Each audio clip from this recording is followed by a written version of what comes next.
1. We are unknown, we knowers, ourselves to ourselves. This has its own good reason. We have never searched for ourselves.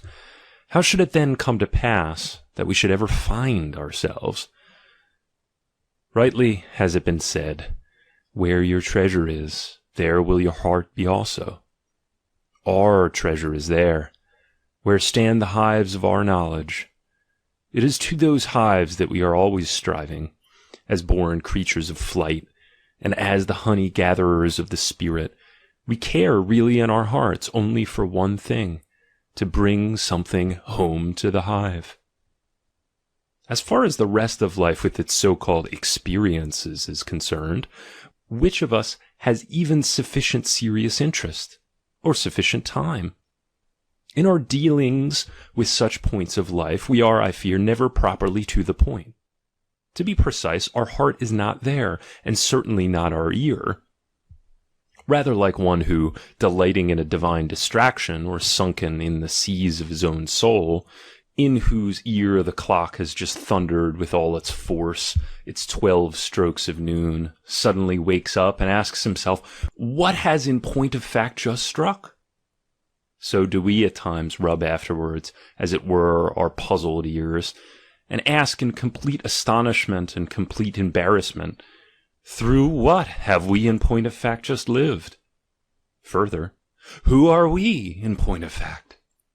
And count, after they have struck, as I have explained, all the 12 throbbing beats of the clock of our experience, of our life, of our being, and count wrong in the endeavor. Of necessity we remain strangers to ourselves. We understand ourselves not. In ourselves we are bound to be mistaken. For of us holds good to all eternity the motto, each one is farthest away from himself. As far as ourselves are concerned, we are not knowers. 2. My thoughts concerning the genealogy of our moral prejudices, for they constitute the issue in this polemic, have their first bald and provisional expression in that collection of aphorisms entitled Human All Too Human, a Book for Free Minds, the writing of which was begun in Sorrento, during a winter which allowed me to gaze over the broad and dangerous territory through which my mind had up to that time wandered. This took place in the winter of 1876 to 77. The thoughts themselves are older. They were in their substance already the same thoughts which I take up again in the following treatises. We hope that they have derived benefit from the long interval, that they have grown riper, clearer, stronger, more complete. The fact, however, that I still cling to them even now, that in the meanwhile they have always held faster by each other, have, in fact, grown out of their original shape and into each other, all this strengthens in my mind the joyous confidence that they must have been originally neither separate, disconnected, capricious, nor sporadic phenomena, but have sprung from a common root, from a fundamental fiat of knowledge, whose empire reached to the soul's depth, and that ever grew more definite in its voice, and more definite in its demands. That is the only state of affairs that is proper in the case of a philosopher. We have no right to be disconnected. We must neither err disconnectedly, nor strike the truth disconnectedly.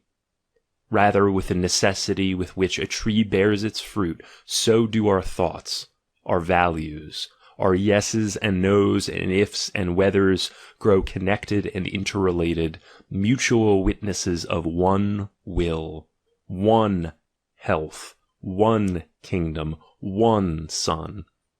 As to whether they are to your taste, these fruits of ours, but what matters that to the trees? What matters that to us, the philosophers? 3. Owing to a scrupulosity peculiar to myself, which I confess reluctantly, it concerns indeed morality. a scrupulosity which manifests itself in my life at such an early period, with so much spontaneity, with so chronic a persistence and so keen an opposition to environment, epoch, precedent, and ancestry, that I should have been almost entitled to style it my a priori. My curiosity and my suspicion felt themselves betimes bound to halt at the question of what in point of actual fact was the origin of our good and of our evil. Indeed, at the boyish age of 13, the problem of the origin of evil already haunted me. At an age when games and God divide one's heart, I devoted to that problem my first childish attempt at the literary game, my first philosophic essay, and as regards my infantile solution of the problem, well, I gave quite properly the honor to God, and made him the father of evil. Did my own a priori demand that precise solution from me, that new immortal, or at least amoral a priori, and that categorical imperative which was its voice? But oh, how hostile to the Kantian article, and how pregnant with problems! To which since then I have given more and more attention, and indeed what is more than attention. Fortunately, I soon learned to separate theological from moral prejudices, and I gave up looking for any supernatural origin of evil. A certain amount of historical and philological education, to say nothing of an innate faculty of psychological discrimination par excellence, succeeded in transforming almost immediately my original problem into the following one. Under what conditions did man invent for himself those judgments of values, good and evil? And what intrinsic value do they possess in themselves? Have they up to the present hindered or advanced human well-being? Are they a symptom of the distress, impoverishment, and degeneration of human life? Or, conversely, is it in them that is manifested the fullness, the strength, and the will of life, its courage, its self-confidence, its future? On this point I found and hazarded in my mind the most diverse answers. I established distinctions in periods, peoples, and castes. I became a specialist in my problem. And from my answers grew new questions, new investigations, new conjectures, new probabilities. Until at last I had a land of my own and a soil of my own, a whole secret world growing and flowering, like hidden gardens of whose existence no one could have an inkling. Oh, how happy are we finders of knowledge, provided that we know how to keep silent sufficiently long. 4. My first impulse to publish something of my hypotheses concerning the origin of morality I owe to a clear, well-written, and even precocious little book, in which a perverse and vicious kind of moral philosophy, your real English kind, was definitely presented to me for the first time. And this attracted me, with that magnetic attraction, inherent in that which is diametrically opposed and antithetical to one's own ideas. The title of that book was The Origin of Moral Emotions. Its author, Dr. Paul Ray. The year of its appearance, 1877. I may almost say that I have never read anything in which every single dogma and conclusion has called forth from me so emphatic a negation as did that book, albeit a negation untainted by either pique or intolerance. I referred accordingly both in season and out of season in the previous works, at which I was then working, to the arguments of that book, not to refute them. For what have I got to do with mere refutations? But substituting, as is natural to a positive mind, for an improbable theory one which is more probable, and occasionally no doubt for one philosophic error or another. In that early period I gave, as I have said, the first public expression to those theories of origin to which these essays are devoted, but with a clumsiness which I was the last to conceal from myself, for I was as yet cramped, being still without a special language for these special subjects, still frequently liable to relapse and to vacillation. To go into details, compare what I say in Human All Too Human, Part 1, about the parallel early history of good and evil, aphorism 45, namely their origin from the castes of the aristocrats and the slaves. Similarly, aphorism 136, and so forth, concerning the birth and value of ascetic morality. Similarly, aphorisms 96, 99, volume 2, aphorism 89, concerning the morality of custom. That far older and more original kind of morality, which is toto kalo different from the altruistic ethics, in which Dr. Ray, like all English moral philosophers, sees the ethical thing in itself. Finally, aphorism 92. Similarly, aphorism 26 in Human All Too Human, Part 2, and aphorism 112 in The Dawn of Day, concerning the origin of justice as a balance between persons of approximately equal power, equilibrium as the hypothesis of all contract, consequently of all law. Similarly, concerning the origin of punishment, Human All Too Human, Part 2, aphorisms 22, 23, in regard to which the deterrent object is neither essential nor original, as Dr. Ray thinks. Rather, is it that this object is only an imported under certain definite conditions, and always is something extra and additional. 5. In reality, I had set my heart at that time on something much more important than the nature of the theories of myself or others concerning the origin of morality, or more precisely, the real function from my view of these theories was to point an end to which they were one among many means. The issue for me was the value of morality, and on that subject I had to place myself in a state of abstraction, in which I was almost alone with my great teacher Schopenhauer, to whom that book, with all its passion and inherent contradiction, for that book was also a polemic, turned for present help as though he were still alive. The issue was, strangely enough, the value of the unegoistic instincts, the instincts of pity, self-denial, and self-sacrifice, which Schopenhauer had so persistently painted in golden colors, deified and etherealized, that eventually they appeared to him as it were high and dry, as intrinsic values in themselves, on the strength of which he uttered both to life and to himself his own negation. But against these very instincts there voiced itself in my soul a more and more fundamental mistrust, a skepticism that dug even deeper and deeper, and in this very instinct I saw the great danger of mankind, its most sublime temptation and seduction. Seduction to what? To nothingness? In these very instincts I saw the beginning of the end, stability, the exhaustion that gazes backwards, the will turning against life, the last illness announcing itself with its own mincing melancholy. I realized that the morality of pity, which spread wider and wider, and whose grip infected even philosophers with its disease, was the most sinister symptom of our modern European civilization. I realized that it was the route along which that civilization slid on its way to a new Buddhism, a European Buddhism, nihilism.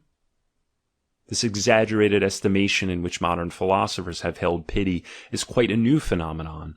Up to the time, philosophers were absolutely unanimous as to the worthlessness of pity. I need only mention Plato, Spinoza, La Rochefoucauld, and Kant, four minds as mutually different as is possible, but united on one point: their contempt of pity. 6. This problem of the value of pity and of pity morality, I am an opponent of the modern infamous emasculation of our emotions, seems at the first blush a mere isolated problem, a note of interrogation for itself. He, however, who once halts at this problem and learns how to put questions will experience what I experienced. A new and immense vista unfolds itself before him. A sense of potentiality seizes him like a vertigo. Every species of doubt, mistrust, and fear springs up. The belief in morality, nay, in all morality, totters. Finally, a new demand voices itself. Let us speak out of this new demand. We need a critique of moral values. The value of these values is for the first time to be called into question. And for this purpose, a knowledge is necessary of the conditions and circumstances out of which these values grew, and under which they experienced their evolution and their distortion. Morality as a result, as a symptom, as a mask, as Tartuffism, as disease, as a misunderstanding, but also a morality as a cause, as a remedy, as a stimulant, as a fetter, as a drug. Especially as such a knowledge has neither existed up to the present time, nor is even now generally desired. The value of these values was taken for granted as an indisputable fact, which was beyond all question. No one has up to the present exhibited the faintest doubt or hesitation in judging the good man to be of a higher value than the evil man, or a higher value with regard specifically to human progress, utility, and prosperity generally, not forgetting the future. What? Suppose the converse were the truth? What? Suppose there lurked in the good man a symptom of retrogression, such as a danger, a temptation, a poison, a narcotic, by means of which the present battened on the future? More comfortable and less risky perhaps than its opposite, but also pettier, meaner, so that morality would really be saddled with the guilt, if the maximum potentiality of the power, splendor of the human species were never to be attained? So that really morality would be the danger of dangers? 7. Enough that after this vista had disclosed itself to me, I myself had reason to search for learned, bold, and industrious colleagues. I am doing it even to this very day. It means traversing with new clamorous questions, and at the same time with new eyes, the immense, distant, and completely unexplored land of morality, of a morality which has actually existed and been actually lived. And is this not practically equivalent to first discovering that land? If in this context I thought, amongst others, of the aforesaid Dr. Ray, I did so because I had no doubt that from the very nature of his questions he would be compelled to have recourse to a truer method in order to obtain his answers. Have I deceived myself on that score? I wished at all events to give a better direction of vision to an eye of such keenness and such impartiality. I wished to direct him to the real history of morality, and to warn him, while there was yet time, against a world of English theories that culminated in the blue vacuum of heaven. Other colors, of course, rise immediately to one's mind as being 100 times more potent than blue for a genealogy of morals.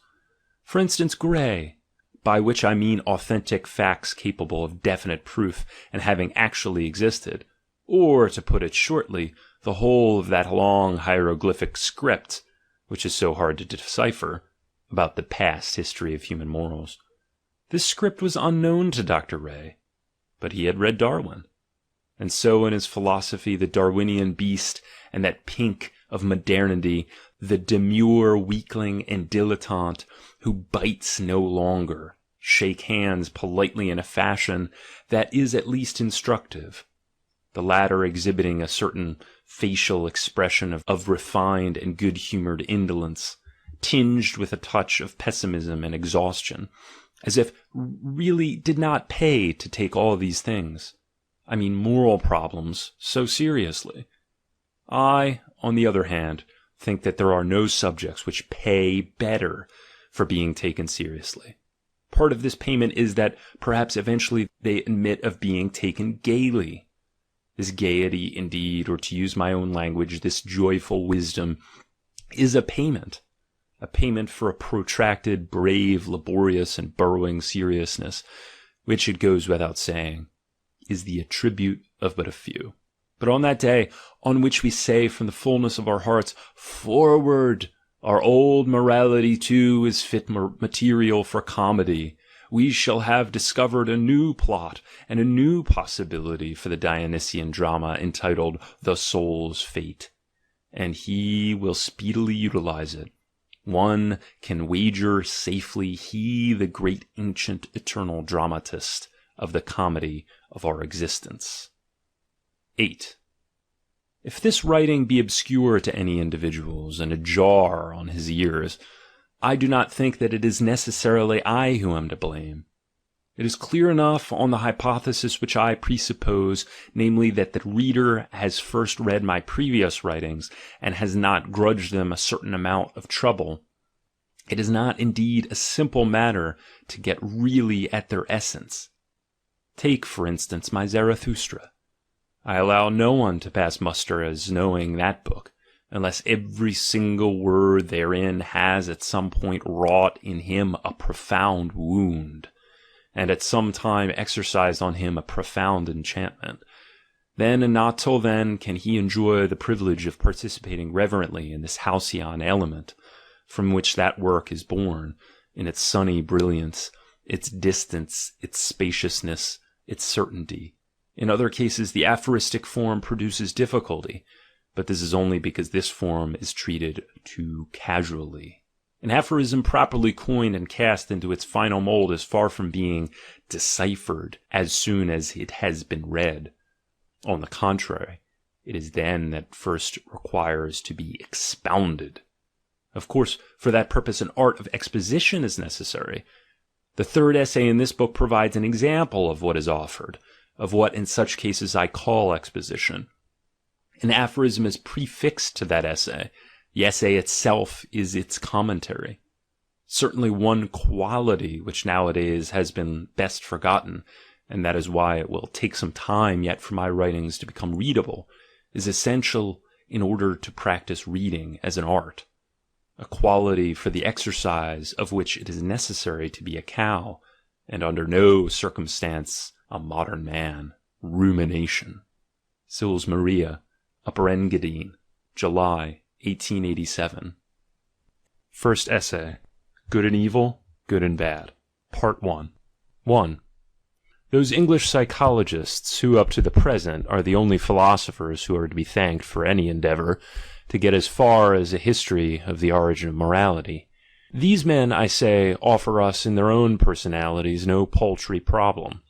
They even have, if I am to be quite frank about it, in their capacity of living riddles, an advantage over their books. They themselves are interesting. These English psychologists, what do they really mean?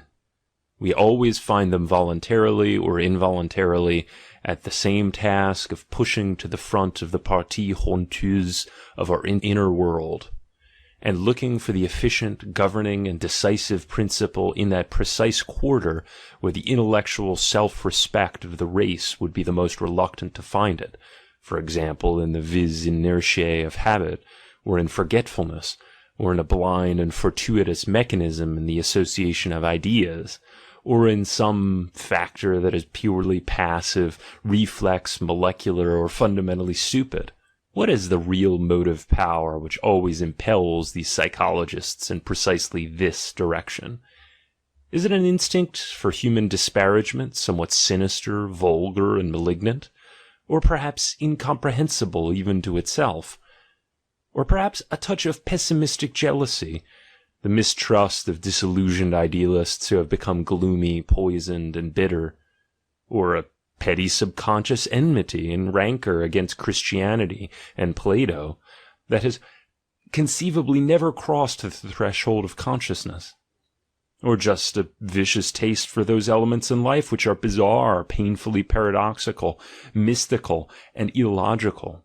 Or, as a final alternative, a dash of each of these motives, a little vulgarity, a little gloominess, a little anti-Christianity, a little craving for the necessary piquancy. But I am told that it is simply a case of old frigid and tedious frogs crawling and hopping around men and inside men, as if they were as thoroughly at home there as they would be in a swamp. I am opposed to this statement, nay, I do not believe it. And if, in the impossibility of knowledge, one is permitted to wish, so do I wish from my heart that just the converse metaphor should apply, and that these analysts with their psychological microscopes should be at bottom brave, proud, and magnanimous animals, who know how to bridle both their hearts and their smarts, and have specifically trained themselves to sacrifice what is desirable to what is true. Any truth, in fact, even the simple, bitter, ugly, repulsive, unchristian, and immoral truths, for there are truths of that description. 2.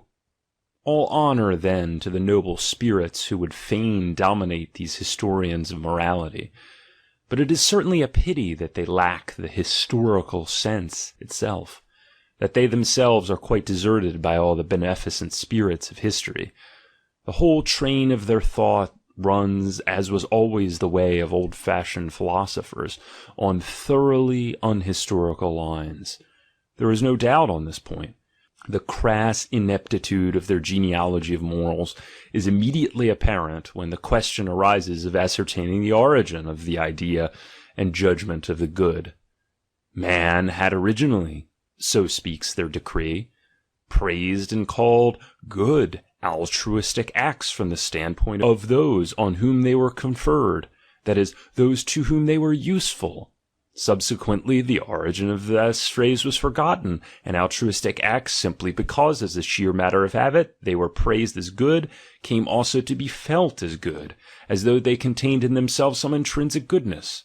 The thing is obvious. This initial derivation contains already all the typical and idiosyncratic traits of English psychologists.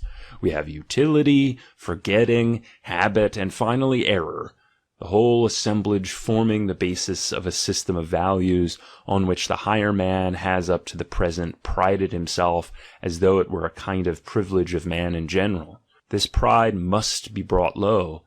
This system of values must lose its values. Is that attained? Now, the first argument that comes ready to my hand is that the real homestead of the concept good is sought and located in the wrong place. The judgment good did not originate among those to whom goodness was shown. Much rather has it been the good themselves, that is, the aristocratic, the powerful, the high-stationed, the high-minded, who have felt that they themselves were good, and that their actions were good, that to say of the first order, in contradistinction to all the low-minded, the vulgar, and the plebeian, it was out of this pathos of distance that they first arrogated the right to create values for their own profit, and to coin the names of such values. What had they to do with utility? The standpoint of utility is as alien and as inapplicable as it could possibly be, when we have to deal with so volcanic an effervescence of supreme values, creating and demarcating as they do a hierarchy within themselves. It is at this juncture that one arrives at an appreciation of the contrast to that tepid temperature, which is the presupposition on which every combination of worldly wisdom and every calculation of practical expediency is always based. And not for one occasional, not for one exceptional instance, but chronically. The pathos of nobility and distance, as I have said, the chronic and despotic esprit de corps and fundamental instinct of a higher dominant race coming into association with a meaner race, an under race. This is the origin of the antithesis of good and bad. The master's right of giving names goes so far that it is permissible to look upon language itself as the expression of the power of masters. They say, this is that, and that. They seal finally every object and every event with a sound, and thereby at the same time take possession of it. It is because of this origin that the word good is far from having any necessary connection with altruistic acts, in accordance with the superstitious belief of these moral philosophers. On the contrary, it is on the occasion of the decay of aristocratic values that the antithesis between egoistic and altruistic presses more and more heavily on the human conscience. It is, to use my own language, the herd instinct which finds in this antithesis an expression in many ways. And even then it takes a considerable time for this instinct to become sufficiently dominant, for the valuation to be inextricably dependent on this antithesis, as is the case in contemporary Europe. For today the prejudice is predominant, which, acting even now with all the intensity of an obsession and brain disease, holds that moral, altruistic, and désintéressé are concepts of equal value. 3. In the second place, quite apart from the fact that this hypothesis as to the genesis of value good cannot be historically upheld, it suffers from an inherent psychological contradiction. The utility of altruistic conduct has presumably been the origin of its being praised, and this origin has become forgotten. But in what conceivable way is this forgetting possible? Has perchance the utility of such conduct ceased at some given moment? The contrary is the case. This utility has rather been experienced every day at all times, and is consequently a feature that obtains a new and regular emphasis with every fresh day. It follows that, so far from vanishing from the consciousness, so far indeed from being forgotten, it must necessarily become impressed on the consciousness with ever-increasing distinctness. How much more logical is that contrary theory? It is not truer for that, which is represented, for instance, by Herbert Spencer, who places the concept good as essentially similar to the concept useful, purposive, so that in the judgments good and bad, mankind is simply summarizing and investing with a sanction its unforgotten and unforgettable experiences concerning the useful purposive and the mischievous non-purposive.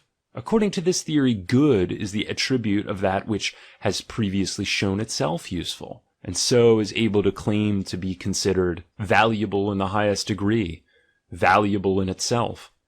This method of explanation is also, as I have said, wrong, but at any rate, the explanation itself is coherent and psychologically tenable. 4. The guidepost which first put me on the right track was this question: what is the true etymological significance of the various symbols for the idea good, which have been coined in the various languages? I then found that they all led back to the same evolution of the same idea, that everywhere aristocrat, noble, in the social sense, is the root idea, out of which have necessarily developed good in the sense of with aristocratic soul, noble in the sense of with a soul of high caliber, with a privileged soul, a development which invariably runs parallel with that other evolution by which vulgar, plebeian, low are made to change finally into bad.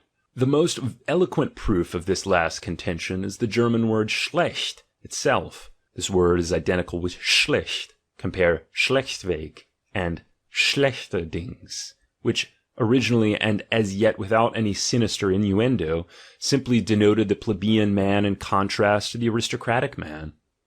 It is at the sufficiently late period of the 30 Years' War that this sense becomes changed to the sense now current. From the standpoint of the genealogy of morals, this discovery seems to be substantial. The lateness of it is to be attributed to the retarding influence exercised in the modern world by democratic prejudice in the sphere of all questions of origin. This extends, as will shortly be shown, even to the province of natural science and physiology, which prima facie is the most objective. The extent of the mischief which is caused by this prejudice, once it is free of all trammels except those of its own malice, particularly to ethics and history, is shown by the notorious case of Buckle. It was in Buckle that the plebeianism of the modern spirit, which is of English origin, broke out once again from its malignant soil with all the violence of a slimy volcano, and with that salted, rampant, and vulgar eloquence with which up to the present time all volcanoes have spoken. 5. With regard to our problem, which can justly be called an intimate problem, and which elects to appeal to only a limited number of ears, it is of no small interest to ascertain that in those words and roots which denote good, we catch glimpses of that arch trait, on the strength of which the aristocrats feel themselves to be beings of a higher order than their fellows. Indeed, they call themselves in perhaps the most frequent instances simply after their superiority in power, for example, the powerful, the lords, the commanders, or after the most obvious sign of their superiority, as for example the rich, the possessors. That is the meaning of aria, and the Iranian and Slav languages correspond. But they also call themselves after some characteristic idiosyncrasy, and this is the case which now concerns us. They name themselves, for instance, the truthful. This is first done by the Greek nobility, whose mouthpiece is found in Theognis, the Megarian poet. The word esthlos, which is coined for the purpose, signifies etymologically one who has reality, who is real, who is true, and then with a subjective twist, the true, as the truthful. At this stage in the evolution of the idea, it becomes the motto and party cry of the nobility, and quite completes the transition to the meaning noble, so as to place outside the pale, the lying, vulgar man, as Theognis conceives and portrays him, till finally the word after the decay of the nobility is left to delineate psychological noblesse, and becomes, as it were, ripe and mellow. In the words kakos and in dailos, the plebeian in contrast to the agathos, the cowardice is emphasized. This affords perhaps an inkling on what lines the etymological origin of the very ambiguous agathos is to be investigated. In the Latin malus, which I place side by side with melas, the vulgar man can be distinguished as the dark-colored, and above all as the black-haired, hic niger est, as the pre-Aryan inhabitants of the Italian soil, whose complexion formed the clearest feature of distinction from the dominant blondes, namely the Aryan conquering race. At any rate, Gaelic has afforded me the exact analogue. Finn, for instance, in the name Fingal, the distinctive word of the nobility, finally, good, noble, clean, but originally the blonde-haired man in contrast to the dark, black-haired aboriginals. The Celts, if I may make a parenthetical statement, were throughout a blonde race, and it is wrong to connect, as Virchow still contends, those traces of an essentially dark-haired population which are to be seen on the more elaborate ethnological maps of Germany with any Celtic ancestry or with any admixture of Celtic blood. It is in this context, it is rather the pre-Aryan population of Germany which surges up to these districts. The same is true substantially of the whole of Europe. In point of fact, the subject race has finally again obtained the upper hand, in complexion and the shortness of the skull, and perhaps in the intellectual and social qualities.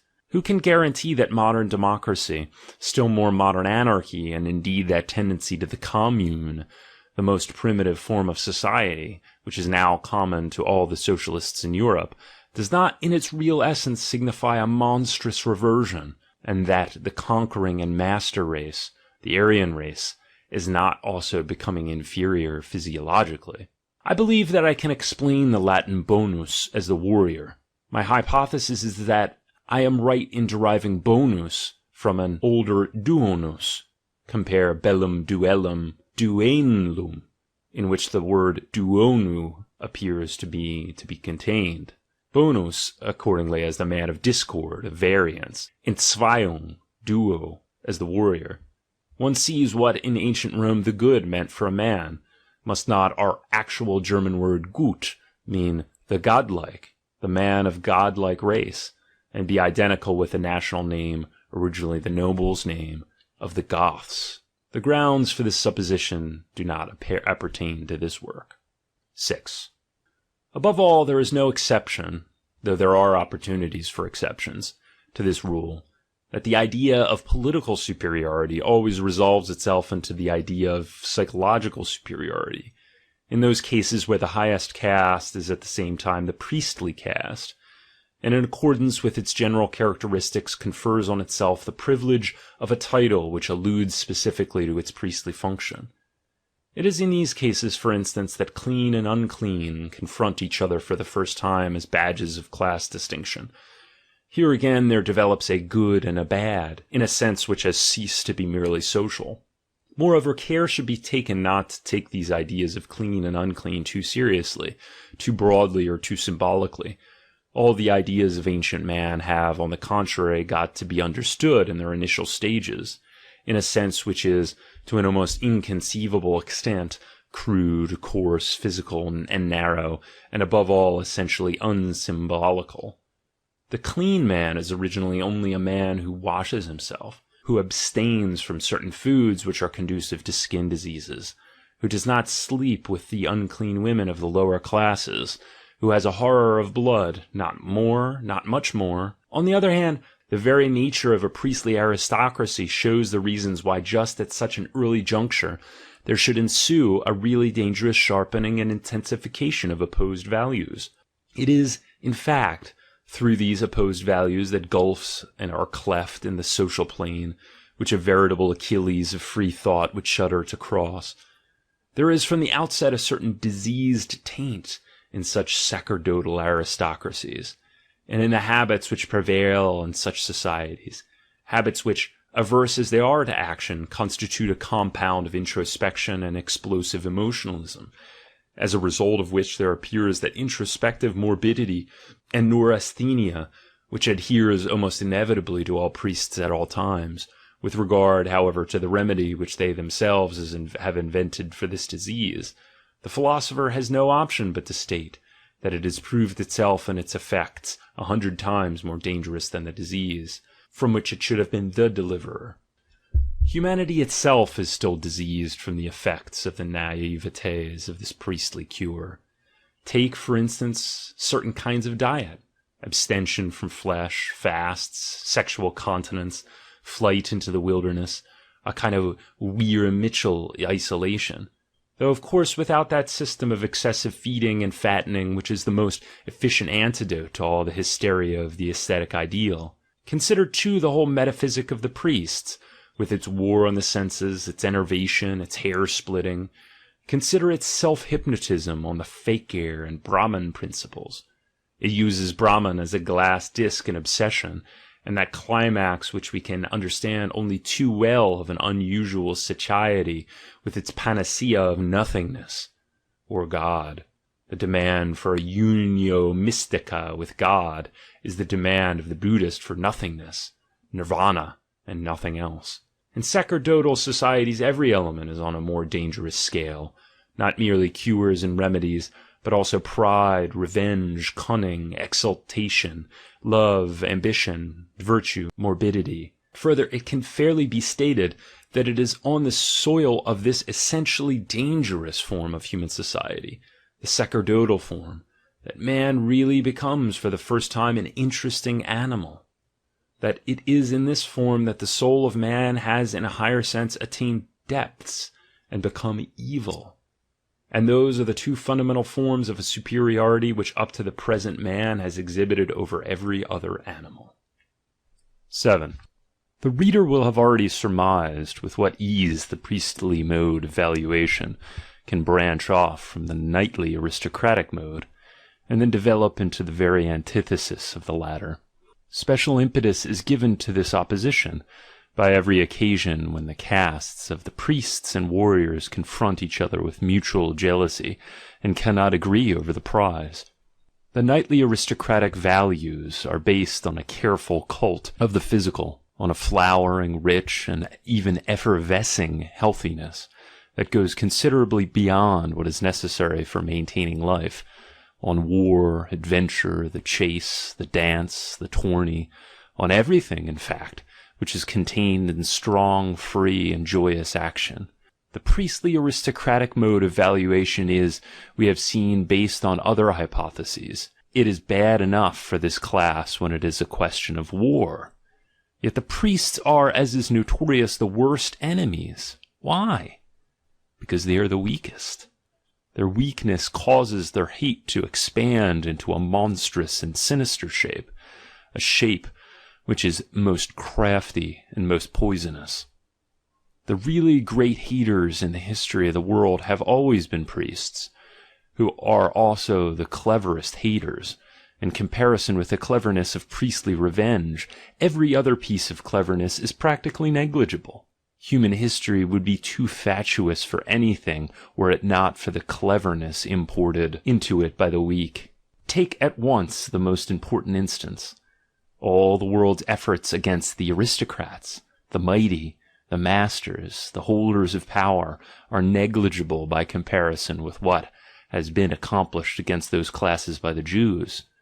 The Jews, that priestly nation which eventually realized that the one method of effecting satisfaction on its enemies and tyrants was by means of a radical transvaluation of values, which was at the same time an act of the cleverest revenge. Yet the method was only appropriate to a nation of priests, to a nation of the most jealously nursed priestly revengefulness. It was the Jews who, in opposition to the aristocratic equation good equals aristocratic equals beautiful equals happy equals loved by the gods, dared with a terrifying logic to suggest the contrary equation, and indeed to maintain with the teeth of the most profound hatred, the hatred of weakness, this contrary equation, namely, the wretched are alone the good, the poor, the weak, the lowly are alone the good, the suffering, the needy, the sick, the loathsome are the only ones who are pious, the only ones who are blessed, for them alone is salvation. But you, on the other hand, you aristocrats, you men of power, you are to all eternity the evil, the horrible, the covetous, the insatiate, the godless. Eternally also shall you be the unblessed, the cursed, the damned. We know who it was who reaped the heritage of this Jewish transvaluation, in the context of the monstrous and inordinately fateful initiative which the Jews have exhibited in connection with this most fundamental of all declarations of war. I remember the passage which came to my pen on another occasion, Beyond Good and Evil, aphorism 195, that it was in fact with the Jews that the revolt of the slaves begins in the sphere of morals. That revolt which has behind it a history of 2 millennia, and which at the present day has only moved out of our sight because it has achieved victory. 8. But you understand this not? You have no eyes for a force which has taken 2,000 years to achieve victory. There is nothing wonderful in this. All lengthy processes are hard to see and to realize. But this is what took place. From the trunk of that tree of revenge and hate, Jewish hate, that most profound and sublime hate, which creates ideals and changes old values to new creations, the like of which has never been on earth, there grew a phenomenon which was equally incomparable, a new love, the most profound and sublime of all kinds of love, and from what other trunk could it have grown? But beware of supposing that this love has soared on its upward growth, as in any way a real negation of that thirst for revenge, as an antithesis to the Jewish hate. No, the contrary is the truth. This love grew out of that hate as its crown, as its triumphant crown, circling wider and wider amid the clarity and fullness of the sun, and pursuing in the very kingdom of light and height its goal of hatred, its victory, its spoil, its strategy, with the same intensity with which the roots of that tree of hate sank into everything which was deep and evil, with increasing stability and increasing desire. This Jesus of Nazareth, the incarnate gospel of the love, this Redeemer bringing salvation and victory to the poor, the sick, the sinful, was he not really temptation in its most sinister and irresistible form? Temptation to take the tortuous path to those very Jewish values and those very Jewish ideals? Has not Israel really obtained the final goal of its sublime revenge by the tortuous paths of this Redeemer, for all that he might pose as Israel's adversary and Israel's destroyer? Is it not due to the black magic of a really great policy of revenge, of a far-seeing, burrowing revenge, both acting and calculating with slowness, that Israel himself must repudiate before all the world the actual instrument of his own revenge, and nail it to the cross, so that all the world, that is, all the enemies of Israel, could nibble without suspicion at this very bait? Could, moreover, any human mind, with all its elaborate ingenuity, invent a bait that was more than truly dangerous? Anything that was even equivalent in the power of its seductive, intoxicating, defiling, and corrupting influence to that symbol of the Holy Cross, to that awful paradox of a God on the cross, to that mystery of the unthinkable, supreme, and utter horror of the self-crucifixion of a God for the salvation of man?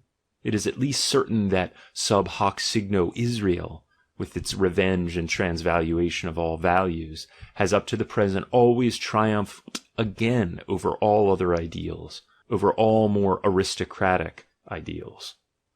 9. But why do you talk of nobler ideals? Let us submit to the facts, that people have triumphed, or the slaves, or the populace, or the herd, or whatever name you care to give them. If this has happened through the Jews, so be it.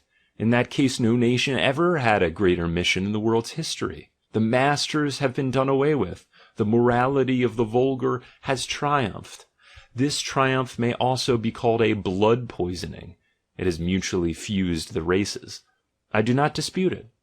But there is no doubt but that this intoxication has succeeded. The redemption of the human race, that is, from the masters, is progressing swimmingly. Everything is obviously becoming Judaized, or Christianized, or vulgarized. What is there in the words? It seems impossible to stop the course of this poisoning through the whole body politic of mankind. But its tempo and pace may from the present time be slower, more delicate, quieter, more discreet. There is time enough. In view of this context, has the Church nowadays any necessary purpose? Has it in fact a right to live? Or could man get on without it? Queritur. It seems that it fetters and retards this tendency, instead of accelerating it. Well, even that might be its utility. The Church certainly is a crude and boorish institution that is repugnant to an intelligence with any pretense of delicacy, to a really modern taste. Should it not at any rate learn to be somewhat more subtle? It alienates nowadays more than it allures. Which of us would, forsooth, be a free thinker if there were no Church? It is the Church which repels us, not its poison. Apart from the Church, we are like the poison. This is the epilogue of a free thinker to my discourse, of an honorable animal, as he has been given abundant proof, and a democrat to boot.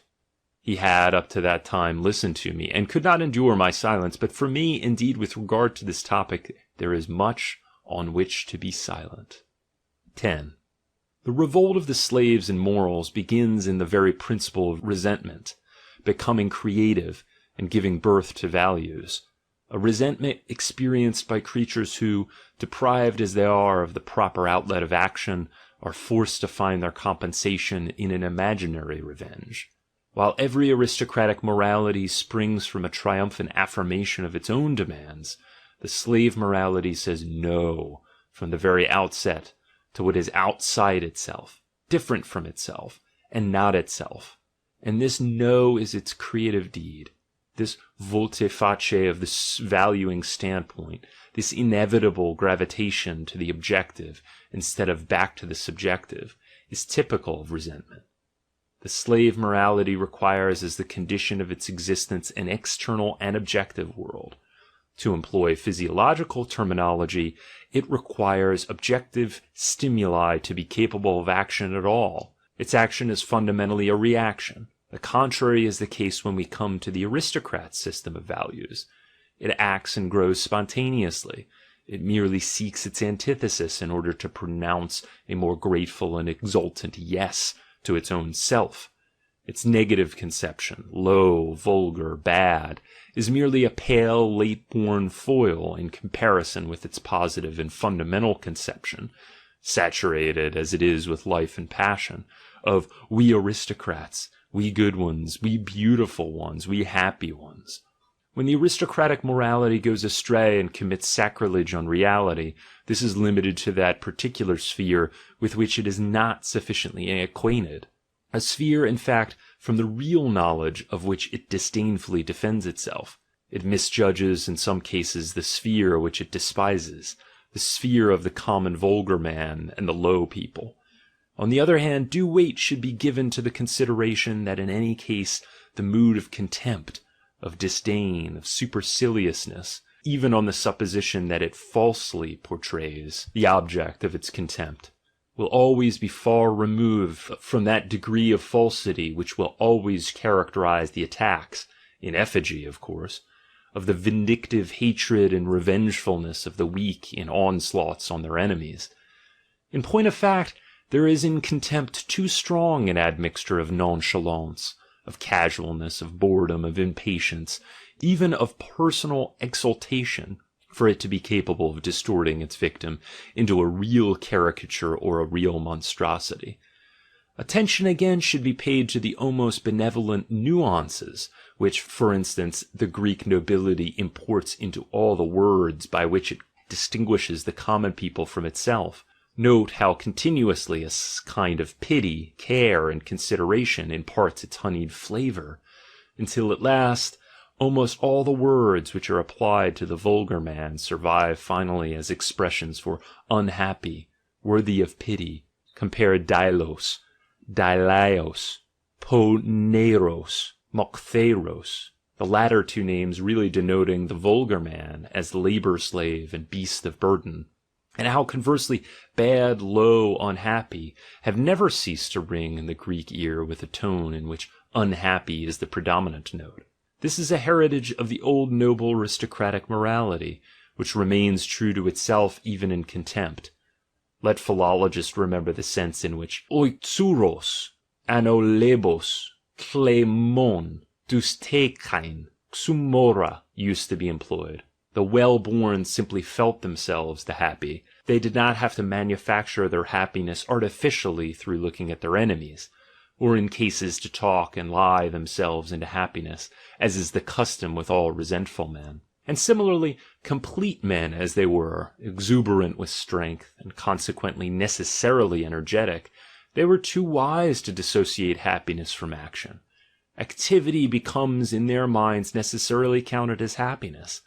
That is the etymology of oi pratein, all in sharp contrast to the happiness of the weak and the oppressed, with their festering venom and malignity, among whom happiness appears essentially as a narcotic, a deadening, a quietude, a peace, a sabbath, an enervation of the mind and relaxation of the limbs, in short, a purely passive phenomenon.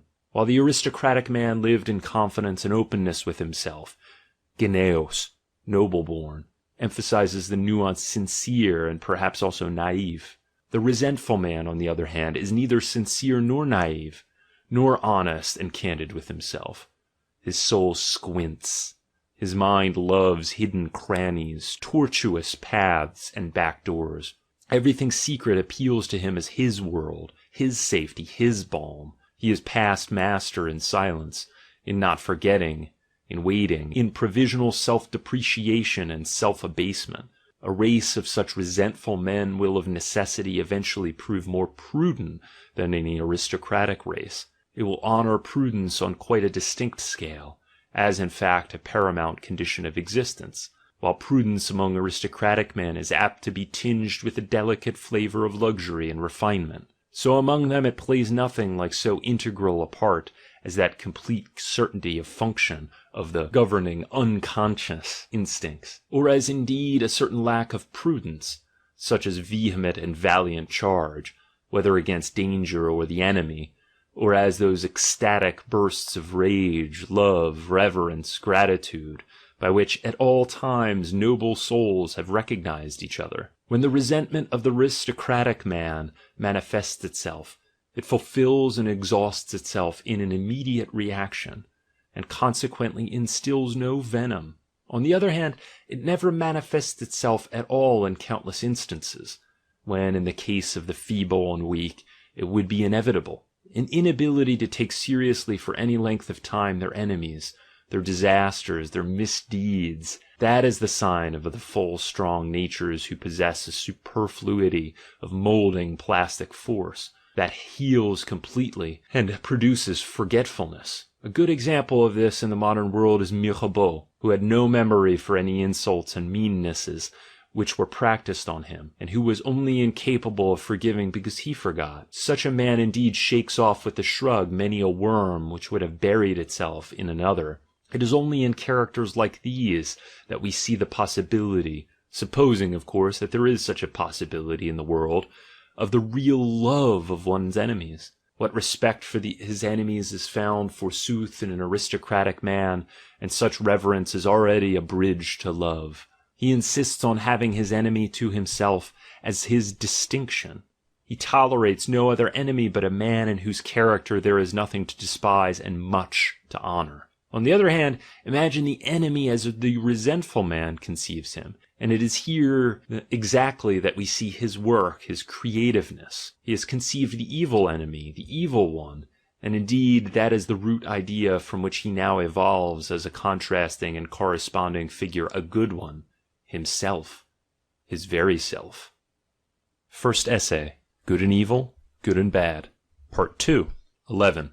The method of this man is quite contrary to that of the aristocratic man, who conceives the root idea good, spontaneously and straight away, that is to say, out of himself, and from that material then creates for himself a concept of bad. This bad of aristocratic origin, and that evil out of the cauldron of unsatisfied hatred, the former an imitation, an extra, an additional nuance, the latter on the other hand the original, the beginning, the essential act in the conception of a slave morality.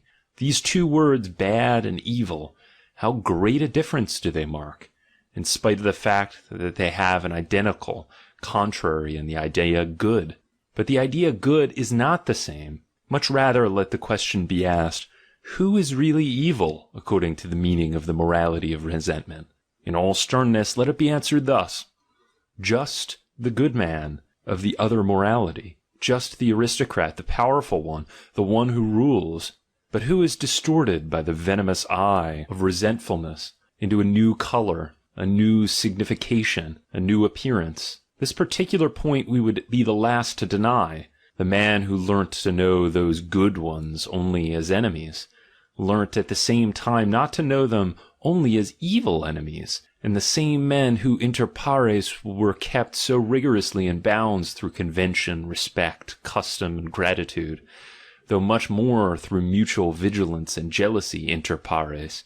These men who in their relations with each other find so many new ways of manifesting consideration, self-control, delicacy, loyalty, pride, and friendship. These men are in reference to what is outside their circle, where the foreign element of foreign country begins, not much better than beasts of prey, which have been let loose. They enjoy their freedom from all social control. They feel that in the wilderness they can give vent with impunity to that tension which is produced by enclosure and imprisonment in the peace of society. They revert to the innocence of the beast of prey conscience, like jubilant monsters who perhaps come from a ghostly bout of murder, arson, rape, and torture, with bravado and a moral equanimity, as though merely some wild student's prank has been played, perfectly convinced that the poets have now an ample theme to sing and celebrate. It is impossible not to recognize at the core of all these aristocratic races the beast of prey, the magnificent blonde brute, avidly rampant for spoil and victory. This hidden core needed an outlet from time to time. The beast must get loose again, must return into the wilderness. The Roman, Arabic, German, and Japanese nobility, the Homeric heroes, the Scandinavian Vikings, are all alike in this need. It is the aristocratic races who have left the idea barbarian on all the tracks in which they have marched. Nay, a consciousness of this very barbarianism, and even a pride in it, manifests itself even in their highest civilization. For example, when Pericles says to his Athenians in that celebrated funeral oration, "Our audacity has forced a way over every land and sea, rearing everywhere imperishable memorials of itself for good and for evil."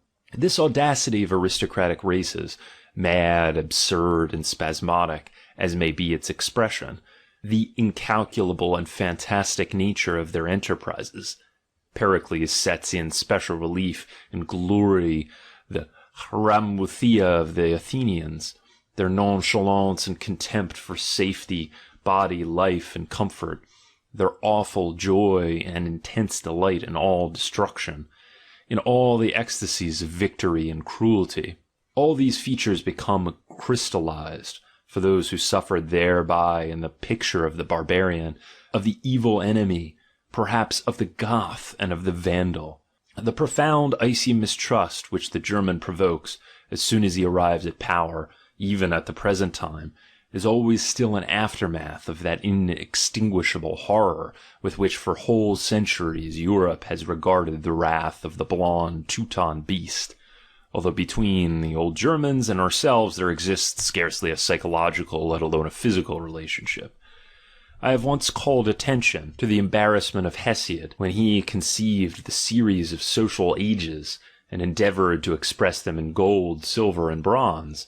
He could only dispose of the contradiction with which he was confronted by the Homeric world, an age magnificent indeed, but at the same time so awful and so violent, by making two ages out of one, which he henceforth placed one behind the other. First, the age of the heroes and demigods, as that world had remained in the memories of the aristocratic families, who found therein their own ancestors. Secondly, the Bronze Age, as that corresponding age appeared to the descendants of the oppressed, spoiled, ill-treated, exiled, enslaved, namely, as an age of bronze, as I have said, hard, cold, terrible, without feelings and without conscience, crushing everything and bespattering everything with blood. Granted the truth of the theory now believed to be true, that the very essence of all civilization is to train out of man the beast of prey, a tame and civilized animal, a domesticated animal, it follows indubitably that we must regard as the real tools of civilization all those instincts of reaction and resentment, by the help of which the aristocratic races, together with their ideals, were finally degraded and overpowered, though that has not yet come to be synonymous with saying that the bearers of those tools also represented the civilization. It is rather the contrary that is not only probable, nay, it is palpable today.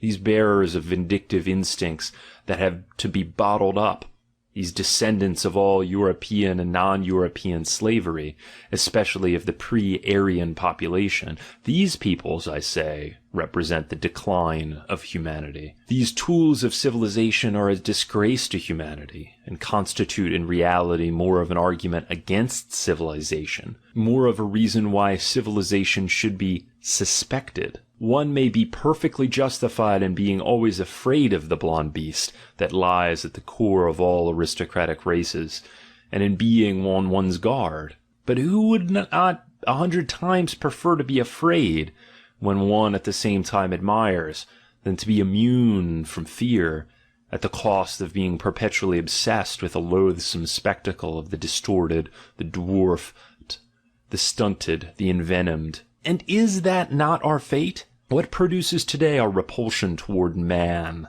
For we suffer from man. There is no doubt about it. It is not fear. It is rather that we have nothing more to fear from men. It is that the worm man is in the foreground and pullulates. It is that the tame man, the wretched, mediocre, and unedifying creature, has learned to consider himself a goal and a pinnacle, an inner meaning, an historic principle, a higher man. Yes, it is that he has a certain right so to consider himself, insofar as he feels that in contrast to that excess of deformity, disease, exhaustion, and effeteness, whose odor is beginning to pollute present-day Europe, he at any rate has achieved a relative success. He at any rate still says yes to life. 12. I cannot refrain at this juncture from uttering a sigh and one last hope. What is it precisely which I find intolerable? That which I alone cannot get rid of, which makes me choke and faint. Bad air, bad air. That something misbegotten comes near me, that I must inhale the odor of the entrails of a misbegotten soul. That accepted, what can one not endure in the way of need, privation, bad weather, sickness, toil, solitude? In point of fact, one manages to get over everything, born as one is to a burrowing and battling existence. One always returns once again to the light. One always lives again one's golden hour of victory. And then one stands as one was born, unbreakable, tense, ready for something more difficult, for something more distant, like a bow stretched but tauter by every strain. But from time to time do ye grant me, assuming that beyond good and evil there are goddesses who can grant one glimpse, grant me but one glimpse only, of something perfect, fully realized, happy, mighty, triumphant, of something that still gives cause for fear, a glimpse of a man that justifies the existence of man, a glimpse of an incarnate human happiness that realizes and redeems, for the sake of which one may hold fast to the belief in man. For the position is this: in the dwarfing and levelling of the European man lurks our greatest peril, for it is this outlook which fatigues. We see today nothing which wishes to be greater. We surmise that the process is always still backwards towards something more attenuated, more inoffensive, more cunning, more comfortable, more mediocre, more indifferent, more Chinese, more Christian. Man, there is no doubt about it, grows always better. The destiny of Europe lies even in this, that in losing the fear of man, we have also lost the hope in man. Yea, the will to be man. The sight of man now fatigues. What is present-day nihilism if it is not that? We are tired of man. 13. But let us come back to it, the problem of another origin of the good as the resentful man has thought it out, demands its solution. It is not surprising that the lambs should bear a grudge against the great birds of prey, but that is no reason for blaming the great birds of prey for taking the little lambs. And when the lambs say among themselves, "Those birds of prey are evil, and he who is as far removed from being a bird of prey, who is rather its opposite, a lamb, is he not good?" then there is nothing to cavil at in the setting up of this ideal, though it may be also that the birds of prey will regard it as a little sneeringly, and perchance say that to themselves, "We bear no grudge against them, these good lambs. We even like them. Nothing is tastier than a tender lamb." To require of strength that it should not express itself as strength, that it should not be a wish to overpower, a wish to overthrow, a wish to become master, a thirst for enemies and antagonisms and triumphs, is just as absurd as to require of weakness that it should express itself as strength. A quantum of force is just such a quantum of movement, will, action. Rather, it is nothing else than just those very phenomena of moving, willing, acting, and can only appear otherwise in the misleading errors of language, and the fundamental fallacies of reason which have become petrified therein, which understands, and understands wrongly, all working is conditioned by a worker, by a subject, and just exactly as the people separate the lightning from the flash, and interpret the latter as a thing done, as the working of a subject which is called lightning, so also does the popular morality separate strength from the expression of strength, as though behind the strong man there existed some indifferent neutral substratum, which enjoyed a caprice and option as to whether or not it should express strength. But there is no such substratum, there is no being behind doing, working, becoming. The doer is a mere appendage to the action. The action is everything. In point of fact, the people duplicate the doing when they make the lightning lighten. That is a doing. They make the same phenomenon first a cause and then secondly the effect of that cause. The scientists fail to improve matters when they say, force moves, force causes, and so on. Our whole science is still, in spite of all its coldness, of all its freedom from passion, a dupe of the tricks of language, and has never succeeded in getting rid of that superstitious changeling, the subject. The atom, to give another instance, is just such a changeling, just as the Kantian thing in itself. What wonder if the suppressed and stealthily simmering passions of revenge and hatred exploit for their own advantage their belief, and indeed hold no belief with a more steadfast enthusiasm than this, that the strong has the option of being weak, and the bird of prey of being a lamb. Thereby do they win for themselves the right of attributing to the birds of prey the responsibility for being birds of prey, when the oppressed, downtrodden, and overpowered say to themselves with a vindictive guile of weakness, "Let us be otherwise than evil, namely good. And good is every one who does not oppress, who hurts no one, who does not attack, who does not pay back, who hands over revenge to God, who holds himself as we do in hiding, who goes out of the way of evil and demands, in short, little from life, like ourselves, the patient, the meek, the just.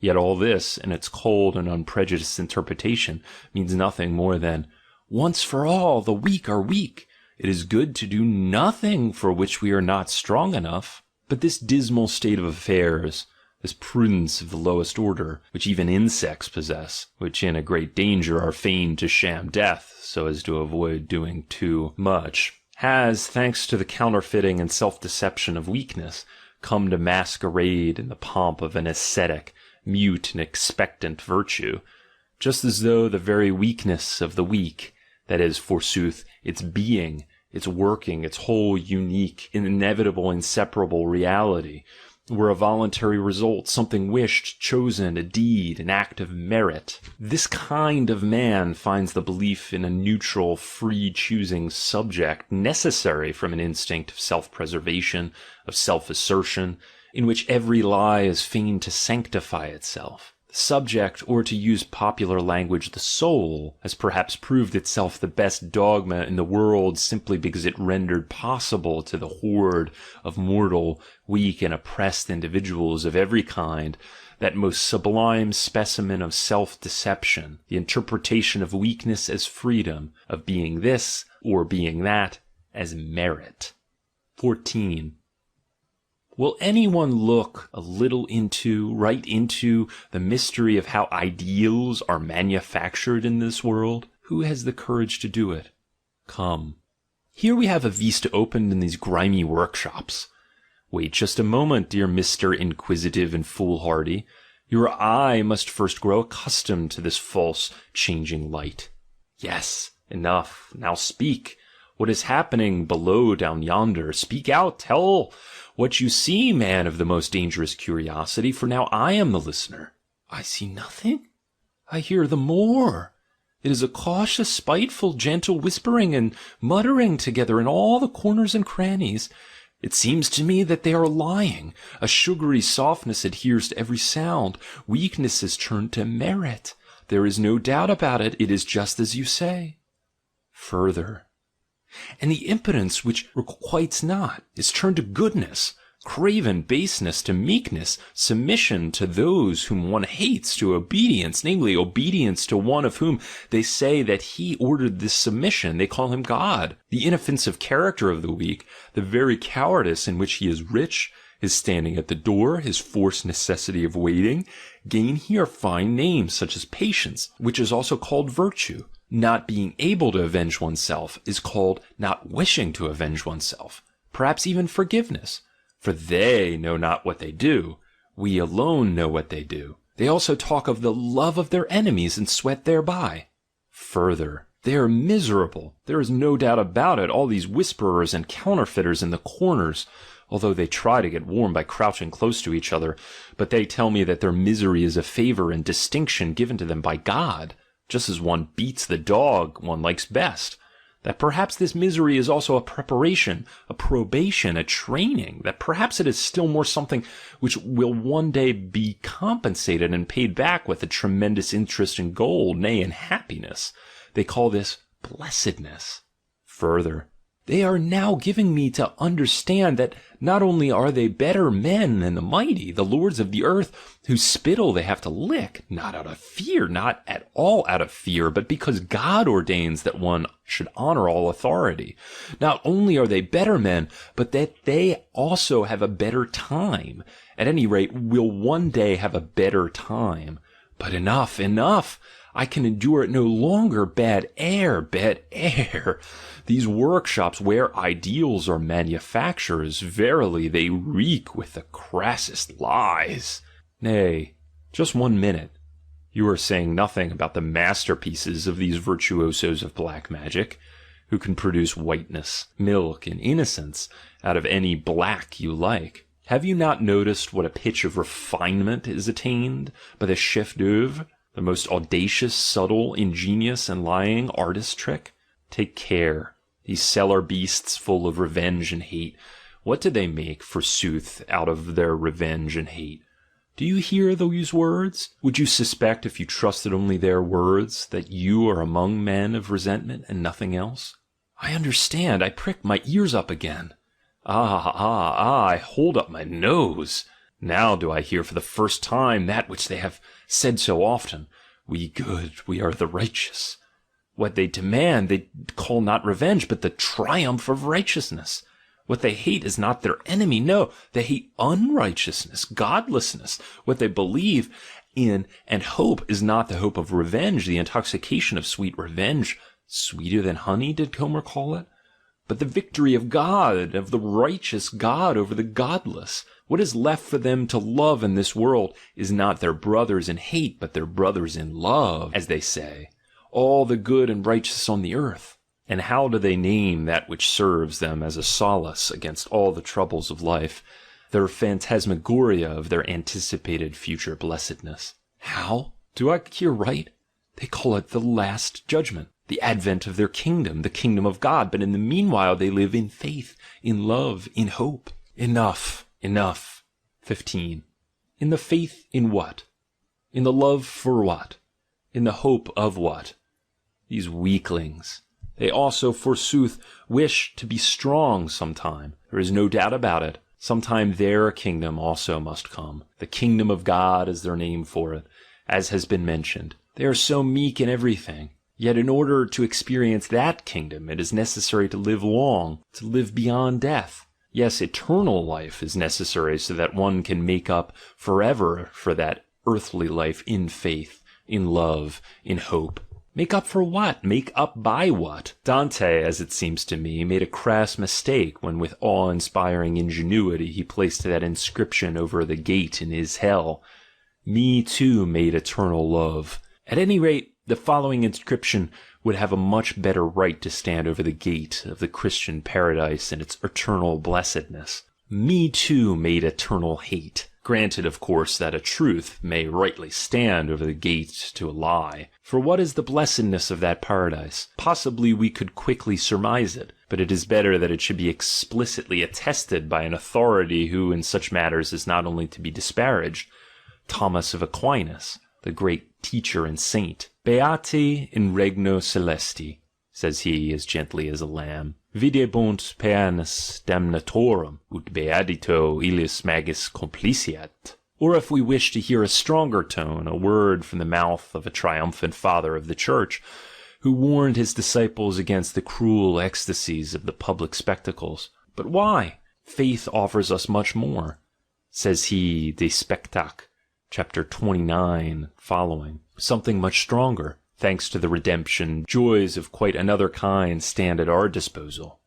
Instead of athletes, we have our martyrs. We wish for blood. Well, we have the blood of Christ. But what then awaits us on the day of his return, of his triumph? And then does he proceed, does this enraptured visionary, at enim supersunt alia spectacula, ille ultimus et perpetuus judici dies, ille nationibus inspiratus, ille derisus, cum tanta sceculi vestustas et tot ejus nativitates uno igne harientur, quae tunc spectaculi latido, quid admirere, quid ridcam, ubi gaudeam, ubi exultem spectans tot et tantos regnes qui in caelum recepti nuntiabor, cum ipso Jove et ipsis tuis testibus in immis tenebris congemenses item presides,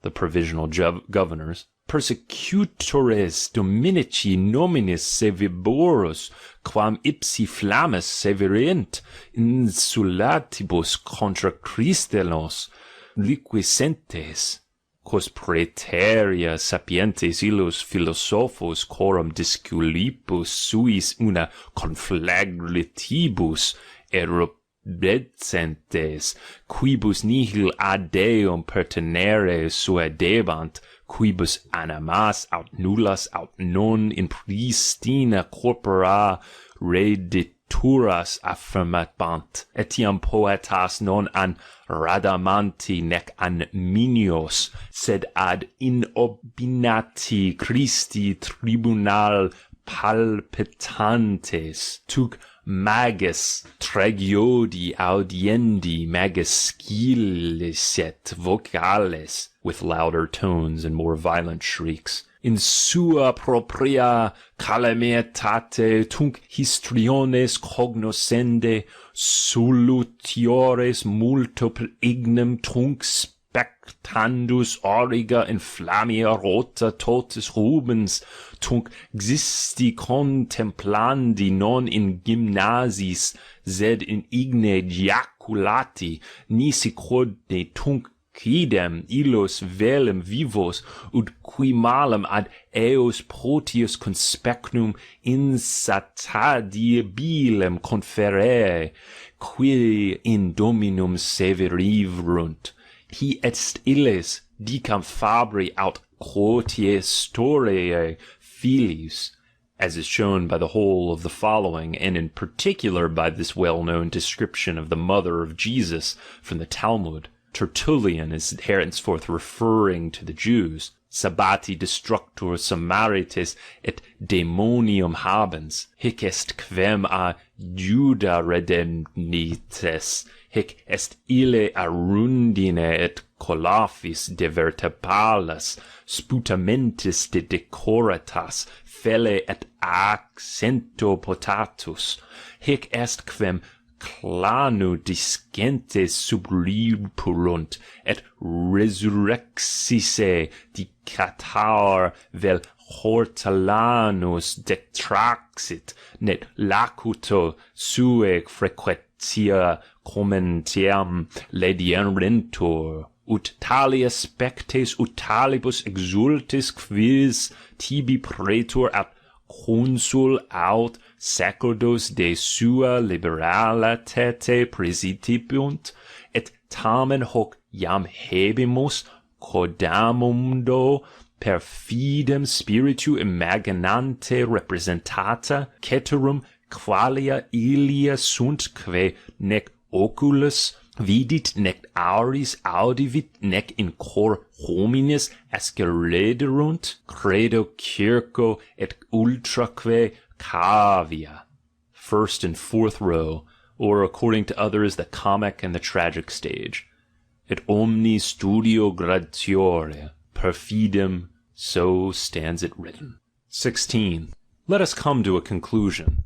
The two opposing values, good and bad, good and evil, have fought a dreadful 1,000-year fight in the world. And though indubitably the second value has been for a long time in the preponderance, there are not wanting places where the fortune of the fight is still undecisive. It can almost be said that in the meanwhile the fight reaches a higher and higher level, and that in the meanwhile it has become more and more intense, and always more and more psychological, so that nowadays there is perhaps no more decisive mark of the higher nature, of the more psychological nature, than to be in that sense self-contradictory, and to be actually still a battleground for those two opposites. The symbol of this fight, written in a writing which has remained worthy of perusal throughout the course of history up to the present time, is called Rome against Judea, Judea against Rome. Hitherto there has been no greater event than that fight, the putting of that question, that deadly antagonism. Rome found in the Jew the incarnation of the unnatural,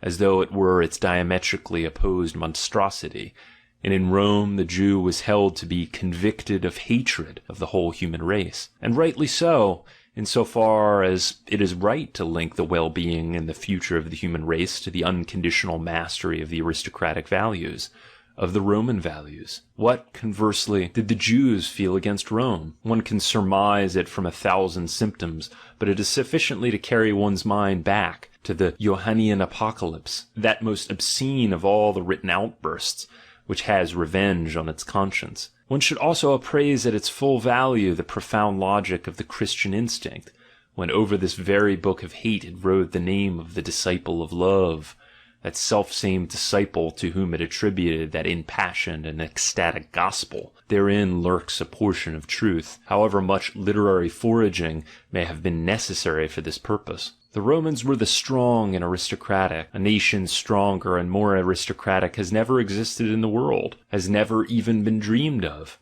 Every relic of them, every inscription enraptures, granted that one can divine what it is that writes the inscription. The Jews, conversely, were that priestly nation of resentment par excellence, possessed by a unique genius for popular morals. Just compare with the Jews the nation with analogous gifts, such as the Chinese or the Germans, so as to realize afterwards what is first-rate and what is fifth-rate. Which of them has been provisionally victorious, Rome or Judea? But there is not a shadow of a doubt. Just consider to whom in Rome itself nowadays you bow down, as though before the quintessence of all the highest values, and not only in Rome, but almost over half the world. Everywhere where man has been tamed or is about to be tamed, to 3 Jews, as we know, and 1 Jewess, to Jesus of Nazareth, to Peter the fisher, to Paul the tent maker, and to the mother of the aforesaid Jesus, namely Mary. This is very remarkable. Rome is undoubtedly defeated. At any rate, there took place in the Renaissance a brilliant, sinister revival of the classical ideal, of the aristocratic valuation of all things. Rome herself, like a man waking up from a trance, stirred beneath the burden of the new Judaized Rome that had been built over her, which presented the appearance of an ecumenical synagogue and was called the Church.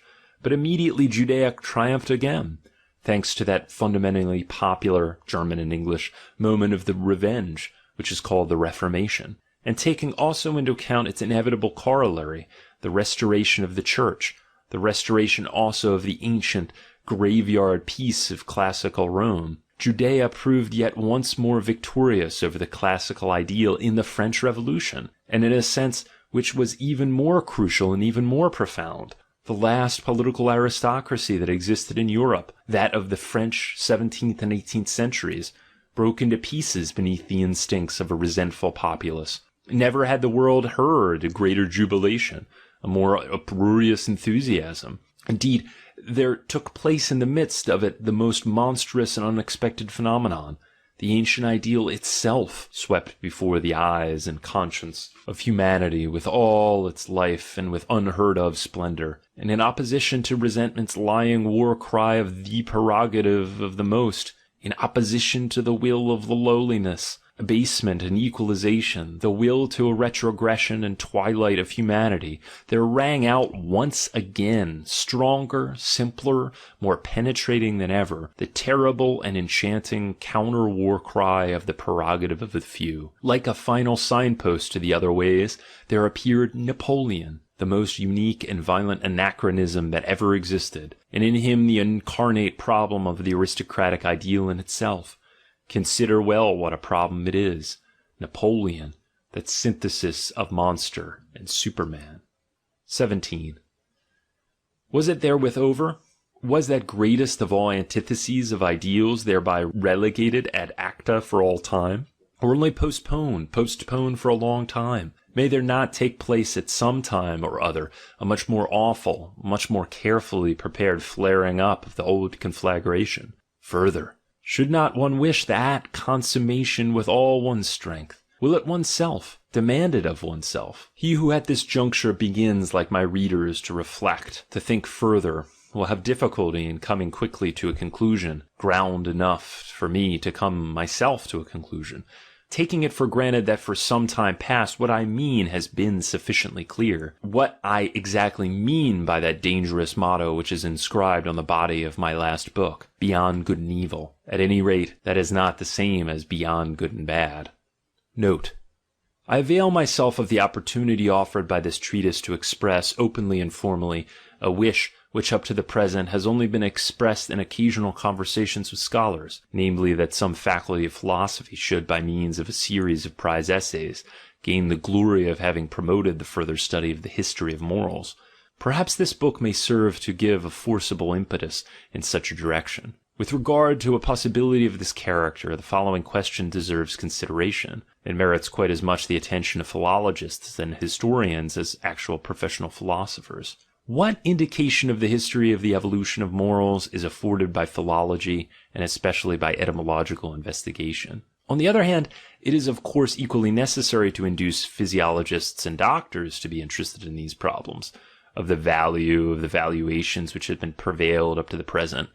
In this connection, the professional philosophers may be trusted to act as the spokesmen and intermediaries in these particular instances, after, of course, they have quite succeeded in transforming the relationship between philosophy and physiology and medicine, which is originally one of coldness and suspicion, into the most friendly and fruitful reciprocity. In point of fact, all tables of values, all the thou shalts known to history and ethnology, need primarily a physiological, at any rate in preference to a psychological elucidation and interpretation. All equally require a critique from medical science. The question, what is the value of this or that table of values and morality, will be asked from the most varied standpoints. For instance, the question of valuable for what can never be analyzed with sufficient nicety. That, for instance, which would evidently have value with regard to promoting in a race the greatest possible powers of endurance, or with regard to increasing its adaptability to a specific climate,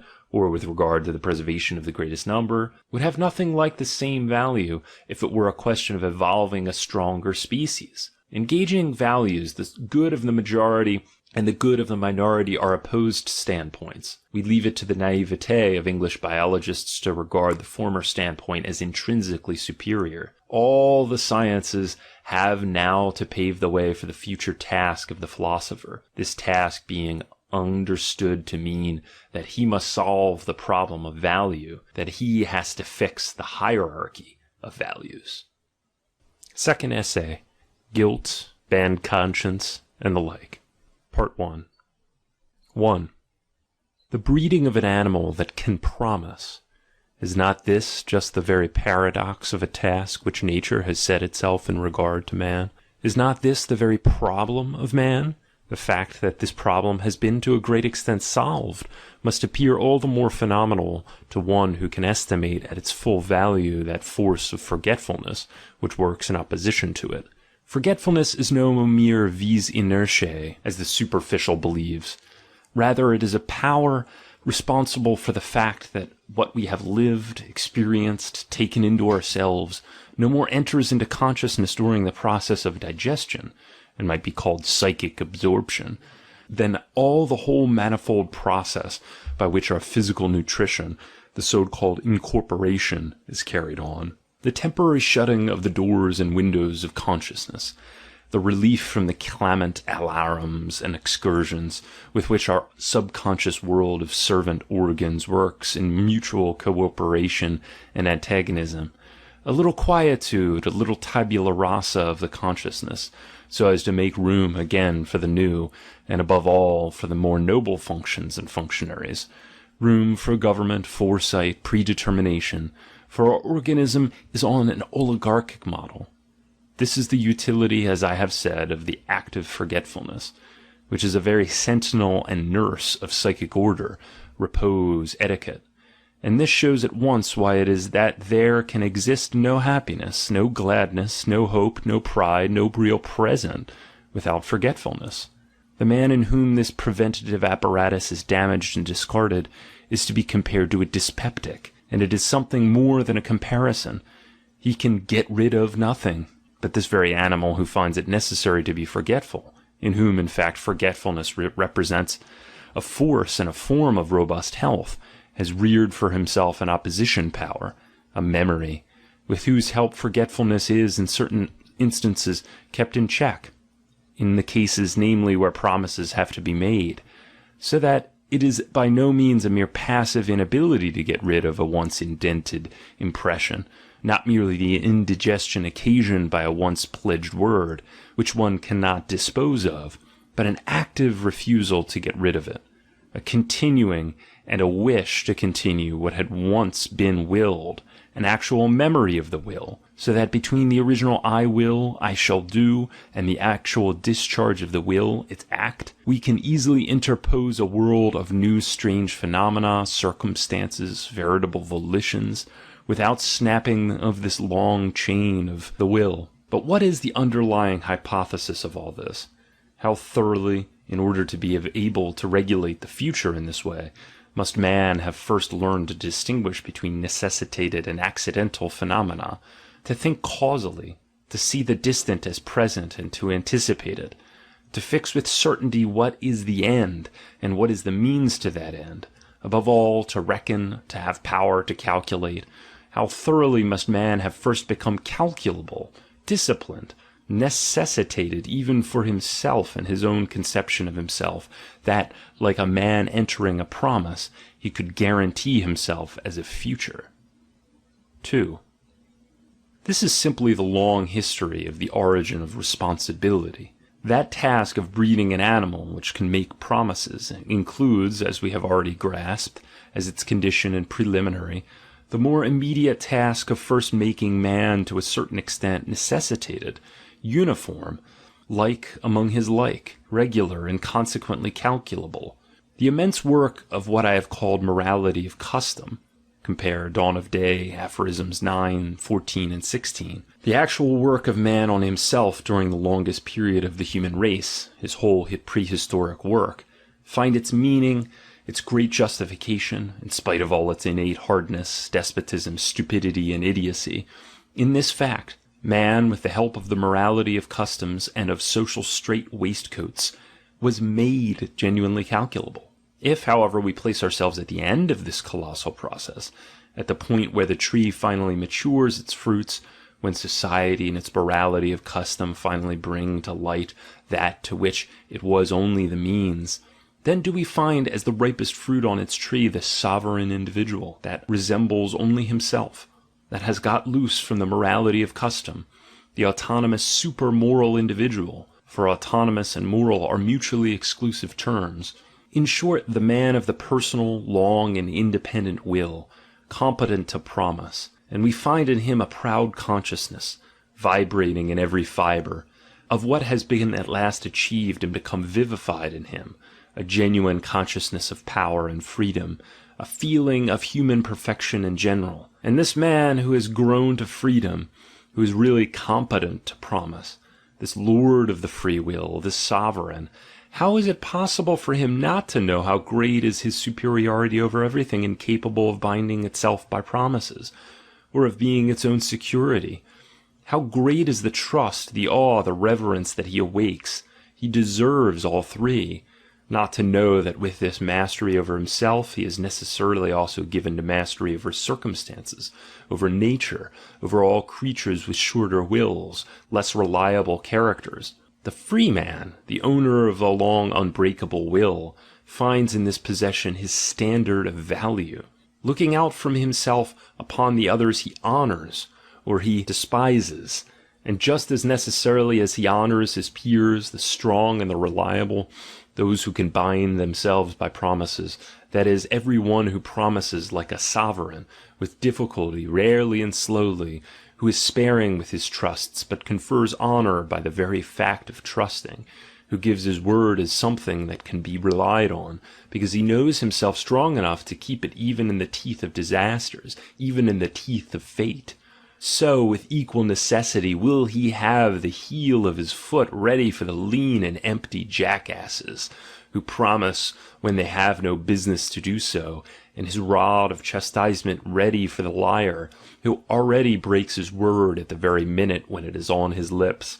The proud knowledge of the extraordinary privilege of responsibility, the consciousness of this rare freedom, of this power over himself and over fate, has sunk right down to his innermost depths, and has become an instinct, a dominating instinct. What name will he give to it, to this dominating instinct, if he needs to have a word for it? But there is no doubt about it. The sovereign man calls it his conscience. 3. His conscience? One apprehends at once that the idea conscience, which is here seen in its supreme manifestation, supreme in fact to almost the point of strangeness, should already have behind it a long history and evolution. The ability to guarantee oneself with all due pride, and also at the same time to say yes to oneself, that is, as has been said, a ripe fruit, but also a late fruit. How long must needs this fruit hang sour and bitter on the tree? And for an even longer period there was not a glimpse of such a fruit to be had. No one had taken it upon himself to promise it, although everything on the tree was quite ready for it, and everything was maturing for that very consummation. How is a memory to be made for the man-animal? How is an impression to be so deeply fixed upon this ephemeral understanding, half dense and half silly, upon this incarnate forgetfulness, that it will be permanently present? As one may imagine, this primeval problem was not solved by exactly gentle answers and gentle means. Perhaps there is nothing more awful and more sinister in the early history of man than his system of mnemonics. Something is burnt in so as to remain in his memory. Only that which never stops hurting remains in his memory. This is an axiom of the oldest, unfortunately also the longest, psychology in the world. It might even be said that wherever solemnity, seriousness, mystery, and gloomy colors are now found in the life of the men and the nations of the world, there is some survival of that horror which was once the universal concomitant of all promises, pledges, and obligations. The past with all its length, depth, and hardness, wafts to us its breath, and bubbles up in us again, when we become serious. When man thinks it necessary to make for himself a memory, he never accomplishes it without blood, tortures, and sacrifices. The most dreadful sacrifices and forfeitures, among them the sacrifice of the firstborn, the most loathsome mutilation, for instance castration, the most cruel rituals of all the religious cults, for all religions are at really bottom systems of cruelty. All these things originate from that instinct which found in pain its most potent mnemonic. In a certain sense the whole of asceticism is to be ascribed to this. Certain ideas have got to be made inextinguishable, omnipresent, fixed, with the object of hypnotizing the whole nervous and intellectual system through these fixed ideas. And the ascetic methods and modes of life are the means of freeing those ideas from the competition of all other ideas so as to make them unforgettable. The worse memory man has, the ghastlier the signs presented by his customs. The severity of the penal laws affords in particular a gauge of the extent of man's difficulty in conquering forgetfulness, and in keeping with a few primal postulates of social intercourse ever present to the minds of those who are the slaves of every momentary emotion and every momentary desire. We Germans do certainly not regard ourselves as a especially cruel and hard-hearted nation, still less as an especially casual and happy-go-lucky one. But one has only to look at our old penal ordinances in order to realize what a lot of trouble it takes in the world to evolve a nation of thinkers. I mean, the European nation, which exhibits at this very day the maximum of reliability, seriousness, bad taste, and positiveness, which has on the strength of these qualities a right to train every kind of European Mandarin. These Germans employed terrible means to make for themselves a memory, to enable them to master the rooted plebeian instincts and the brutal crudity of those instincts. Think of the old German punishments, for instance, stoning. As far back as the legend, the millstone falls on the head of the guilty man. Breaking on the wheel, the most original invention and specialty of the German genius in the sphere of punishment. Dart throwing, tearing or trampling by horses, quartering, boiling the criminal in oil or wine, still prevalent in the 14th and 15th centuries. The highly popular flaying, slicing into strips, cutting the flesh out of the breast. Think also of the evildoer being besmeared with honey and then exposed to the flies in a blazing sun. It was by the help of such images and precedents that man eventually kept it in his memory 5 or 6 "I will nots," with regard to which he had already given his promise, so as to be able to enjoy the advantages of society. And verily with the help of this kind of memory man eventually attained reason. Alas! Reason, seriousness, mastery over the emotions, all these gloomy, dismal things which are called reflection, all these privileges and pageantries of humanity, how dear is the price that they have exacted, how much blood and cruelty is the foundation of all good things. 4. But how is it that the other melancholy object, the consciousness of sin, The whole bad conscience came into the world. And it is here that we turn back to our genealogists of morals. For the second time I say, or have I not said it yet, that they are worth nothing. Just their own 5 spans long limited modern experience, no knowledge of the past and no wish to know it, still less a historic instinct, a power of second sight, which is what is really required in this case. And despite this, to go in for the history of morals, it stands to reason that this must needs produce results which are removed from the truth by something more than a respectful distance. Have these current genealogists of morals ever allowed themselves to have even the vaguest notion, for instance, that the cardinal moral idea of ought originates from the very material idea of owe? Or that punishment, developed as a retaliation absolutely independently of any preliminary hypothesis of the freedom or determination of the will? And this to such an extent that a high degree of civilization was always first necessary for the animal man to begin to make those much more primitive distinctions of intentional, negligent, accidental, responsible, and their contraries, and apply them in the assessing of punishment. That idea, the wrongdoer deserves punishment because he might have acted otherwise, in spite of the fact that it is nowadays so cheap, obvious, natural, and inevitable, that it has had to serve as an illustration of the way in which the sentiment of justice appeared on earth, is in point of fact an exceedingly late and even refined form of human judgment and inference. The placing of this idea back at the beginning of the world is simply a clumsy violation of the principles of primitive psychology. Throughout the longest period of human history, punishment was never based on the responsibility of the evildoer for his action, and was consequently not based on the hypothesis that only the guilty should be punished. On the contrary, punishment was inflicted in those days for the same reason that parents punish their children even nowadays, out of anger at an injury that they have suffered, an anger which vents itself mechanically on the author of the injury. But this anger is kept in bounds and modified through the idea that every injury has somewhere or other its equivalent price, and can really be paid off, even though it be by means of pain to the author. Whence it is that this ancient, deep-rooted, and now perhaps ineradicable idea has drawn its strength, this idea of an equivalency between injury and pain. I have already revealed its origin in the contractual relationship between creditor and ower, that is as old as the existence of legal rights at all, and in its turn points back to the primary forms of purchase, sale, barter, and trade. 5. The realization of these contractual relations excites, of course, as would be already expected from our previous observations, a great deal of suspicion and opposition towards the primitive society which made or sanctioned them. In this society, promises will be made. In this society, the object is to provide the promiser with a memory. In this society, so we may suspect, there would be full scope for hardness, cruelty, and pain.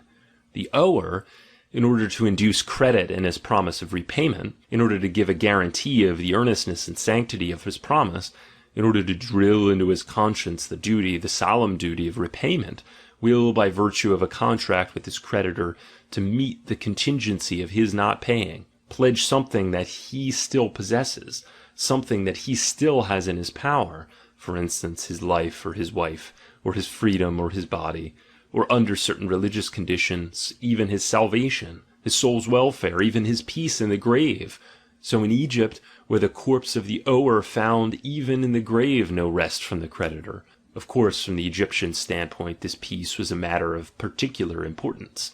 But especially has the creditor the power of inflicting on the body of the ower all kinds of pain and torture. The power, for instance, of cutting off from it an amount that appeared proportionate to the greatness of the debt. This point of view resulted in the universal prevalence at an early date of precise schemes of valuation, frequently horrible in the minuteness and meticulosity of their application, legally sanctioned schemes of valuation for individual limbs and parts of the body. I consider it as already a progress, as a proof of a freer, less petty, and more Roman conception of law, when the Roman Code of the 12 Tables decreed that it was immaterial how much or how little the creditors in such a contingency cut off. Si plus minusve secerunt ne fraude esto. Let us make the logic of the whole of this equalization process clear.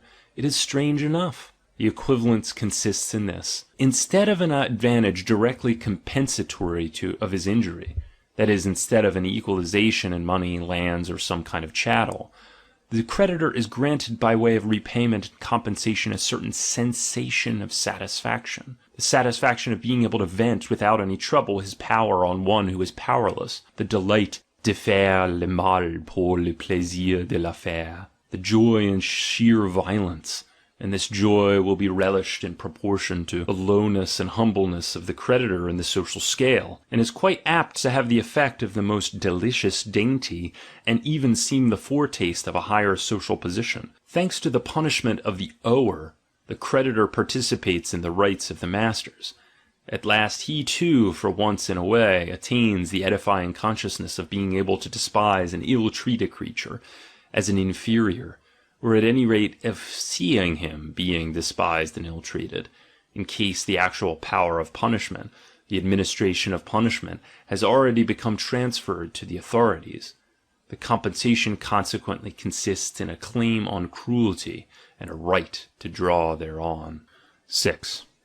It is then in this sphere of the law of contract that we find the cradle of the whole moral world, of the ideas of guilt, conscience, duty, the sacredness of duty. Their commencement, like the commencement of all great things within the world, is thoroughly and continuously saturated with blood. And should we not add that this world has never really lost a certain savour of blood and torture? Not even in old Kant, the categorical imperative reeks of cruelty. It was in this sphere likewise that there first became formed that sinister and perhaps now indissoluble association of the ideas of guilt and suffering. To put the question yet again, why can suffering be a compensation for owing?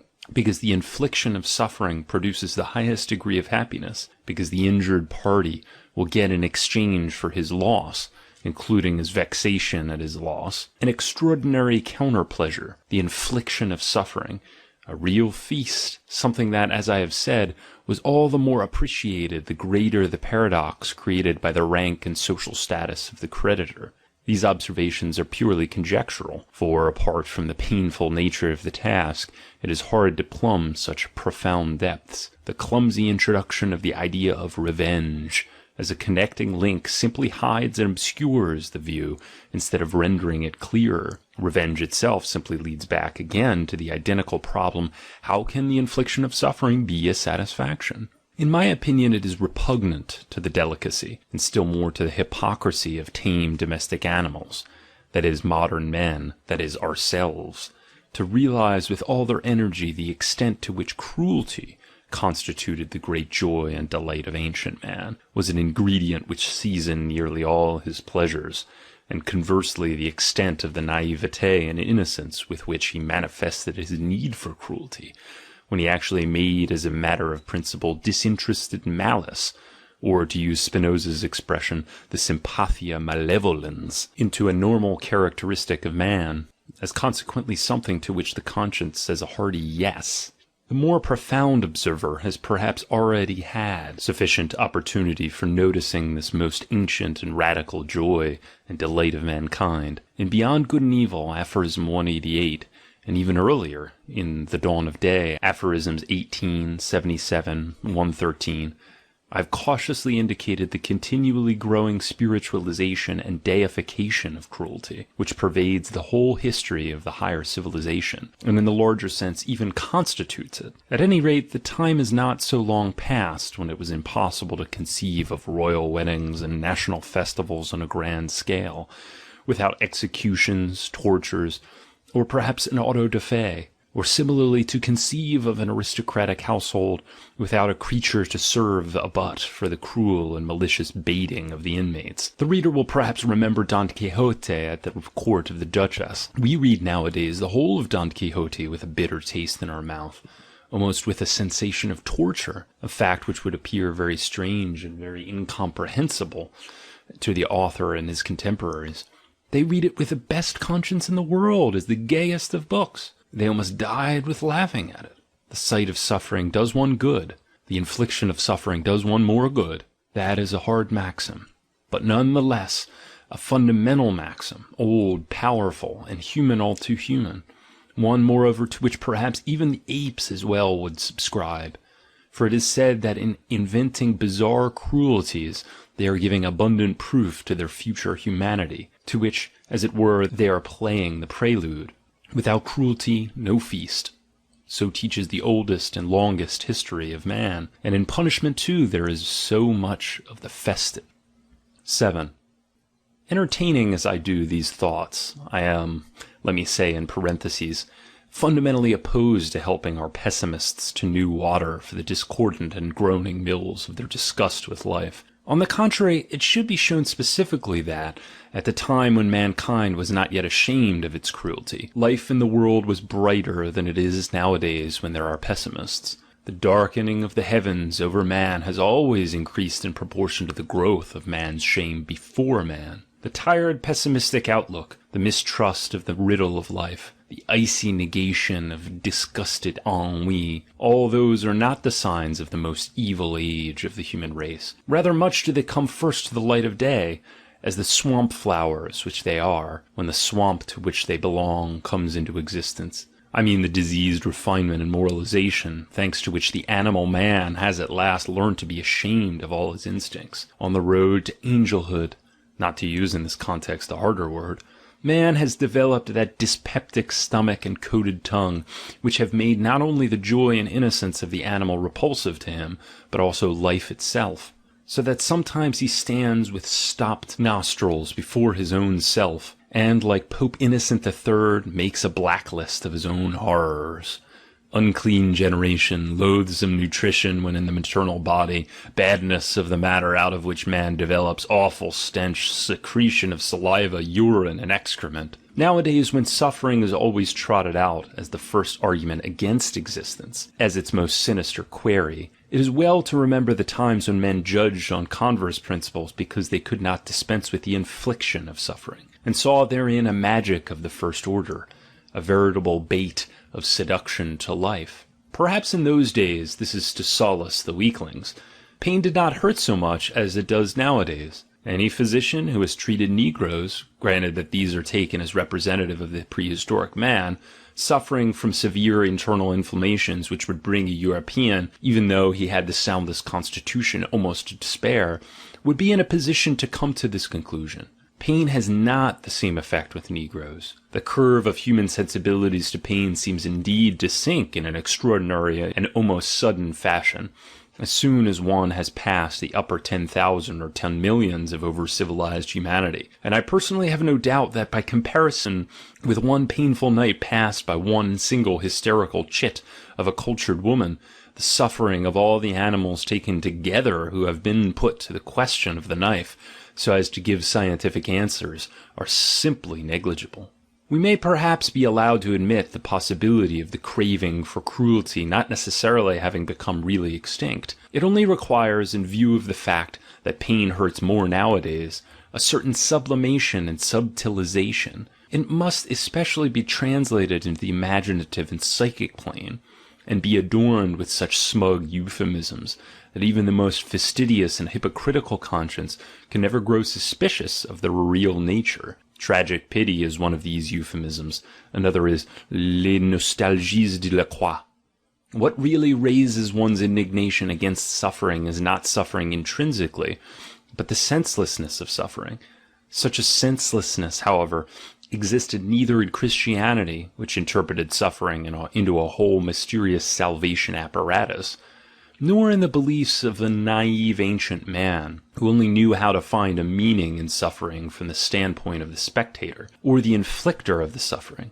In order to get the secret undiscovered and unwitnessed suffering out of the world, it was almost compulsory to invent gods and a hierarchy of intermediate beings. In short, something which wanders even among secret places, sees even in the dark, and makes a point of never missing an interesting and painful spectacle.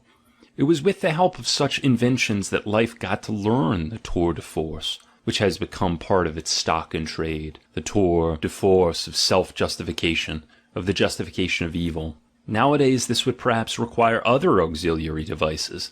For instance, life is a riddle, life is a problem of knowledge. Every evil is justified in the sight of which a god finds edification. So rang the logic of primitive sentiment. And indeed, was it only of a primitive? The gods conceived as friends of spectacles of cruelty. Oh, how far does this primeval conception extend even nowadays into our European civilization? One would perhaps like in this context to consult Luther and Calvin. It is at any rate certain that even the Greeks knew no more piquant seasoning for their happiness of their gods than the joys of cruelty. What, do you think, was the mood with which Homer makes his gods look down upon the fates of men? What final meaning have at bottom the Trojan War and similar tragic horrors? It is impossible to entertain any doubt on the point. They were intended as festival games for the gods, and, in so far as the poet is of a more godlike breed than other man, as festival games also for the poets. It was in just this spirit and no other, that at a later date the moral philosophers of Greece conceived the eyes of God as still looking down on the moral struggle, the heroism and the self-torture of the virtuous. The Heracles of duty was on a stage, and was conscious of the fact. Virtue without witnesses was something quite unthinkable for this nation of actors. Must not that philosophical invention, so audacious and so fatal, which was then absolutely new to Europe, the invention of free will, of the absolute spontaneity of man in good and evil, simply have been made for the specific purpose of justifying the idea that the interest of the gods in humanity and human virtue was inexhaustible? There would never, on the stage of this free will world, be a dearth of really new, really novel and exciting situations, plots, catastrophes. A world thought out on completely deterministic lines would be easily guessed by the gods, and would consequently soon bore them. Sufficient reason for these friends of the gods, the philosophers, not to ascribe to their gods such a deterministic world. The whole of ancient humanity is full of delicate consideration for the spectator, being as it is a world of thorough publicity and theatricality, which could not conceive of happiness without spectacles and festivals. And, as has already been said, even in great punishment there is so much which is festive. 8. The feeling of ought, of personal obligation, to take up again the train of our inquiry, has had, as we saw, its origin in the oldest and most original personal relationship that there is, the relationship between buyer and seller, creditor and owner. Here it was that individual confronted individual, and that individual matched himself against individual. There has not yet been found a grade of civilization so low as not to manifest some trace of this relationship. Making prices, assessing values, thinking out equivalents, exchanging, all this preoccupied the primal thoughts of man to such an extent that in a certain sense it constituted thinking itself. It was here that was trained the oldest form of sagacity. It was here in this sphere that we can perhaps trace the first commencement of man's pride, of his feeling of superiority over other animals. Perhaps our word mensch, manas, still expresses just something of this self-pride. Man denoted himself as the being who measures values, who values and measures, as the assessing animal par excellence. Sale and purchase, together with their psychological concomitants, are older than the origins of any form of social organization and union. It is rather from the most rudimentary form of individual right that the budding consciousness of exchange, commerce, debt, right, obligation, compensation was first transferred to the rudest and most elementary of the social complexes, in their relation to similar complexes. The habit of comparing force with force, together with that of measuring, of calculating. His eye was now focused to this perspective, and with that ponderous consistency of characteristic of ancient thought, which, though set in motion with difficulty, yet proceeds inflexibly along the line on which it has started, man soon arrived at the great generalization: everything has its price, all can be paid for. The oldest and most naive moral canon of justice, the beginning of all kindness, of all equity, of all goodwill, of all objectivity in the world. Justice in this initial phase is the goodwill among people of about equal power to come to terms with each other, to come to an understanding again by means of a settlement, and with regard to the less powerful, to compel them to agree among themselves to a settlement. 9. Measured always by the standard of antiquity, This antiquity, moreover, is present or again possible at all periods. The community stands to its members in that important and radical relationship of creditors to his owners. Man lives in a community. Man enjoys the advantages of community. And what advantages? We occasionally underestimate them nowadays. Man lives protected, spared in peace and trust, secure from certain injuries and enmities, to which the man outside the community, the peaceless man, is exposed. A German understands the original meaning of Elend, secure because he has entered into pledges and obligations to the community in respect of these very injuries and enmities. What happens when this is not the case? The community, the defrauded creditor, will get itself paid, as well as it can. One can reckon on that. In this case, the question of the direct damage done by the offender is quite subsidiary. Quite apart from this, the criminal is above all a breaker of word and covenant to the whole, and regards all the advantages and amenities of the communal life in which up to that time he had participated. The criminal is an ower who not only fails to repay the advances and advantages that has been given to him, but even sets out to attack his creditor. Consequently, he is in the future not only, as is fair, deprived of all these advantages and amenities, he is in addition reminded of the importance of those advantages. The wrath of the injured creditor, of the community, puts him back into the wild and outlawed status from which he is previously protected. The community repudiates him, and now every kind of enmity can vent itself on him. Punishment is in this stage of civilization simply the copy, the mimic, of the normal treatment of the hated, disdained, and conquered enemy, who is not only deprived of every right and protection, but of every mercy. So we have the martial law and triumphant festival of the Vevictus in all its mercilessness and cruelty. This shows why war itself, counting the sacrificial cult of war, has pronounced all the forms under which punishment has manifested itself in history. 10. As it grows more powerful, the community tends to take offenses of the individual less seriously, because they are now regarded as being much less revolutionary and dangerous to the corporate existence. The evildoer is no more outlawed and put outside the pale. The common wrath can no longer vent itself upon him with its old license. On the contrary, from this very time it is against this wrath, and particularly against the wrath of those directly injured, that the evildoer is carefully shielded and protected by the community. As, in fact, the penal law develops, the following characteristics become more and more clearly marked.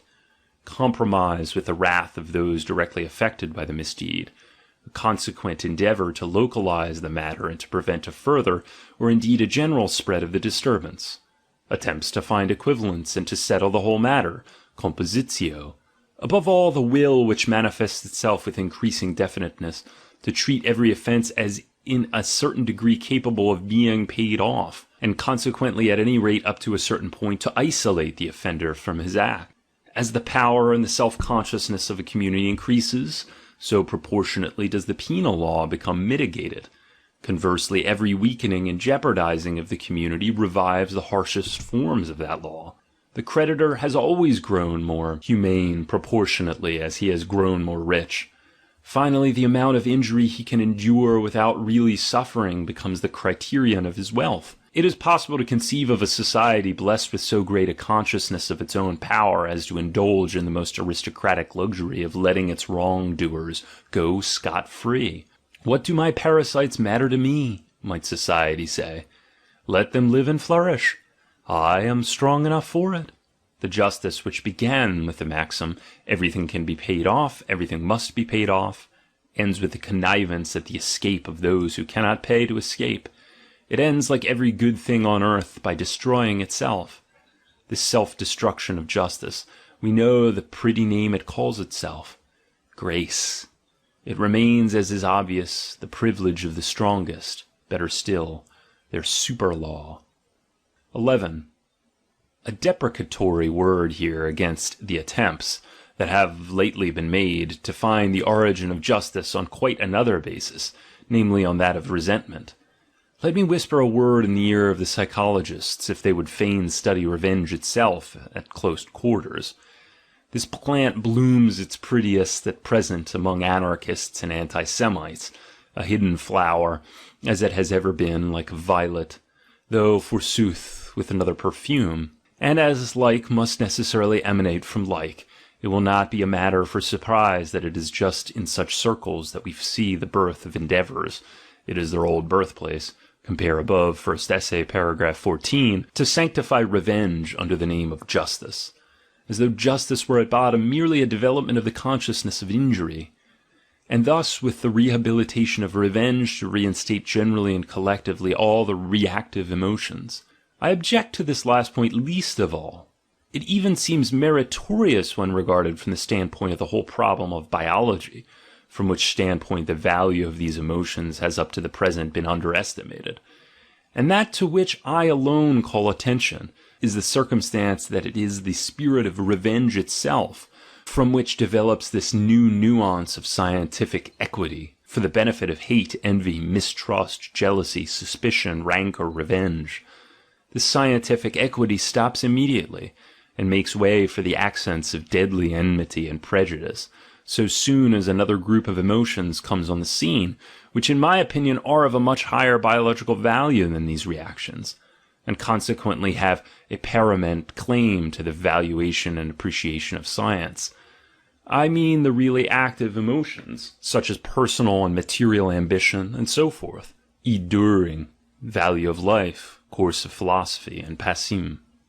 So much against this tendency in general, but as for the particular maxim of Düring's, that the home of justice is to be found in the sphere of the reactive feelings, our love of truth compels us drastically to invert his own proposition and to oppose to him this other maxim. The last sphere conquered by the spirit of justice is the sphere of the feeling of reaction.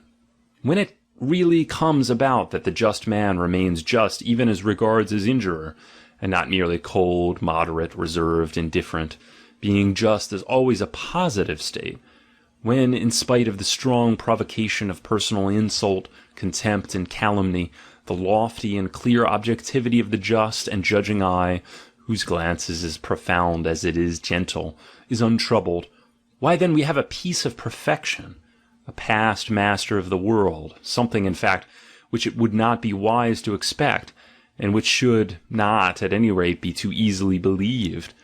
Speaking generally, there is no doubt but that even the justest individual only requires a little dose of hostility, malice, or innuendo to drive the blood into his brain and the fairness from it. The active man, the attacking, aggressive man, is always 100 degrees nearer to justice than the man who merely reacts. He certainly has no need to adopt the tactics, necessary in the case of the reacting man, of making false and biased valuations of his object. It is, in point of fact, for this reason that the aggressive man has at all times enjoyed the stronger, bolder, more aristocratic, and also freer outlook, the better conscience. On the other hand, we already surmise who it really is that has on his conscience the invention of the bad conscience. The resentful man. Finally, let man look at himself in history. In what sphere up to the present has the whole administration of law, the actual need of law, found its earthly home? Perchance in the sphere of the reacting man? Not for a minute. Rather in that of the active, strong, spontaneous, aggressive man? I deliberately defy the above-mentioned agitator, who himself makes this self-confession: the creed of revenge has run through all my works and endeavours like the red thread of justice, and say that judged historically law in the world represents the very war against the reactive feelings, the very war waged on those feelings by the powers of activity and aggression, which devote some of their strength to damming and keeping within bounds this effervescence of hysterical reactivity, and to forcing it to some compromise. Everywhere where justice is practiced and justice is maintained, it is to be observed that the stronger power, when confronted with the weaker powers which are inferior to it, whether they be groups or individuals, searches for weapons to put an end to the senseless fury of resentment, while it carries on its object, partly by taking the victim of resentment out of the clutches of revenge, partly by substituting for revenge a campaign of its own against the enemies of peace and order, partly by finding, suggesting, and occasionally enforcing settlements, partly by standardizing certain equivalents for injuries, to which equivalence the element of resentment is henceforth finally referred. The most drastic measure, however, taken and effectuated by the supreme power, to combat the preponderance of the feelings of spite and vindictiveness, it takes this measure as soon as it is at all strong enough to do so, is the foundation of law, the imperative declaration of what in its eyes is to be regarded as just and lawful, and what unjust and unlawful. And while after the foundation of law the supreme power treats the aggressive and arbitrary acts of individuals or of whole groups as a violation of law and a revolt against itself, it distracts the feelings of its subjects from the immediate injury inflicted by such a violation, and thus eventually attains the very opposite result to that always desired by revenge, which sees and recognizes nothing but the standpoint of the injured party. From henceforth the eye becomes trained to a more and more impersonal valuation of the deed, even the eye of the injured party himself, though this is in the final stage of all, as has been previously remarked. On this principle, right and wrong first manifest themselves after the foundation of law, and not, as Dühring maintains, only after the act of violation. To talk of intrinsic right and intrinsic wrong is absolutely nonsensical.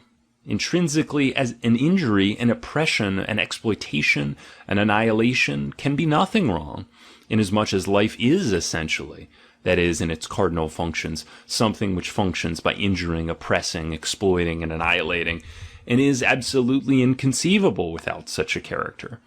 It is necessary to make an even more serious confession.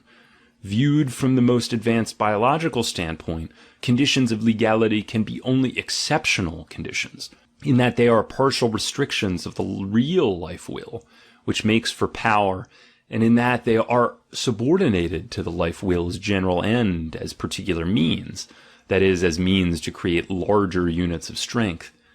A legal organization, conceived of as sovereign and universal, not as a weapon in a fight for complexes of power, but as a weapon against fighting, generally something after the style of Dühring's communistic model of treating every will as equal with every other will, would be a principle hostile to life, a destroyer and dissolver of man, an outrage on the future of man, a symptom of fatigue, a secret cut to nothingness. 12. A word more on the origin and end of punishment, two problems which are or ought to be kept distinct, but which unfortunately are usually lumped into one. And what tactics have our moral genealogists employed up to the present in these cases? Their inveterate naivete. They find out some end in the punishment, for instance, revenge and deterrence, and then in all their innocence set this end at the beginning as the causa fiendi of the punishment, and they have done the trick. But the patching up of a history of the origin of law is the last use to which the end of law ought to be put. Perhaps there is no more pregnant principle for any kind of history than the following, which, difficult though it is to master, should nonetheless be mastered in every detail. The origin of the existence of a thing and its final utility, its practical application and incorporation in a system of ends, are toto kalo opposed to each other. Everything, anything which exists and which prevails anywhere, will always be put to new purposes by a force superior to itself, will be commandeered afresh, will be turned and transformed to new uses.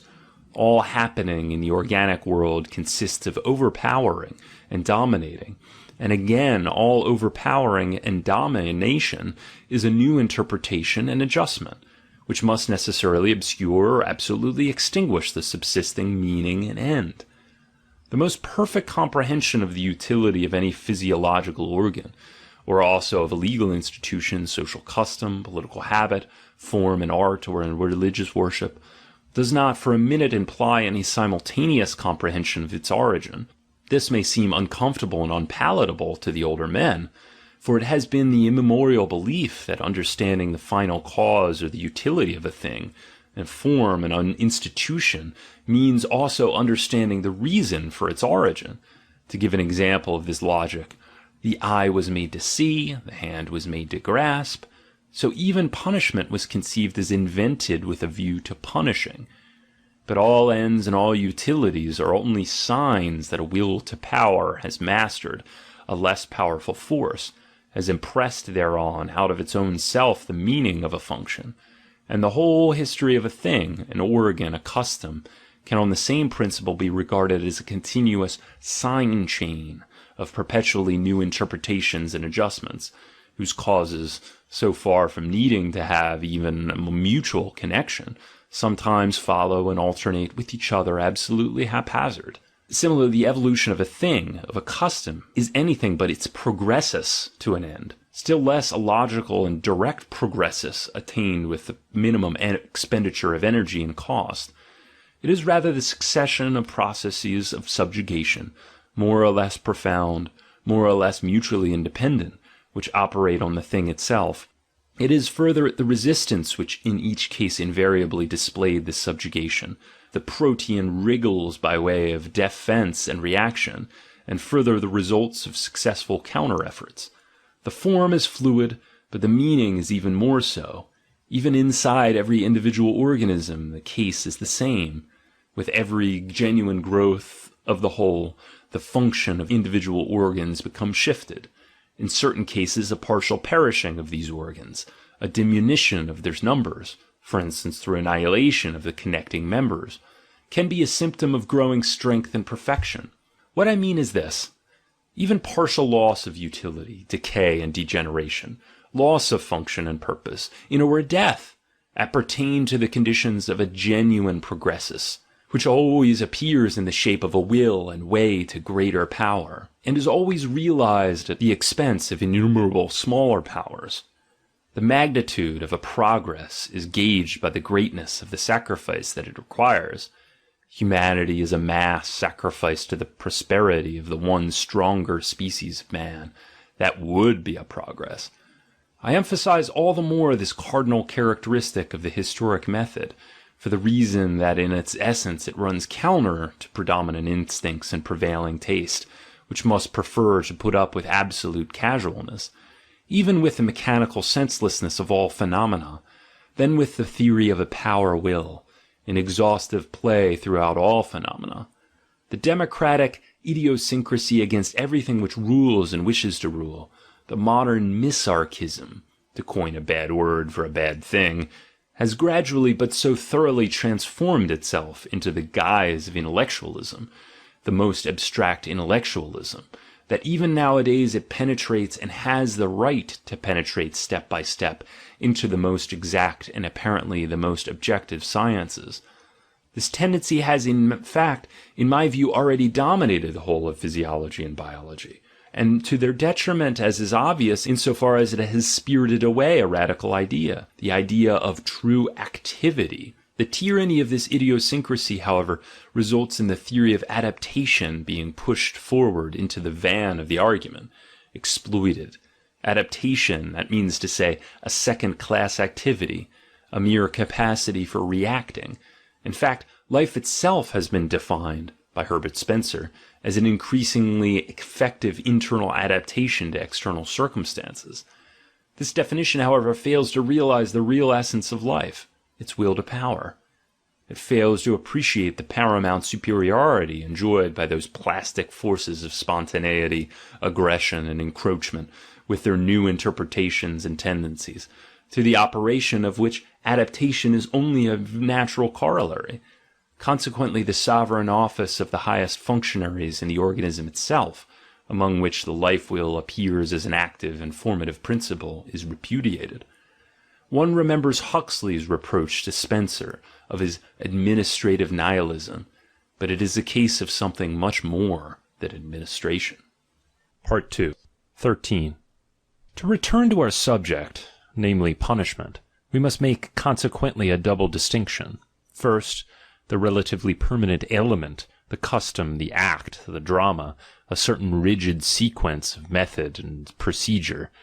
On the other hand, the fluid element, the meaning, the end, the expectation which is attached to the operation of any such procedure. At this point we immediately assume, per analogium, in accordance with the theory of the historic method, which we have elaborated above, that the procedure itself is something older and earlier than its utilization and punishment, that this utilization was introduced and interpreted into the procedure, which had existed for a long time but whose employment had another meaning.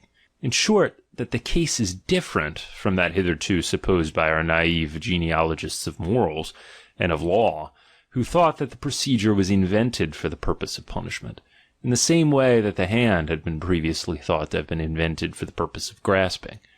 With regard to the other element in punishment, its fluid element, its meaning, the idea of punishment at a very late stage of civilization, for instance contemporary Europe, is not content with manifesting merely one meaning, but manifests a whole synthesis of meanings.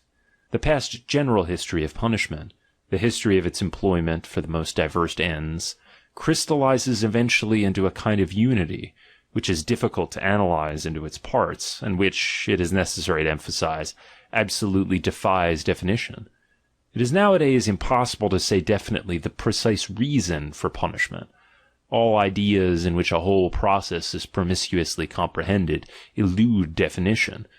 It is only that to which has no history, which can be defined. At an earlier stage, on the contrary, that synthesis of meanings appears much less rigid and much more elastic. We can realize how in each individual case the elements of the synthesis change their value and their position, so that now one element and now another stands out and predominates over the others.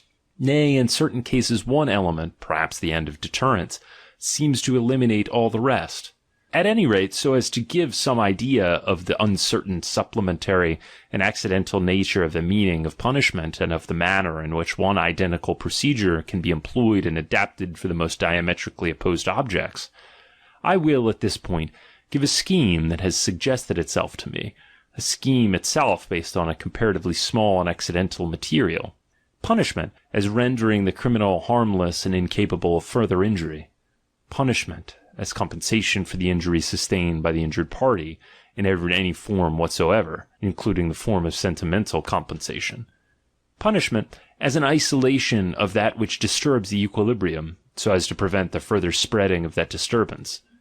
Punishment as a means of inspiring fear of those who determine and execute the punishment. Punishment as a kind of compensation for the advantages which the wrongdoer has up to that time enjoyed, for example, when he is utilized as a slave in the mines. Punishment as the elimination of an element of decay, sometimes of a whole branch according to Chinese laws, consequently as a means to the purification of the race, or the preservation of a social type. Punishment as a festival, as the violent oppression and humiliation of an enemy that has at long last been subdued. Punishment as a mnemonic, whether for him who suffers the punishment, the so-called correction, or for the witness of its administration. Punishment as the payment of a fee stipulated for by the power which protects the evil doer from the excesses of revenge. Punishment as a compromise with the natural phenomenon of revenge, insofar as revenge is still maintained and claimed as a privilege by the stronger races.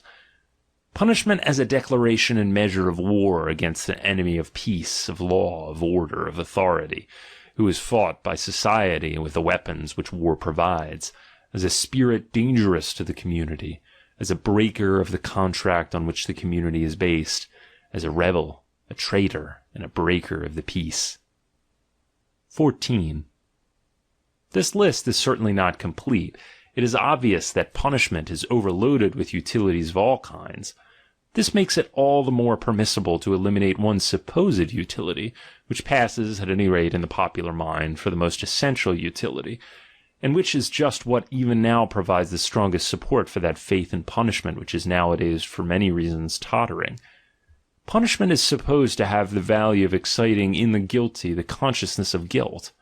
In punishment is sought the proper instrumentum of that psychic reaction which has become known as bad conscience, remorse. But this theory is even, from the point of view of the present, a violation of reality and psychology. And how much more so is the case when we have to deal with the longest period of man's history, his primitive history. Genuine remorse is certainly extremely rare among wrongdoers and the victims of punishment. Prisons and houses of correction are not the soil on which this worm of remorse pullulates for choice. This is the unanimous opinion of all conscientious observers, who in many cases arrive at such a judgment with enough reluctance and against their own personal wishes. Speaking generally, punishment hardens and numbs. It produces concentration. It sharpens the consciousness of alienation. It strengthens the power of resistance. When it happens that it breaks the man's energy and brings about a piteous prostration and abjectness, such a result is certainly even less salutary than the average effect of punishment, which is characterized by a harsh and sinister doggedness. The thought of those prehistoric millennia brings us to the unhesitating conclusion that it was simply through punishment that the evolution of the consciousness of guilt was most forcibly retarded. At any rate, in the victims of the punishing power.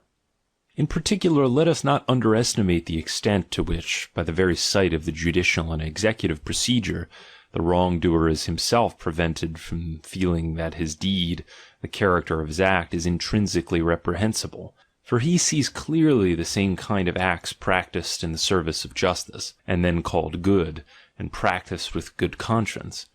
Acts such as espionage, trickery, bribery, trapping, the whole intriguing and insidious art of the policeman informer.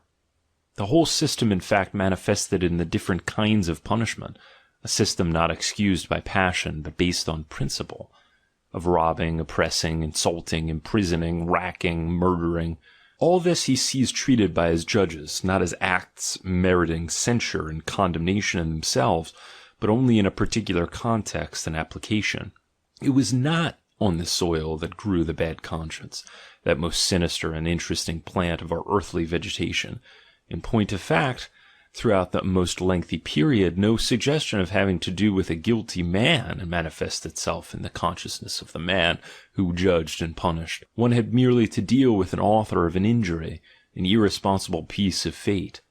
And the man himself, on whom the punishment subsequently fell like a piece of fate, was occasioned no more of an inner pain than would be occasioned by the sudden approach of some uncalculated event, some terrible natural catastrophe, a rushing, crushing avalanche against which there is no resistance.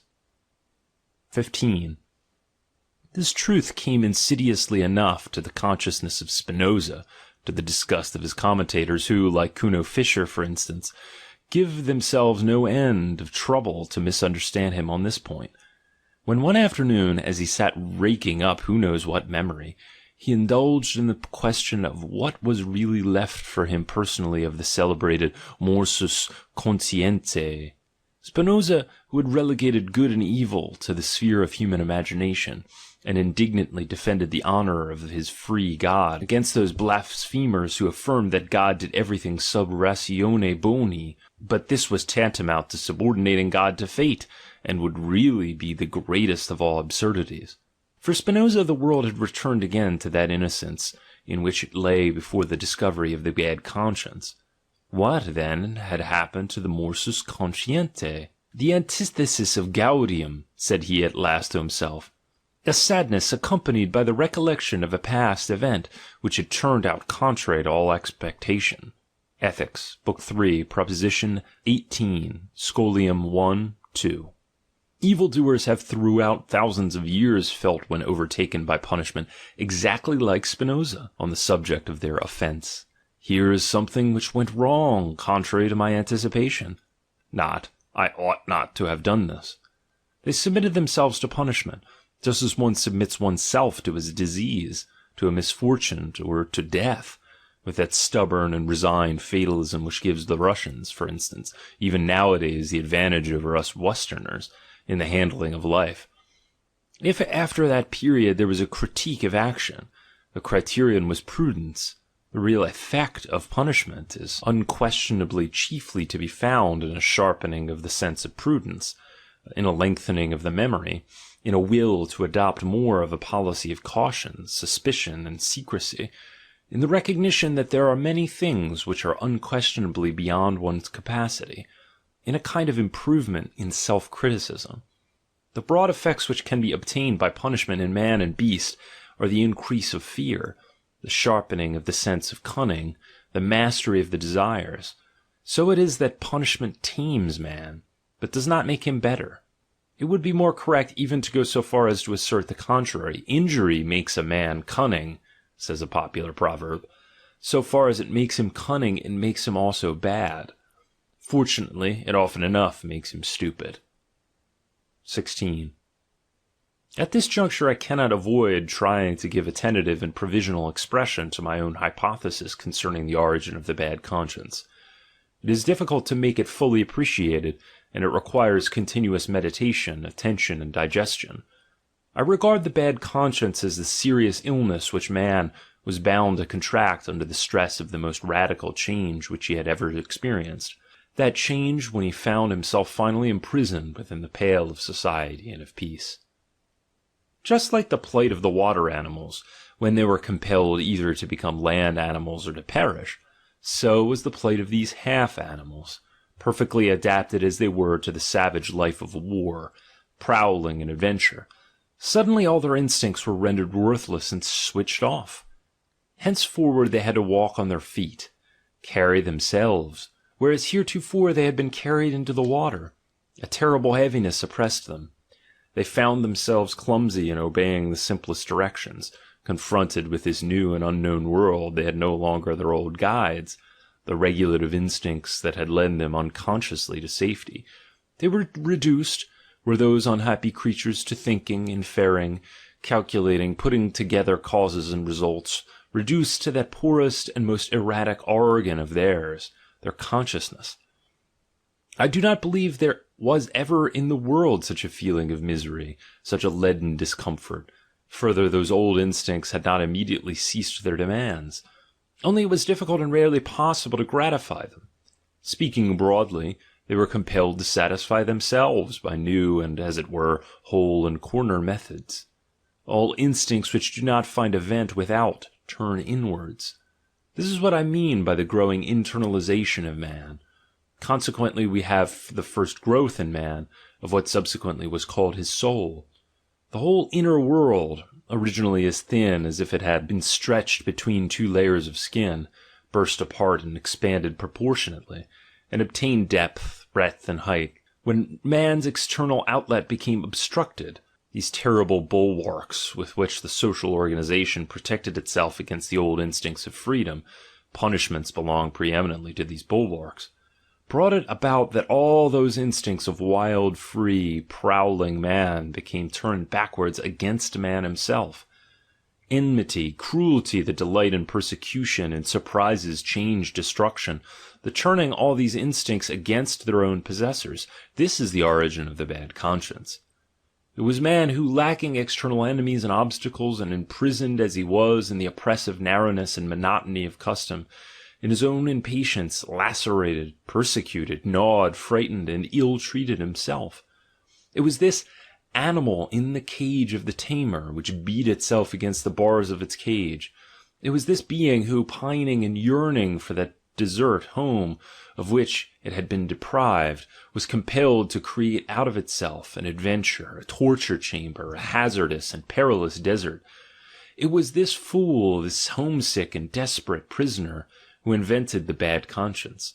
But thereby he introduced that most grave and sinister illness, from which mankind has not yet recovered, the suffering of man from the disease called man, as the result of a violent breaking from his animal past, the result, as it were, of a spasmodic plunge into a new environment and new conditions of existence, the result of a declaration of war against the old instincts, which up to that time had been the staple of his power, his joy, his formidableness. Let us immediately add that this fact of an animal ego turning against itself, taking part against itself, produced in the world so novel, profound, unheard of, problematic, inconsistent, and pregnant a phenomenon, that the aspect of the world was radically altered thereby. In sooth, only divine spectators could have appreciated the drama that then began, and whose end baffles conjecture as yet. A drama too subtle, too wonderful, too paradoxical to warrant its undergoing a nonsensical and unheeded performance on some random grotesque planet. Henceforth man is to be counted as one of the most unexpected and sensational lucky shots in the game of the big baby of Heraclitus. Whether he be called Zeus or Chance, He awakens on his behalf the interest, excitement, hope, almost the confidence of his being the harbinger and forerunner of something, of man being no end, but only a stage, an interlude, a bridge, a great promise. 17. It is primarily involved in this hypothesis of the origin of bad conscience, that alteration was no gradual and no voluntary alteration, and that it did not manifest itself as an organic adaptation to new conditions, but as a break, a jump, a necessity, an inevitable fate, against which there was no resistance and never a spark of resentment. And secondarily, that the fitting of a hitherto unchecked and amorphous population into a fixed form, starting as it had done in an act of violence, could only be accomplished by acts of violence and nothing else. That the oldest state appeared consequently as a ghastly tyranny, a grinding, ruthless piece of machinery, which went on working till this raw material of a semi-animal populace was not only thoroughly kneaded and elastic, but also molded. I used the word state. My meaning is self-evident, namely, a herd of blond beasts of prey, a race of conquerors and masters, which with all its warlike organization and all its organizing power pounces with its terrible claws on a population, in numbers possibly tremendously superior, but as yet formless, as yet nomad. Such is the origin of the state. That fantastic theory that makes it begin with a contract is, I think, disposed of. He who can command, he who is a master by nature, he who comes on the scene forceful in deed and gesture, what has he to do with contracts? Such beings defy calculation. They come like fate, without cause, reason, notice, excuse. They are there as the lightning is there, too, terrible, too sudden, too convincing, too different, to be personally even hated. Their work is an instinctive creating and impressing of forms. They are the most involuntary, unconscious artists that there are. Their appearance produces instantaneously a scheme of sovereignty which is live, in which the functions are partitioned and apportioned, in which above all no part is received or finds a place, until pregnant with a meaning in regard to the whole. They are ignorant of the meaning of guilt, responsibility, consideration, are these born organizers. In them predominates that terrible artist egoism, that gleams like brass, and that knows itself justified to all eternity in its work, even as a mother in her child. It is not in them that there grew the bad conscience, that is elementary, but it would not have grown without them. Repulsive growth as it was, it would be missing, had not a tremendous quantity of freedom been expelled from the world by the stress of their hammer strokes, their artist violence, or been at any rate made invisible and as it were latent. This instinct of freedom forced into being latent, it is already clear, this instinct of freedom forced back, trodden back, imprisoned within itself, and finally only able to vent and relief in itself, this, only this, is the beginning of the bad conscience. 18. Beware of thinking lightly of this phenomenon by reason of its initial painful ugliness. At bottom, it is the same active force which is at work on a more grandiose scale in those potent artists and organizers, and builds states, where here internally on a smaller and pettier scale, and with a retrogressive tendency, makes itself a bad conscience in the labyrinth of the beast, to use Goethe's phrase, and which builds negative ideals. It is, I repeat, that identical instinct of freedom, to use my own language, the will to power, only the material on which this force with all its constructive and tyrannous nature is let loose, is here man himself, his whole old animal self, and not, as in the case of that more grandiose and sensational phenomenon, the other man, other men. This secret self-tyranny, this cruelty of the artist, this delight in giving a form to oneself as a piece of difficult, refractory and suffering material, in burning in a will, a critique, a contradiction, a contempt, a negation. This sinister and ghastly labour of love on the part of a soul, whose will is cloven in two within itself, which makes itself suffer from delight in the infliction of suffering. This wholly active bad conscience, as finally, as one already anticipates, true fountainhead as it is of idealism and imagination, produced an abundance of novel and amazing beauty and affirmation, and perhaps has really been the first to give birth to beauty at all. What would beauty be, forsooth, if its contradiction had not first been presented to consciousness, if the ugly had not first said to himself, I am ugly? At any rate, after this hint the problem of how far idealism and beauty can be traced in such opposite ideals as selflessness, self-denial, self-sacrifice, becomes less problematical. And indubitably, in future, we shall certainly know the real and original character of the delight experienced by the selfless, the self-denying, the self-sacrificing. This delight is a phase of cruelty, so much provisionally for the origin of altruism as a moral value, and the marking out the ground from which this value has grown.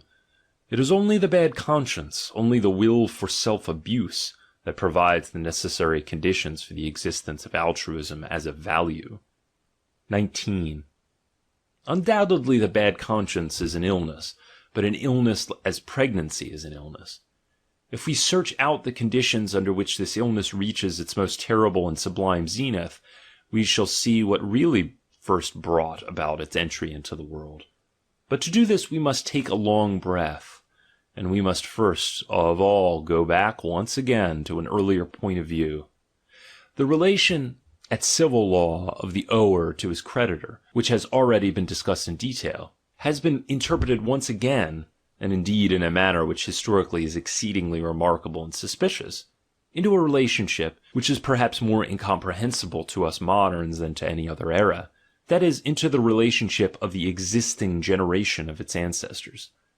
Within the original tribal association, we are talking of primitive times, each living generation recognizes a legal obligation towards the earlier generation, and particularly towards the earliest, which founded the family, and this is something much more than a mere sentimental obligation, the existence of which during the longest period of man's history is by no means indisputable. There prevails in them the conviction that it is only thanks to sacrifices and efforts of their ancestors that the race persists at all, and that this has to be paid back to them by sacrifices and services.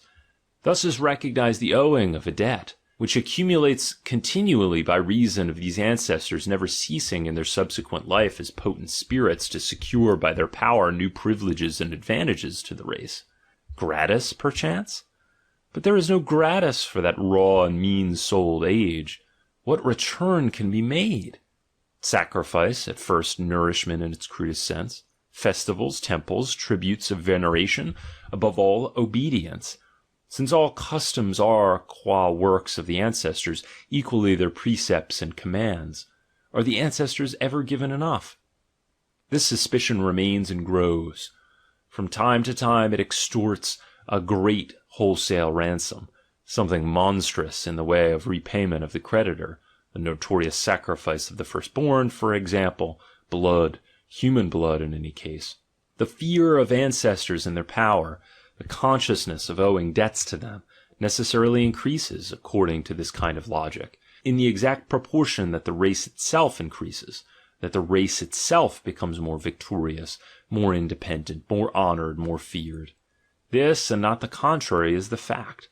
Each step towards race decay, all disastrous events, all symptoms of degeneration, of approaching disintegration, always diminish the fear of the founder's spirit, and whittle away the idea of his sagacity, providence, and potent presence.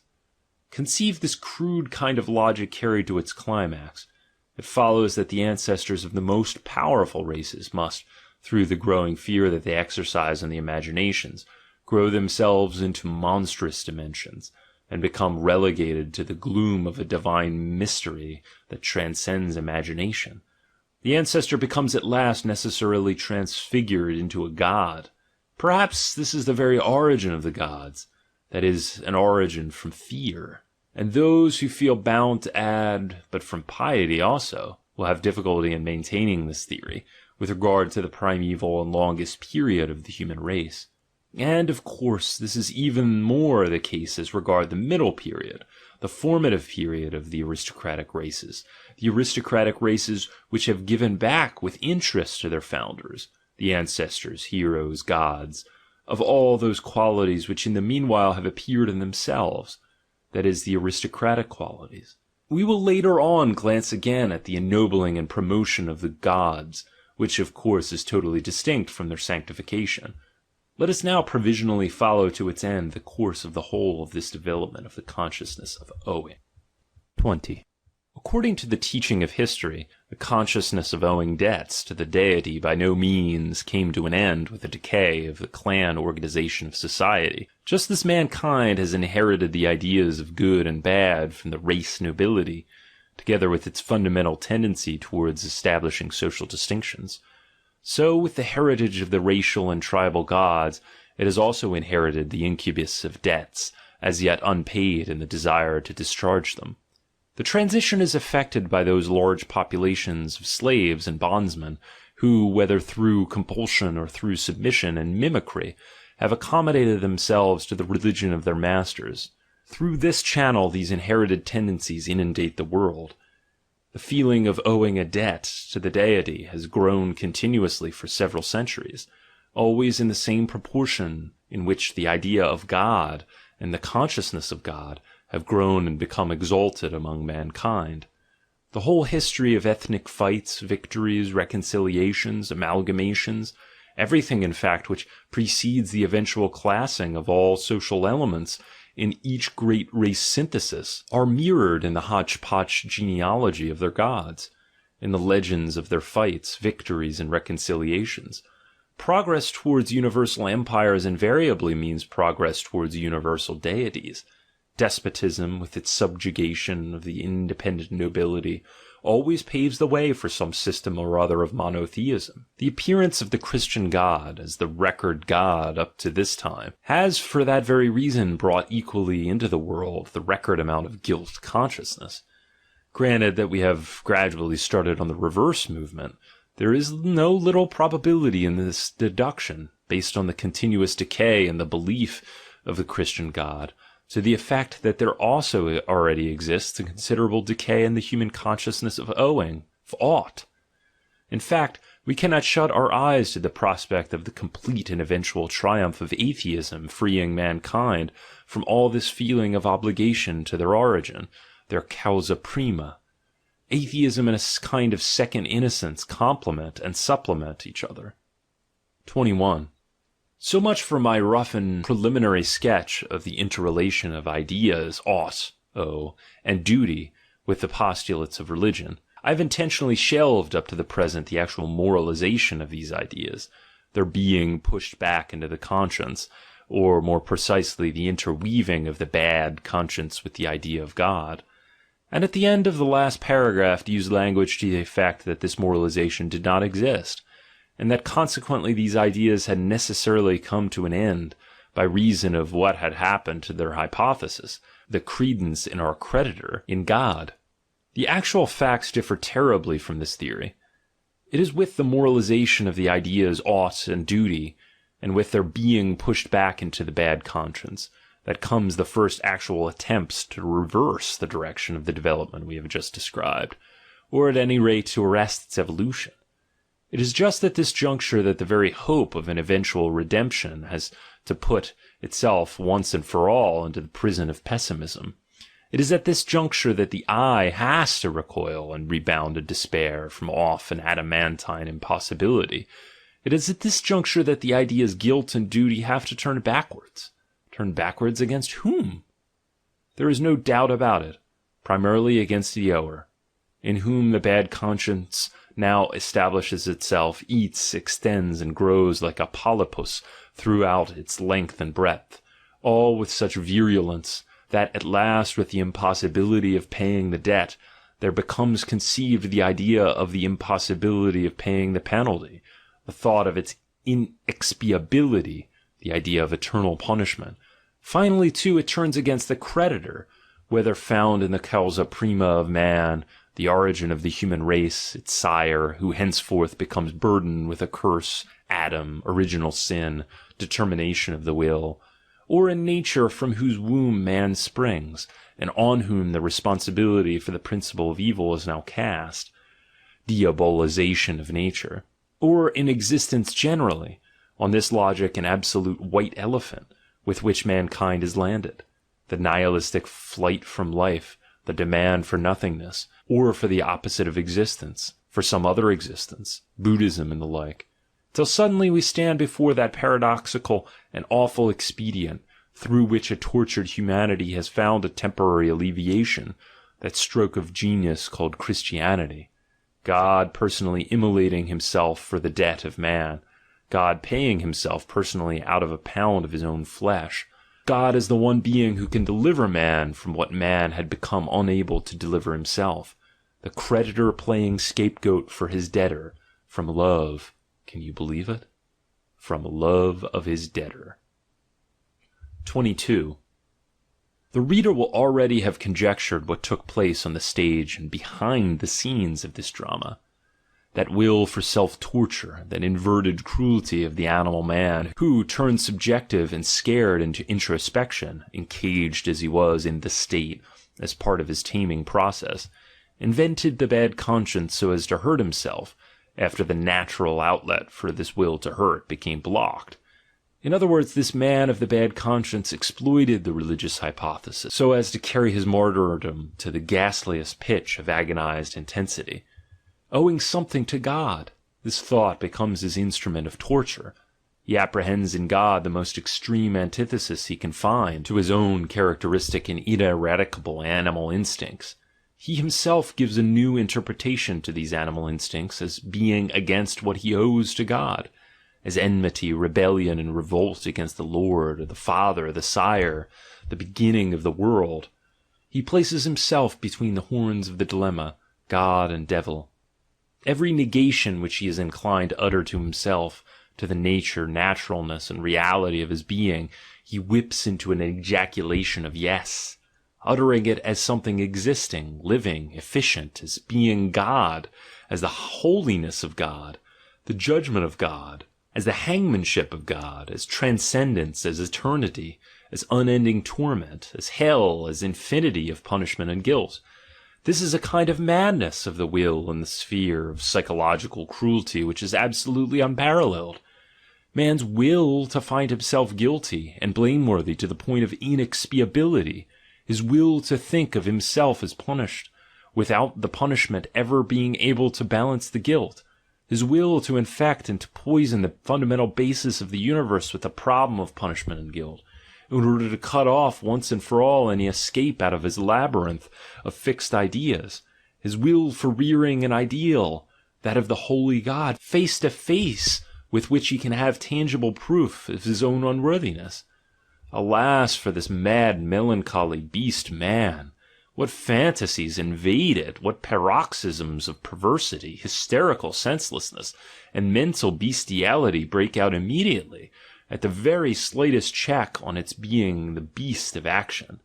All this is excessively interesting, but at the same time tainted with a black, gloomy, enervating melancholy, so that a forcible veto must be invoked against looking too long into these abysses.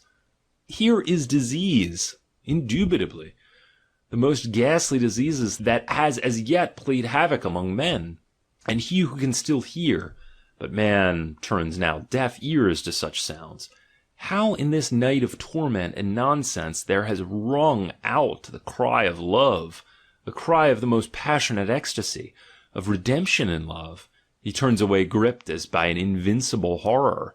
In man there is so much that is ghastly. Too long has the world been a madhouse. 23. Let this suffice once for all concerning the origin of the holy God. The fact that in itself the conception of gods is not bound to lead necessarily to this degradation of the imagination, a temporary representation of whose vagaries we felt bound to give. The fact that there exists nobler methods of utilizing the inventions of gods than in the self-crucifixion and self-degradation of man, in which the last 2,000 years of Europe have been past masters. These facts can fortunately be still perceived from every glance that we cast at the Grecian gods, these mirrors of noble and grandiose men, in which the animal in man felt itself defiled, and did not devour itself in subjective frenzy. These Greeks long utilized their gods as simple buffers against the bad conscience, so that they could continue to enjoy their freedom of soul. This, of course, is diametrically opposed to Christianity's theory of its God. They went very far on this principle, did these splendid and lion-hearted children. And there is no lesser authority than that of the Homeric Zeus for making them realize occasionally that they are taking life too casually. "Wonderful," he says on one occasion. It had to do with the case of Aegisthus, a very bad case indeed. "Wonderful how they grumble, the mortals against the immortals. Only from us, they presume, comes evil. But in their folly fashion they, spite of fate, the doom of their own disaster." Yet the reader will note and observe that this Olympian spectator and judge is far from being angry with them and thinking evil of them as on this score. "How foolish they are," so thinks he of the misdeeds of mortals, and folly, impudence, a little brain disturbance, and nothing more, are what the Greeks, even of their strongest, bravest period, have admitted to be the ground of much that is evil and fatal. Folly, not sin, do you understand? But even this brain disturbance was a problem. Come, how is it even possible? How could it have really got into brains like ours, the brains of men of aristocratic ancestry, of men of fortune, of men of good natural endowments, of men of the best society, of men of nobility and virtue? This was the question that for century on century the aristocratic Greek put to himself when confronted with every, to him incomprehensible, outrage and sacrilege with which one of his peers had polluted himself. "It must be that a god had infatuated him," he would say, at last, nodding his head. This solution is typical of the Greeks. Accordingly, the gods in those times subserved the functions of justifying man to a certain extent even in evil.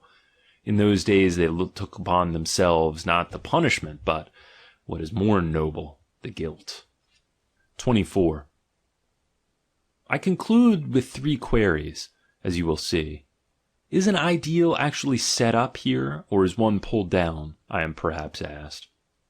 But have ye sufficiently asked yourselves how dear a payment has the setting up of every ideal in the world exacted? To achieve that consummation, how much truth must always be traduced and misunderstood? How many lies must be sanctified? How much conscience has got to be disturbed? How many pounds of God have got to be sacrificed every time? To enable a sanctuary to be set up, a sanctuary has got to be destroyed. That is a law. Show me an instance of where it has not been fulfilled. We modern men, we inherit the immemorial tradition of vivisecting the conscience, and practicing cruelty to our animal selves. That is the sphere of our most protracted training, perhaps of our artistic prowess, at any rate of our dilettantism and our perverted taste. Man has for too long regarded his natural proclivities with an evil eye, so that eventually they have become, in his system, affiliated with a bad conscience. A converse endeavour would be intrinsically feasible, but who is strong enough to attempt it? Namely, to affiliate to the bad conscience all those unnatural proclivities, all those transcendental aspirations, contrary to sense, instinct, nature, and animalism. In short, all past and present ideals, which are all ideals opposed to life, and traducing the world. To whom is one to turn nowadays with such hopes and pretensions? It is just the good men that we should thus bring about our ears. And in addition, as stands to reason, the indolent, the hedgers, the vain, hysterical, the tired. What is more offensive or more thoroughly calculated to alienate than giving any hint of the exalted severity with which we treat ourselves? And again, how conciliatory, how full of love does all the world show itself towards us as so soon as we do as all the world does, and let ourselves go like all the world. For such a consummation we need spirits of different caliber than seems really feasible in this age, spirits rendered potent through wars and victories, to whom conquest, adventure, danger, even pain have become a need. For such a consummation we need habituation to sharp, rare air, to winter wanderings, to literal and metaphorical ice and mountains. We even need a kind of sublime malice, a supreme and most self-conscious insolence of knowledge, which is the appanage of great health. We need to summarize the awful truth. Just this great health. Is this even feasible today? But someday, in a stronger age than this rotting and introspective present, must he in sooth come to us, even the Redeemer of great love and scorn, the creative spirit rebounding by the impetus of his own force back again, away from every transcendental plane and dimension, he whose solitude is misunderstanded of the people, and though it were a flight from reality, and while actually it is only his diving, burrowing, and penetrating into reality, so that when he comes up again into the light he can at once bring about by these means the redemption of this reality, its redemption from the curse which the old ideal has laid upon it. This man of the future, who in this wise will redeem us from the old ideal, as he will from that ideal's necessary corollary of great nausea, will to nothingness, and nihilism, this toxin of noon and of the great verdict, which renders the will again free, who gives back to the world its goal and to man his hope, this antichrist and anti-nihilist, this conqueror of God and of nothingness, he must one day come. 25. But what am I talking of? Enough, enough. At this juncture I have only one proper course, silence. Otherwise I trespass on a domain open alone to one who is younger than I, one stronger, more future than I, open alone to Zarathustra. Zarathustra the godless. Third essay. What is the meaning of ascetic ideals? Part 1. Careless, mocking, forceful, so does wisdom wish us. She is a woman, and never loves anyone but a warrior. Thus spake Zarathustra. 1. What is the meaning of ascetic ideals?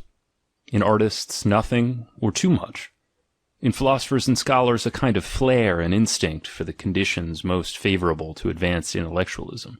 In women, at best an additional seductive fascination, a little morbidezza on the fine piece of flesh, the angelhood of a fat, pretty animal. In physiological failures and whiners, in the majority of mortals, an attempt to pose as too good for this world, a holy form of debauchery, their chief weapon in the battle with lingering pain and ennui. In priests, the actual priestly faith, their best engine of power, and also the supreme authority for power. In saints, finally, a pretext for hibernation, their novissima gloriae cupido, their peace in nothingness, God, their form of madness. But in the very fact that the ascetic ideal has meant so much to man lies expressed the fundamental feature of man's will, his horror vacui. He needs a goal, and he will sooner will nothingness than not will at all. Am I not understood? Have I not been understood? Certainly not, sir. Well, let us begin at the beginning. 2. What is the meaning of ascetic ideals? Or, to take an individual case in regard to which I have often been consulted, what is the meaning, for example, of an artist like Richard Wagner paying homage to chastity in his old age? He had always done so, of course, in a certain sense, but it was not till quite the end that he did so in an ascetic sense. What is the meaning of this change of attitude, this radical revolution in his attitude? For that was what it was. Wagner veered thereby straight round into his own opposite. What is the meaning of an artist veering round into his own opposite? At this point, granted that we do not mind stopping a little over this question, we immediately call to mind the best, strongest, gayest, and boldest period that there perhaps ever was in Wagner's life. That was the period when he was genuinely and deeply occupied by the idea of Luther's wedding. Who knows what chance is responsible for our now having the Meistersingers instead of this wedding music, and how much in the latter is perhaps just an echo of the former. But there is no doubt but that the theme would have dealt with the praise of chastity. And certainly it would have also have dealt with the praise of sensuality, and even so it would seem quite in order, and even so it would have been equally Wagnerian. For there is no necessary antithesis between chastity and sensuality. Every good marriage, every authentic, heartfelt love transcends this antithesis. Wagner would, it seems to me, have done well to have brought this pleasing reality home once again to his Germans, by means of a bold and graceful Luther comedy, for there were and are among the Germans many revilers of sensuality, and perhaps Luther's greatest merit lies just in the fact of his having had the courage of his sensuality. It used to be called, prettily enough, evangelistic freedom. But even in those cases where that antithesis between chastity and sensuality does exist, there has fortunately been for some time no necessity for it to be in any way a tragic antithesis. This should at any rate be the case with all beings who are sound in mind and body, who are far from reckoning their delicate balance between animal and angel, as being on the face of it one of the principles opposed to existence. The most subtle and brilliant spirits, such as Goethe, such as Hafitz, have ever seen in this a further charm of life. Such conflicts actually allure one to life. On the other hand, it is only too clear that when once these ruined swine are reduced to worshipping chastity, and there are such swine, they only see and worship in it the antithesis to themselves, the antithesis to ruined swine. Oh, what a tragic grunting and eagerness. You can just think of it. They worship that painful and superfluous contrast, which Richard Wagner in his latter days undoubtedly wished to set to music, and to place on the stage. For what purpose, forsooth, as we may reasonably ask? What did the swine matter to him? What do they matter to us? 3. At this point it is impossible to beg the further question of what he really had to do with that manly, so unmanly, country bumpkin, that poor devil and natural Parsifal, whom he eventually made a Catholic by such fraudulent devices. What? Was this Parsifal really meant seriously? One might be tempted to suppose the contrary, even to wish it, that the Wagnerian Parsifal was meant joyously, like a concluding play of a trilogy or satiric drama, in which Wagner the tragedian wished to take farewell of us, of himself, above all of tragedy, and to do so in a manner that should be quite fitting and worthy, that is, with an excess of the most extreme and flippant parody of the tragic itself, of the ghastly earthly seriousness of earthly woe of old, a parody of that most crude phase in the unnaturalness of the ascetic ideal that had at length been overcome. That, as I have said, would have been quite worthy of a great tragedian, who, like every artist, first attains the supreme pinnacle of his greatness, when he can look down into himself and his art, when he can laugh at himself. Is Wagner's Parsifal his secret laugh of superiority over himself? The triumph of that supreme artistic freedom and artistic transcendency which he had at length attained? We might, I repeat, wish it were so, for what can Parsifal taken seriously amount to? Is it really necessary to see in it, according to an expression once used against me, the product of an insane hate of knowledge, mind, and flesh? A curse on flesh and spirit in one breath of hate? An apostasy and reversion to the morbid Christian and obscurantist ideals? And finally, a self-negation and self-elimination on the part of an artist, who till then had devoted all the strength of his will to the contrary, namely the highest artistic expression of soul and body. And not only his art, of his life as well. Just remember with what enthusiasm Wagner followed in the footsteps of Feuerbach. Feuerbach's motto of healthy sensuality rang in the ears of Wagner during the 30s and 40s of the century, as it did in the ears of many Germans. They dubbed themselves young Germans, like the word of redemption. Did he eventually change his mind on the subject? For it seems at any rate that he eventually wished to change his teaching on that subject. And not only is that the case with the Parsifal trumpets on the stage, in the melancholy, cramped, and embarrassed lucubrations of his later years, there are 100 places in which there are manifestations of a secret will and wish, a despondent, uncertain, unavowed will to preach actual retrogression, conversion, Christianity, medievalism, and to say to his disciples, all is vanity. Seek salvation elsewhere. Even the blood of the Redeemer is once invoked. 4.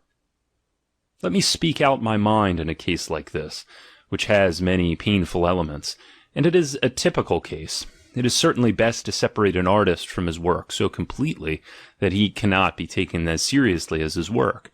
He is, after all, merely the presupposition of his work, the womb, the soil, in certain cases the dung and manure, on which and out of which it grows, and consequently, in most cases something that must be forgotten if the work itself is to be enjoyed. The insight into the origin of the work is a matter for psychologists and vivisectors, but never either in the present or the future for the aesthetes, the artists.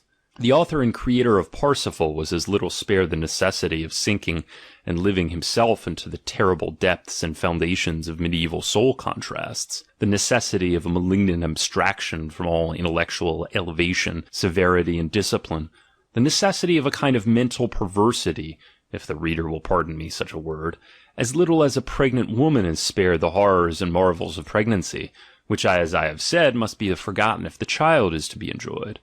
We must guard ourselves against the confusion into which an artist would fall only too easily, to employ the English terminology, out of psychological contiguity, as though the artist himself actually were the object which he is able to represent, imagine, and express. In point of fact, the position is that even if he conceived he were such an object, he would certainly not represent, conceive, express it. Homer would not have created an Achilles, nor Goethe a Faust, if Homer had been an Achilles, or if Goethe had been a Faust. A complete and perfect artist is to all eternity separated from the real, from the actual. On the other hand, it will be appreciated that he can at times get tired to the point of despair of this eternal unreality and falseness of his innermost being, and that he then sometimes attempts to trespass on to the most forbidden ground, on reality, and attempts to have real existence. With what success? The success will be guessed. It is the typical velleity of the artist, the same velleity to which Wagner fell a victim in his old age, and for which he had to pay so dearly and so fatally. He lost thereby his most valuable friends. But after all, quite apart from this velleity, who would not wish emphatically for Wagner's own sake that he had taken farewell of us and of his art in a different manner, not with a Parsifal, but in more victorious, more self-confident, more Wagnerian style, a style less misleading, a style less ambiguous with regarding to his whole meaning, less Schopenhauerian, less nihilistic. 5. What then is the meaning of aesthetic ideals? In the case of an artist, we are getting to understand their meaning. Nothing at all. Or so much that it is as good as nothing at all. Indeed, what is the use of them? Our artists have for a long time past not taken up a sufficiently independent attitude, either in the world or against it, to warrant their valuations and the changes in these valuations exciting interest. At all times that they have played the valet of some morality, philosophy, or religion, quite apart from the fact that unfortunately they have often enough been the inordinately supple courtiers of their clients and patrons, and the inquisitive toadies of the powers that are existing, or even of the new powers to come. To put it at its lowest, they always need a rampart, a support, an already constituted authority.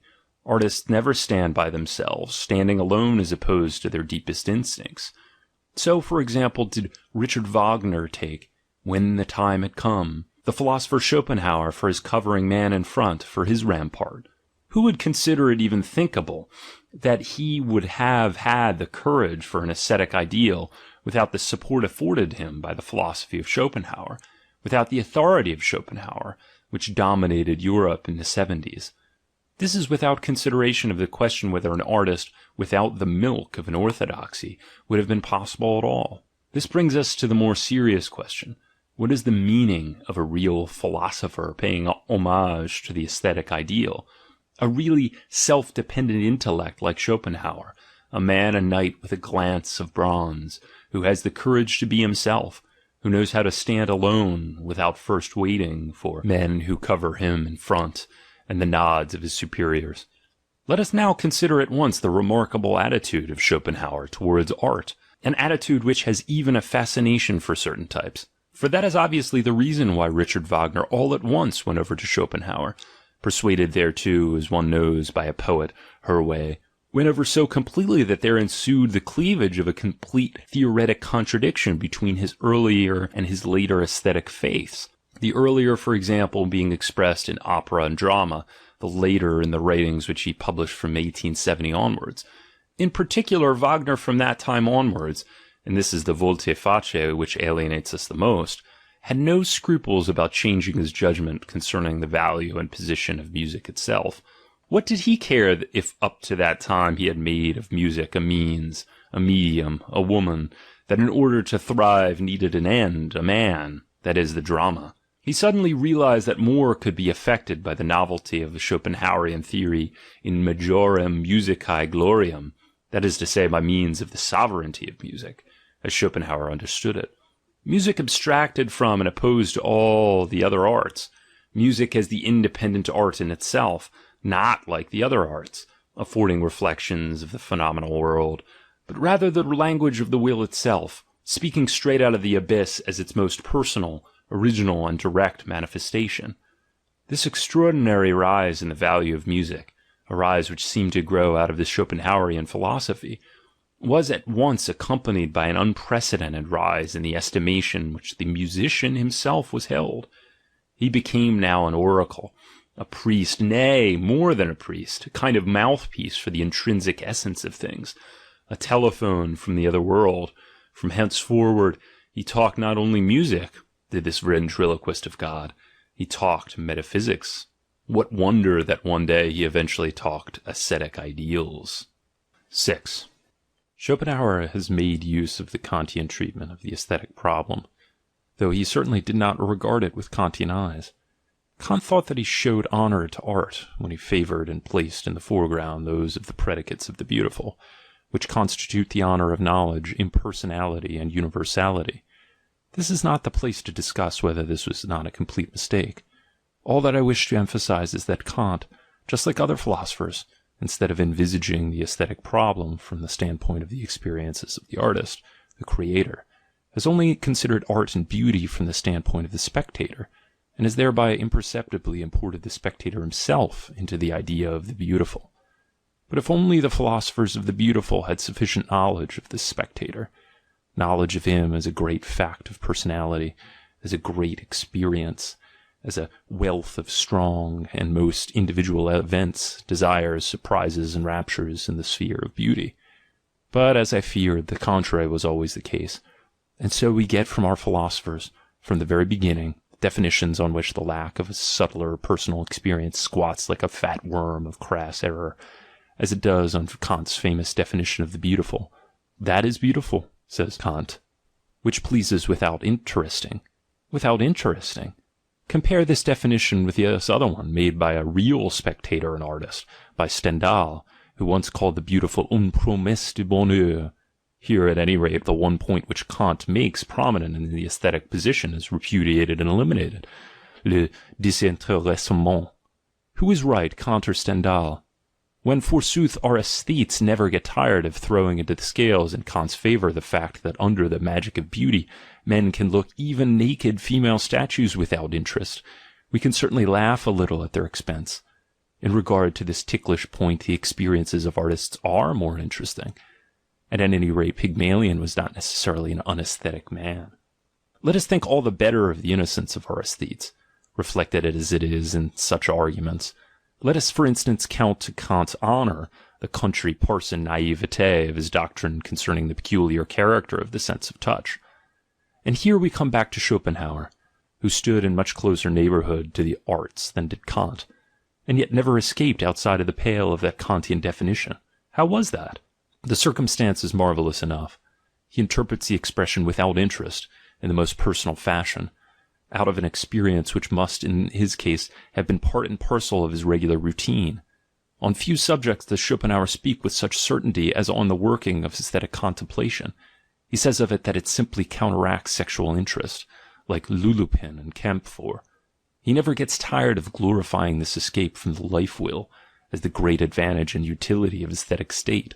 In fact, one is tempted to ask if his fundamental conception of will and idea, the thought that there can only exist freedom from the will by means of idea, did not originate in a generalization from the sexual experience. In all questions concerning the Schopenhauerian philosophy, one should, by the by, never lose sight of the consideration that it is the conception of a youth of 26, so that it participates not only in what is peculiar to Schopenhauer's life, but in what is peculiar to that special period in his life.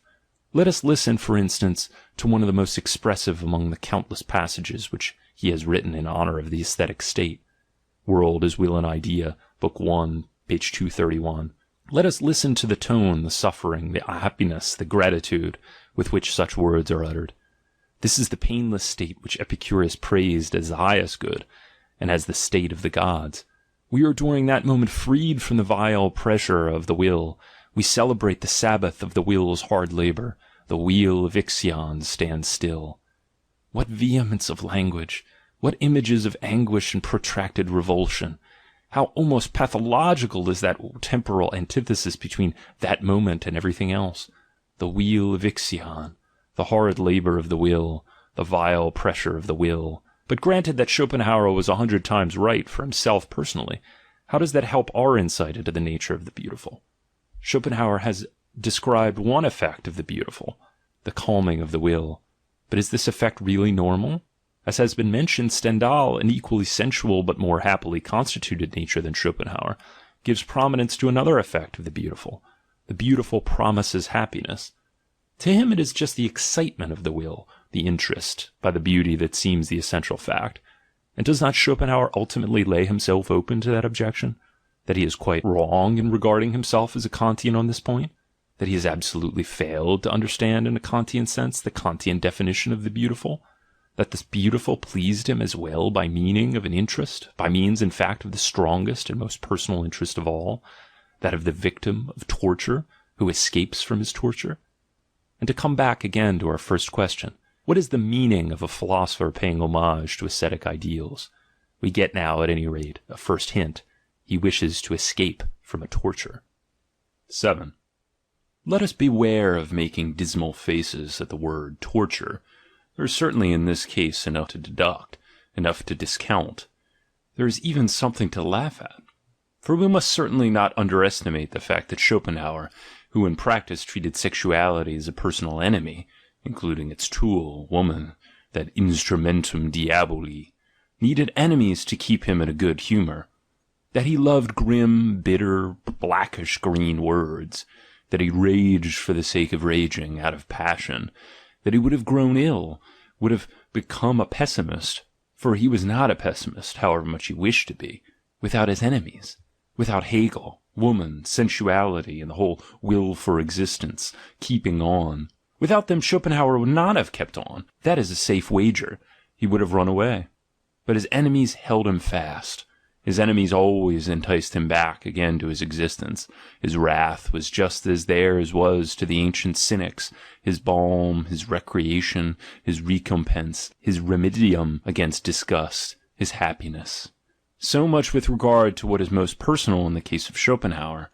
On the other hand, there is still much which is typical in him, and only now we have come back to our problem. It is an accepted and indisputable fact, so long as there are philosophers in the world, and wherever philosophers have existed, from India to England, to take the opposite poles of philosophic ability, that there exists a real irritation and rancor on the part of philosophers towards sensuality. Schopenhauer is merely the most eloquent, and if one has the ear for it, also the most fascinating and enchanting outburst. There similarly exists a real philosophic bias and affection for the whole ascetic ideal. There should be no illusions on this score. Both these feelings, as has been said, belong to the type. If a philosopher lacks both of them, then he is, you may be certain of it, never anything but a pseudo. What does that mean? For this state of affairs must first be interpreted. In itself it stands there stupid to all eternity, like any thing in itself. Every animal, including la bête philosophe, strives instinctively after an optimum of favorable conditions, under which he can let his whole strength have his play, and achieves his maximum consciousness of power with equal instinctiveness, and with a fine perceptive flair which is superior to any reason. Every animal shudders mortally at every kind of disturbance and hindrance which obstructs or could obstruct his way to that optimum. It is not his way to happiness of which I am talking, but his way to power, to action, the most powerful action, and in point of fact, in many cases, his way to unhappiness. Similarly, the philosopher shudders mortally at marriage, together with all that could persuade him to it. Marriage is a fatal hindrance on the way to the optimum. Up to the present, what great philosophers have been married? Heraclitus, Plato, Descartes, Spinoza, Leibniz, Kant, Schopenhauer? They were not married. And further, one cannot imagine them as married. A married philosopher belongs to comedy. That is my rule. As for that exception of a Socrates, the malicious Socrates married himself, it seems. Ironic, just to prove this very rule. Every philosopher would say, as Buddha said, when the birth of a son was announced to him, Rahula has been born to me, a fetter has been forged for me. Rahula means here a little demon. There must come an hour of reflection to every free spirit, granted that he had previously an hour of thoughtlessness. Just as one came once to the same Buddha. Narrowly cramped, he reflected, is the life of the house. It is the place of uncleanness. Freedom is found in leaving the house. Because he thought like this, he left the house. So many bridges to independence are shown in the ascetic ideal, that the philosopher cannot refrain from exultation and clapping of hands when he hears the history of all those resolute ones, who on one day uttered a nay to all servitude, and went into some desert, even granting that they were only strong asses, and the absolute opposite of strong minds. What then does the ascetic ideal mean in a philosopher? This is my answer. It will have been guessed long ago. When he sees this ideal, the philosopher smiles because he sees therein an optimum of the conditions of the highest and boldest intellectuality. He does not deny existence. He rather affirms thereby his existence and only his existence, and this perhaps to the point of not being far off the blasphemous wish, periat mundus, fiat philosophia, fiat philosophus, fiam. 8. These philosophers, you see, are by no means uncorrupted witnesses and judges of the value of the ascetic ideal. They think of themselves, what is the saint to them. They think of that which to them personally is most indispensable, of freedom from compulsion, disturbance, noise, freedom from business, duties, cares, of a clean hand, of the dance, spring, and flight of thoughts, of good air, rare, clean, free, dry as is the air on the heights, in which every animal creature becomes more intellectual and gains wings.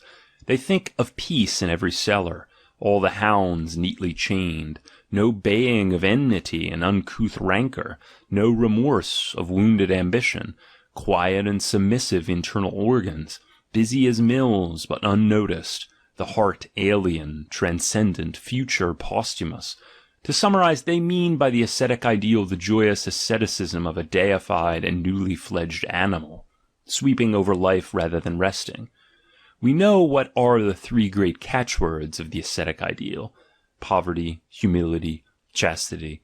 And now just look closely at the life of all the great fruitful inventive spirits. You will always find again and again these three qualities up to a certain extent. Not for a minute, as is self-evident, as though perchance they were part of their virtues. What has this type of man to do with virtues? But as the most essential and natural conditions of their best existence, their finest fruitfulness. In this connection, it is quite possible that their predominant intellectualism had first to curb an unruly and irritable pride, or an insolent sensualism, or that it had all its work cut out to maintain its wish for the desert, against perhaps an inclination to luxury and dilettantism, or similarly against an extravagant liberality of heart and hand. But their intellect did affect all this, simply because it was the dominant instinct, which carried through its orders in the case of all the other instincts. It affects it still. If it ceased to do so, it would simply not be dominant. But there is not one iota of virtue in all this. Further, the desert of which I just spoke, in which the strong, independent, and well-equipped spirits retreat into their hermitage, oh, how different is it from the cultured classes' dream of a desert.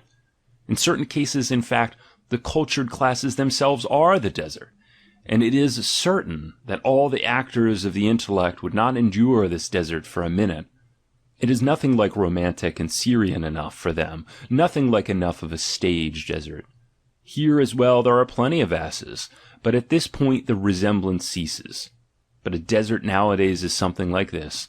Perhaps a deliberate obscurity, a getting out of the way of oneself, a fear of noise, admiration, papers, influence, a little office, a daily task, something that hides rather than brings to light, something associating with harmless, cheerful beasts and fowl, the sight of which refreshes, a mountain for company, but not a dead one with eyes, that is, with lakes. In certain cases even a room in a crowded hotel where one can reckon on not being recognized, and on being able to talk with impunity to everyone. Here is the desert. Oh, it is lonely enough, believe me. I grant that when Heraclitus retreated to the courts and cloisters of the colossal temple of Artemis, that wilderness was worthier. Why do we lack such temples? Perchance we do not lack them. I just think of my splendid study in the Piazza di San Marco, in spring, of course, and in the morning between 10 and 12. But that which Heraclitus shunned is still just what we too avoid nowadays. The noise and democratic babble of the Ephesians, their politics, their news from the empire, I mean, of course, Persia, their market trade and the things of today. For there is one thing from which we philosophers especially need a rest, from the things of today. We honor the silent, the cold, the noble, the far, the past, everything, in fact, at the sight of which the soul is not bound to brace itself up and defend itself, something with which one can speak without speaking aloud. Just listen now to the tone of a spirit when it speaks. Every spirit has its own tone and loves its own tone. That thing yonder, for instance, is bound to be an agitator, that is, a hollow head, a hollow mug, whatever may go into them, everything comes back from him dull and thick, heavy with the echo of a great void. That spirit yonder nearly always speaks hoarse. Has he, perchance, thought himself hoarse? And maybe so, ask the physiologists. But he who thinks in words, thinks as a speaker and not as a thinker. It shows that he does not think of objects or think objectively, but only of his relations with objects. That, in point of fact, he only thinks of himself and his audience. This third one, it speaks aggressively. He comes too near our body, his breath blows on us. We shut our mouth involuntarily, although he speaks to us through a book.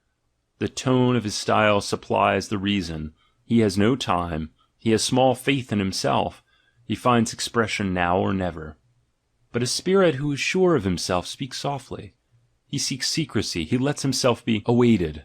A philosopher is recognized by the fact that he shuns three brilliant and noisy things: fame, princes, and women, which is not to say that they do not come to him. He shuns every glaring light, therefore he shuns his time and its daylight. Therein he is as a shadow. The deeper sinks the sun, the greater grows the shadow. As for his humility, he endures, as he endures darkness, a certain dependence and obscurity. Further, he is afraid of the shock of lightning. He shudders at the insecurity of a tree which is too isolated and too exposed, on which every storm vents its temper, every temper its storm. His maternal instincts, his secret love for that which grows in him, guides him into states where he is relieved from the necessity of taking care of himself, in the same way in which the mother instinct in woman has thoroughly maintained up to the present woman's dependent position. After all, they demand little enough, do these philosophers. Their favorite motto is, "He who possesses is possessed." All this is not, as I must say again and again, to be attributed to a virtue, to a meritorious wish for moderation and simplicity, but because their supreme lord so demands of them, demands wisely and inexorably, their lord who is eager only for one thing, for which alone he musters, and for which alone he hoards everything: time, strength, love, interest. This kind of man likes not to be disturbed by enmity. He likes not to be disturbed by friendship. It is a type which forgets or despises easily. It strikes him as bad form to play the martyr, to suffer for truth. He leaves all that to the ambitious and to the stage heroes of the intellect, and to all those, in fact, who have time enough for such luxuries. They themselves, the philosophers, have something to do for truth. They make a sparing use of big words. They are said to be adverse to the word truth itself. It has a certain highfalutin ring. Finally, as far as the chastity of philosophers is concerned, the fruitfulness of this type of mind is manifestly in another sphere than that of children. Perchance in some other sphere, too, they have the survival of their name, their literal immortality, philosophers in ancient India would express themselves with still greater boldness. Of what use is posterity to him whose soul is the world? In this attitude there is not a trace of chastity, by reason of any ascetic scruple or hatred of the flesh, any more than it is chastity for an athlete or a jockey to abstain from women. It is rather the will of the dominant instinct, at any rate, during the period of their advanced philosophic pregnancy. Every artist knows the harm done by sexual intercourse on occasions of great mental strain and preparation. As far as the strongest artists and those with the surest instincts are concerned, this is not necessarily a case of experience, hard experience, but it is simply their maternal instinct which, in order to benefit the growing work, disposes recklessly, but beyond all its normal stocks and supplies, of the vigor of its animal life. The greater power then absorbs the lesser. Let us now apply this interpretation to gauge correctly the case of Schopenhauer, which we have already mentioned. In his case, the sight of the beautiful acted manifestly like a resolving irritant on the chief power of his nature, the power of contemplation and of intense penetration, so that this strength exploded and became suddenly master of his consciousness. But this by no means excludes the possibility of that particular sweetness and fullness, which is peculiar to the aesthetic state, springing directly from the ingredient of sensuality, just as that idealism which is peculiar to girls at puberty originates in the same source. It may be, consequently, that sensuality is not removed by the approach of the aesthetic state, as Schopenhauer believed, but merely becomes transfigured, and ceases to enter into the consciousness as sexual excitement. I shall return once again to this point in connection with the more delicate problem of the physiology of the aesthetic, a subject which up to the present has been singularly untouched and unelucidated. 9. A certain asceticism, a grimly gay, wholehearted renunciation is, as we have seen, one of the most favourable conditions for the highest intellectualism, and consequently for the most natural corollaries of such intellectualism. We shall therefore be proof against any surprise at the philosophers in particular always treating the ascetic ideal with a certain amount of predilection. A serious historical investigation shows the bond between the ascetic ideal and philosophy to be still much tighter and still much stronger. It may be said that it was only in the leading strings of this ideal that philosophy really learnt to make its first steps in baby paces. Alas, how clumsily, alas, how crossly, alas, how ready to tumble down and lie on its stomach was this shy little darling of a brat with its bandy legs. The early history of philosophy is like that of all good things. For a long time they had not the courage to be themselves. They kept always looking round to see if no one would come to their help. Further, they were afraid of all those who looked at them. Just enumerate in order the particular tendencies and virtues of the philosopher: his tendency to doubt, his tendency to deny, his tendency to wait, to be ephectic, his tendency to analyze, search, explore, dare, his tendency to compare and to equalize, his will to be neutral and objective, his will for everything which is sine ira et studio. Has it yet been realized that for quite a lengthy period these tendencies went counter to the first claims of morality and conscience? To say nothing at all of reason, which even Luther chose to call Frau Kluglin, the sly whore. Has it been yet appreciated that a philosopher, in the event of his arriving at self-consciousness, must needs feel himself an incarnate nitimur inventitium, and consequently guard himself against his own sensations, against self-consciousness? It is, I repeat, just the same with all good things, on which we now pride ourselves, even judged by the standard of the ancient Greeks. Our whole modern life, in so far as it is not weakness, but power and the consciousness of power, appears pure hubris and godlessness. For the things which are the very reverse of those which we honor today have had for a long time conscience on their side, and God as their guardian. Hubris is our whole attitude to nature nowadays, our violation of nature with the help of machinery, and all the unscrupulous ingenuity of our scientists and engineers. Hubris is our attitude to God, that is, to some alleged teleological and ethical spider behind the meshes of the great trap of the causal web. Like Charles the Bold in his war with Louis XI, we may say, Je combats l'universel acharné. Hubris is our attitude to ourselves, for we experiment with ourselves in a way that we would not allow with any animal, and with pleasure and curiosity open our soul and our living body. What matters now to us the salvation of the soul? We heal ourselves afterwards. Being ill is instructive, we doubt it not. Even more instructive than being well. Inoculators of disease seem to us today even more necessary than any medicine men and saviors. There is no doubt we do violence to ourselves nowadays. We crackers of the soul's kernel, we incarnate riddles, who are ever asking riddles, as though life were naught else than the cracking of a nut. And even thereby must we necessarily become day by day more and more worthy to be asked questions and worthy to ask them.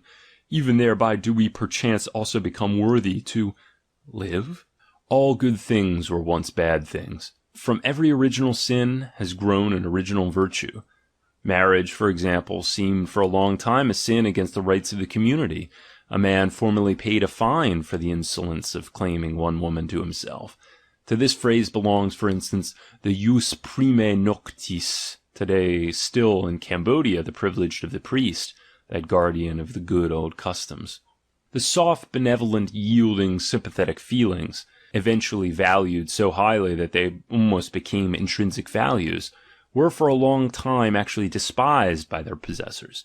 Gentleness was then a subject for shame, just as hardness is now. Compare Beyond Good and Evil, aphorism 260. The submission to law, oh, with what qualms of conscience was it that the noble races throughout the world renounced the vendetta and gave the law power over themselves. Law was long a vetitium, a blasphemy, an innovation. It was introduced with force like a force, to which man only submitted with a sense of personal shame. Every tiny step forward in the world was formerly made at the cost of mental and physical torture. Nowadays the whole of this point of view, that not only stepping forward, nay, stepping at all, movement, change, all needed their countless martyrs, rings in our ears quite strangely. I have put it forward in the Dawn of Day, aphorism 18. Nothing is purchased more dearly, says the same book a little later, than the modicum of human reason and freedom which is now our pride.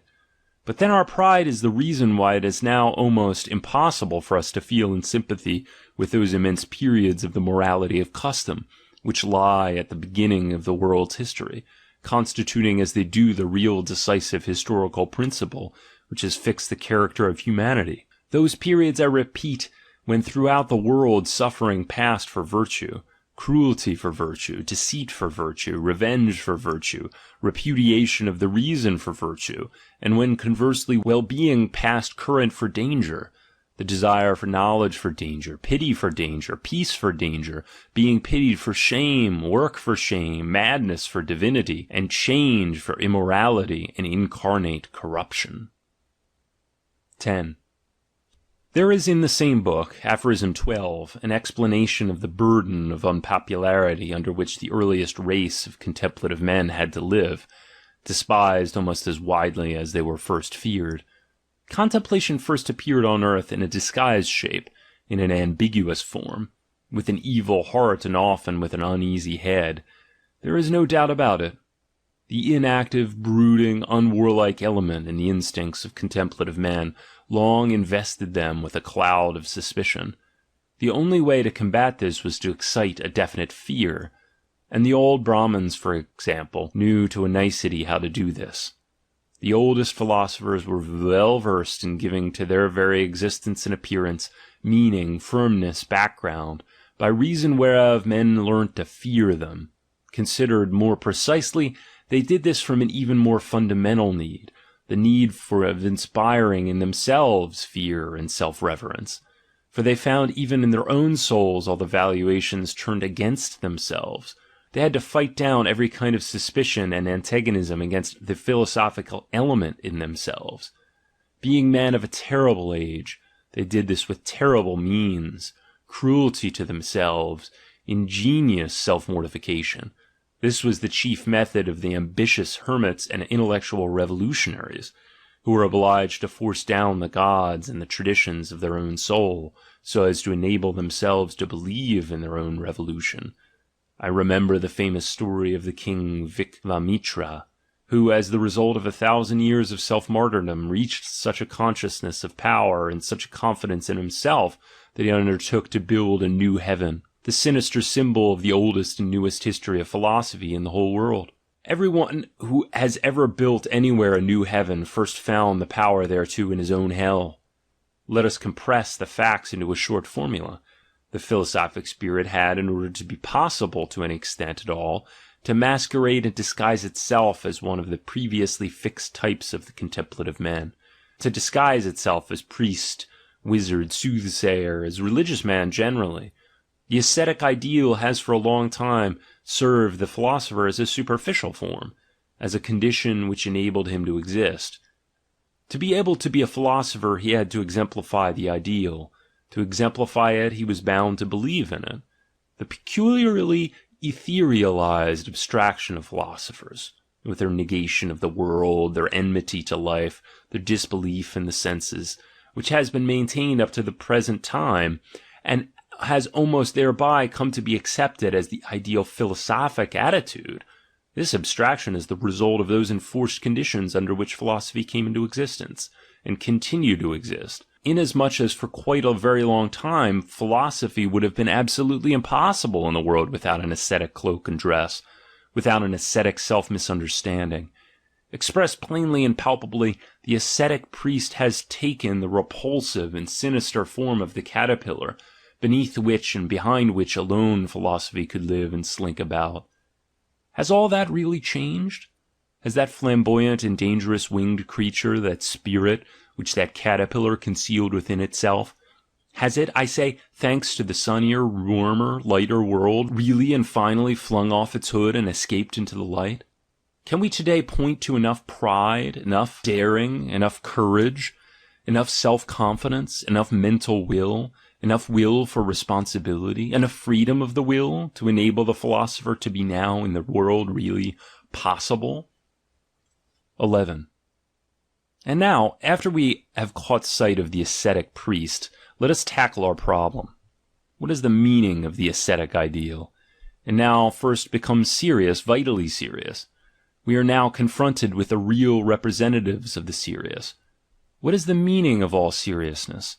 This even more radical question is perchance already on the tip of our tongue, a question fairly for physiologists, but which we for the time being skip. In that ideal the ascetic priest finds not only his faith, but also his will, his power, his interest. His right to existence stands and falls with that ideal. What wonder that we have here run up against a terrible opponent, on the supposition, of course, that we are the opponents of that ideal. An opponent fighting for his life against those who repudiate that ideal. On the other hand, it is from the outset improbable that such a biased attitude toward our problem will do him any particular good.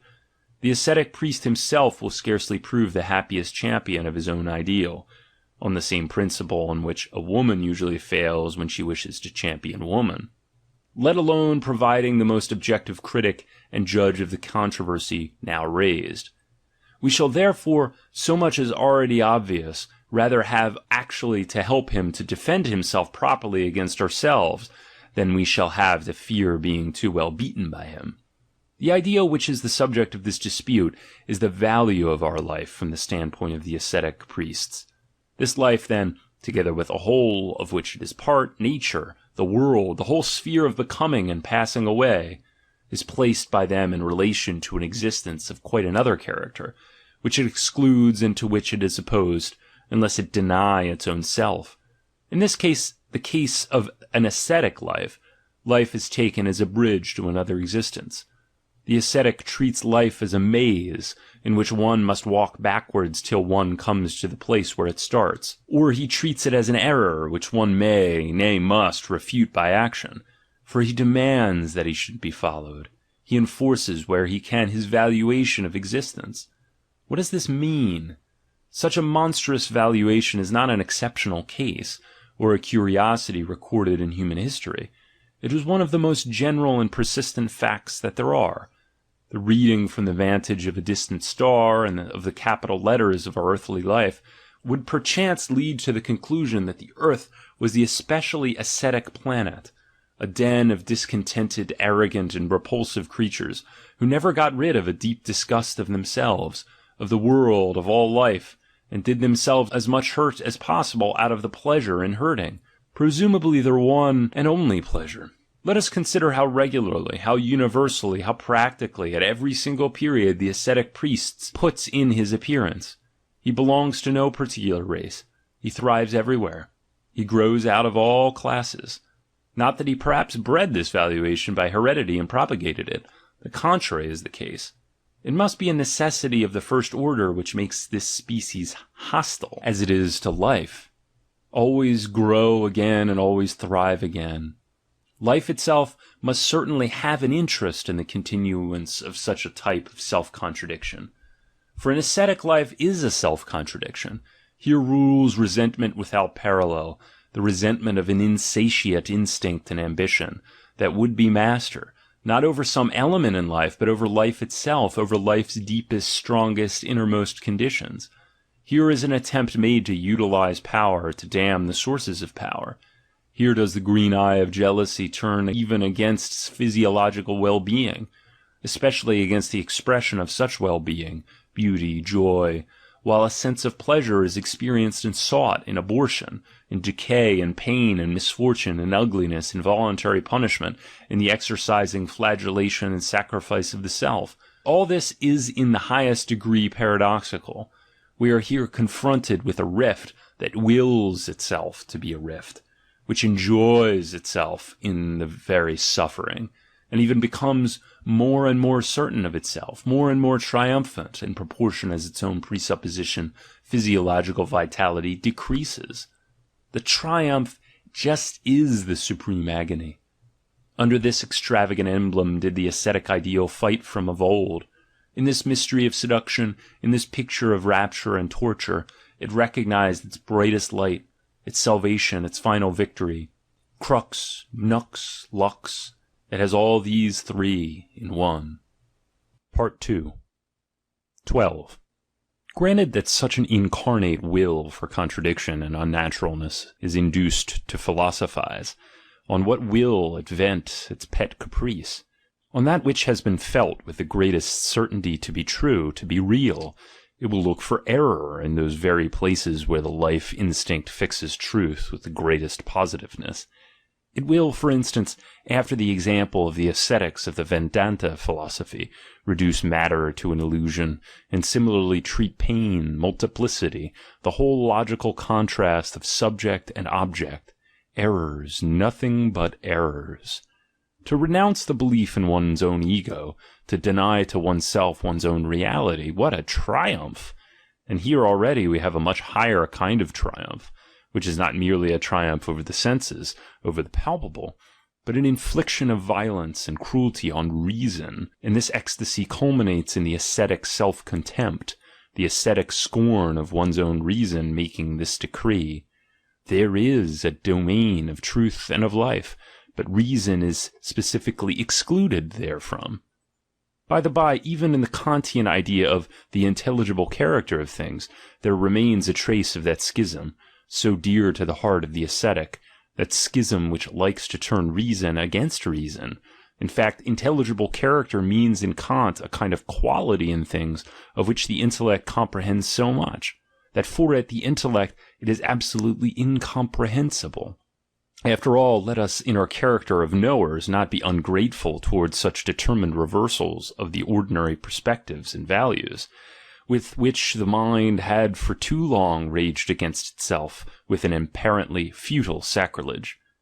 In the same way, the very seeing of another vista, the very wishing to see another vista, is no little training and preparation of the intellect for its eternal objectivity. Objectivity being understood not as contemplation without interest, for that is inconceivable and nonsensical, but as the ability to have the pros and cons in one's power and to switch them on and off, so as to get to know how to utilize, for the advancement of knowledge, the difference in the perspective and in the emotional interpretations. But let us, forsooth, my philosophic colleagues, henceforward guard ourselves more carefully against this mythology of dangerous ancient ideals, which has set up a pure, will-less, painless, timeless subject of knowledge. Let us guard ourselves from the tentacles of such contradictory ideas as pure reason, absolute spirituality, knowledge in itself. In these theories, an eye that cannot be thought of is required to think, an eye which ex hypothesi has no direction at all, an eye in which the active and interpreting functions are cramped, are absent. Those functions, I say, by means of which abstract seeing first became seeing something.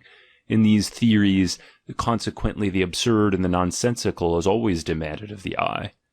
There is only a seeing from a perspective, only a knowing from a perspective, and the more emotions we express over the thing, the more eyes, different eyes, we train on the same thing, the more complete will our idea of that thing, our objectivity. But the elimination of the will altogether, the switching off of the emotions all and sundry, granted that we could do so, what? Would not that be called intellectual castration? 13. But let us turn back. Such a self-contradiction as apparently manifests itself among the ascetics, life turned against life, is, so much as absolutely obvious, from the physiological and not now from the psychological standpoint, simply nonsense. It can only be an apparent contradiction. It must be a kind of provisional expression, an explanation, a formula, an adjustment, a psychological misunderstanding of something, whose real nature could not be understood for a long time, and whose real essence could not be described, a mere word jammed into an old gap of human knowledge. To put briefly the facts against its being real, the ascetic ideal springs from the prophylactic and self-preservative instincts which mark a decadent life, which seeks by every means in its power to maintain its position and fight for its existence. It points to a partial physiological depression and exhaustion, against which the most profound and intact life instincts fight ceaselessly with new weapons and discoveries. The ascetic ideal is such a weapon. Its position is consequently exactly the reverse of that which the worshippers of the ideal imagine. Life struggles in it and through it with death and against death. The ascetic ideal is a dodge for the preservation of life. An important fact is brought out in the extent to which, as history teaches, this ideal could rule and exercise power over man, especially in all those places where the civilization and taming of man was completed. That fact is the diseased state of man up to the present, at any rate, of the man who has been tamed, the physiological struggle of man with death, more precisely with the disgust with life, with exhaustion, with the wish for the end. The ascetic priest is the incarnate wish for an existence of another kind, an existence on another plane. He is, in fact, the highest point of this wish, its official ecstasy and passion. But it is the very power of this wish which is to fetter that binds him here. It is just that which makes him into a tool that must labor to create more favorable conditions for earthly existence. For existence on the human plane, it is with this very power that he keeps the whole herd of failures, distortions, abortions, unfortunate sufferers from themselves of every kind, fast to existence, while he, as the herdsman, goes instinctively on in front.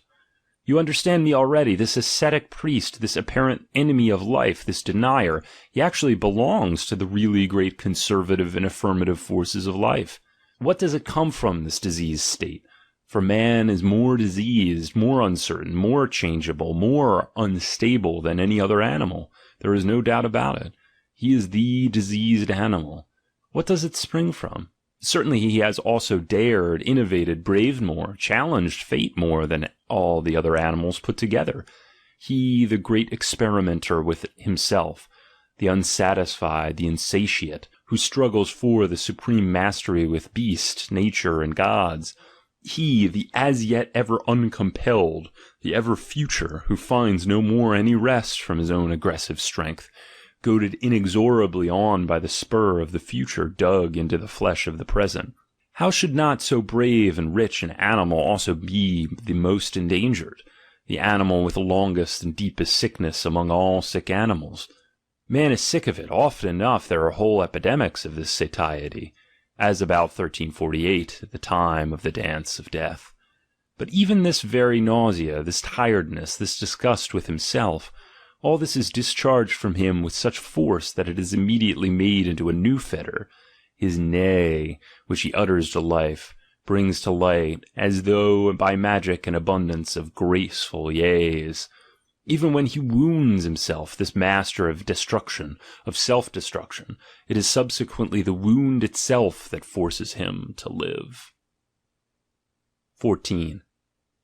The more normal is this sickliness in man, and we cannot dispute this normality, the higher honor should be paid to the rare cases of psychical and physical powerfulness, the windfalls of humanity, and the more strictly should the sound be guarded from the worst of air, the air of the sick room. Is that done? The sick are the greatest danger for the healthy. It is not for the strongest that harm comes from the strong, but from the weakest. Is that known? Broadly considered, it is not for a minute the fear of man whose diminution should be wished for this fear forces the strong, to be at times terrible. It preserves in its integrity the sound type of man. What is to be feared, what does work with a fatality found in no other fate, is not the great fear of, but the great nausea with man. And equally so the great pity for man.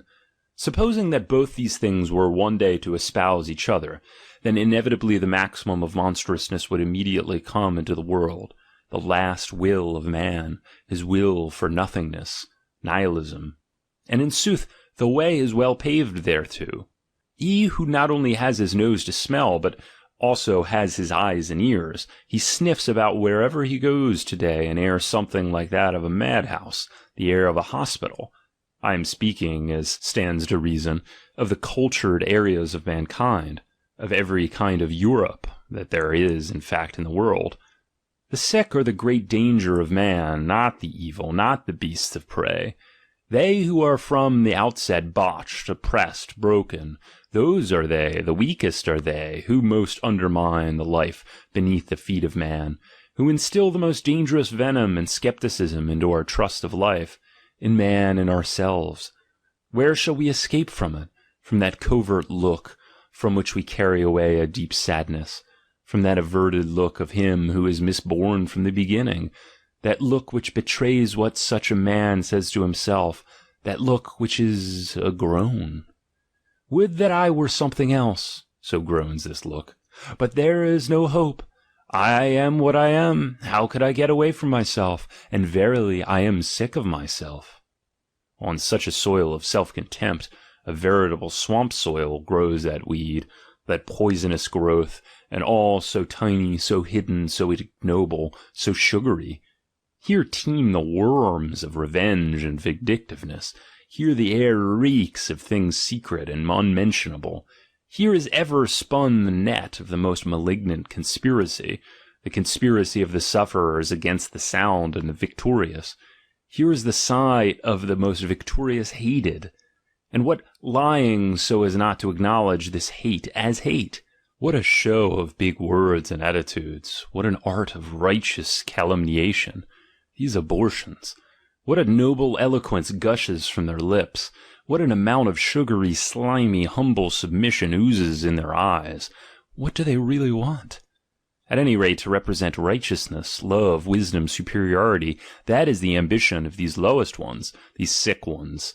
And how clever does such an ambition make them? You cannot, in fact, but admire the counterfeiter dexterity with which the stamp of virtue, even the ring, the golden ring of virtue, is here imitated.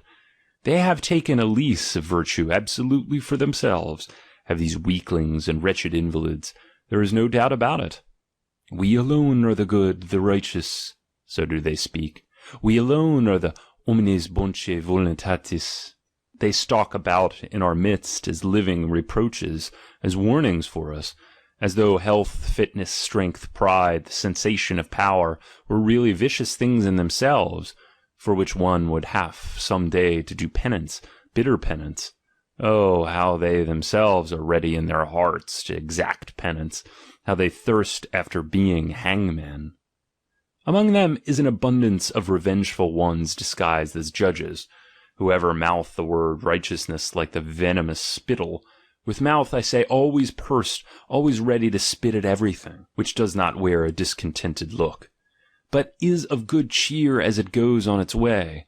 Among them again is that most loathsome species of the vain, the lying abortions, who make a point of representing beautiful souls, and perchance of bringing to the market as purity of heart the distorted sensualism swathed in verses and other bandages, the species of self-comforters and masturbators of their own souls, the sick man's will to represent some form or other of superiority, his instinct for crooked paths which lead to a tyranny over the healthy. Where can it not be found, this will to power of the very weakest? The sick woman especially. No one surpasses her in refinements for ruling, oppressing, tyrannizing. The sick woman, moreover, spares nothing living, nothing dead. She grubs up again the most buried things. The Bogos say, woman is a hyena. Look into the background of every family, of every body, of every community. Everywhere the fight of the sick against the healthy, a silent fight for the most part, with minute poison powders, with pin-pricks, with spiteful grimaces of patience, but also at times with that diseased Pharisaism of pure pantomime, which plays for the choice role of righteous indignation. Right into the hallowed chambers of knowledge can it make itself heard, can this hoarse yelping of sick hounds, this rabid lying and frenzy of such noble Pharisees, I remind readers, who have ears once more of that Berlin apostle of revenge, Jugend Düring, who makes most disreputable and revolting use in all present-day Germany of moral refuse. Düring, the paramount moral blusterer that there is today, even among his own kind, the anti-Semites. They are all men of resentment, are these physiological distortions and worm-riddled objects, a whole quivering kingdom of burrowed revenge, indefatigable and insatiable in its outbursts against the happy, and equally so in disguises for revenge and pretexts for revenge. When will they really reach their final, fondest, most sublime triumph of revenge? At that time, doubtless, when they succeed in pushing their own misery, in fact all misery, into the consciousness of the happy, so that the latter begin one day to be ashamed of their happiness, and perchance say to themselves when they meet, "It is a shame to be happy, there is too much misery."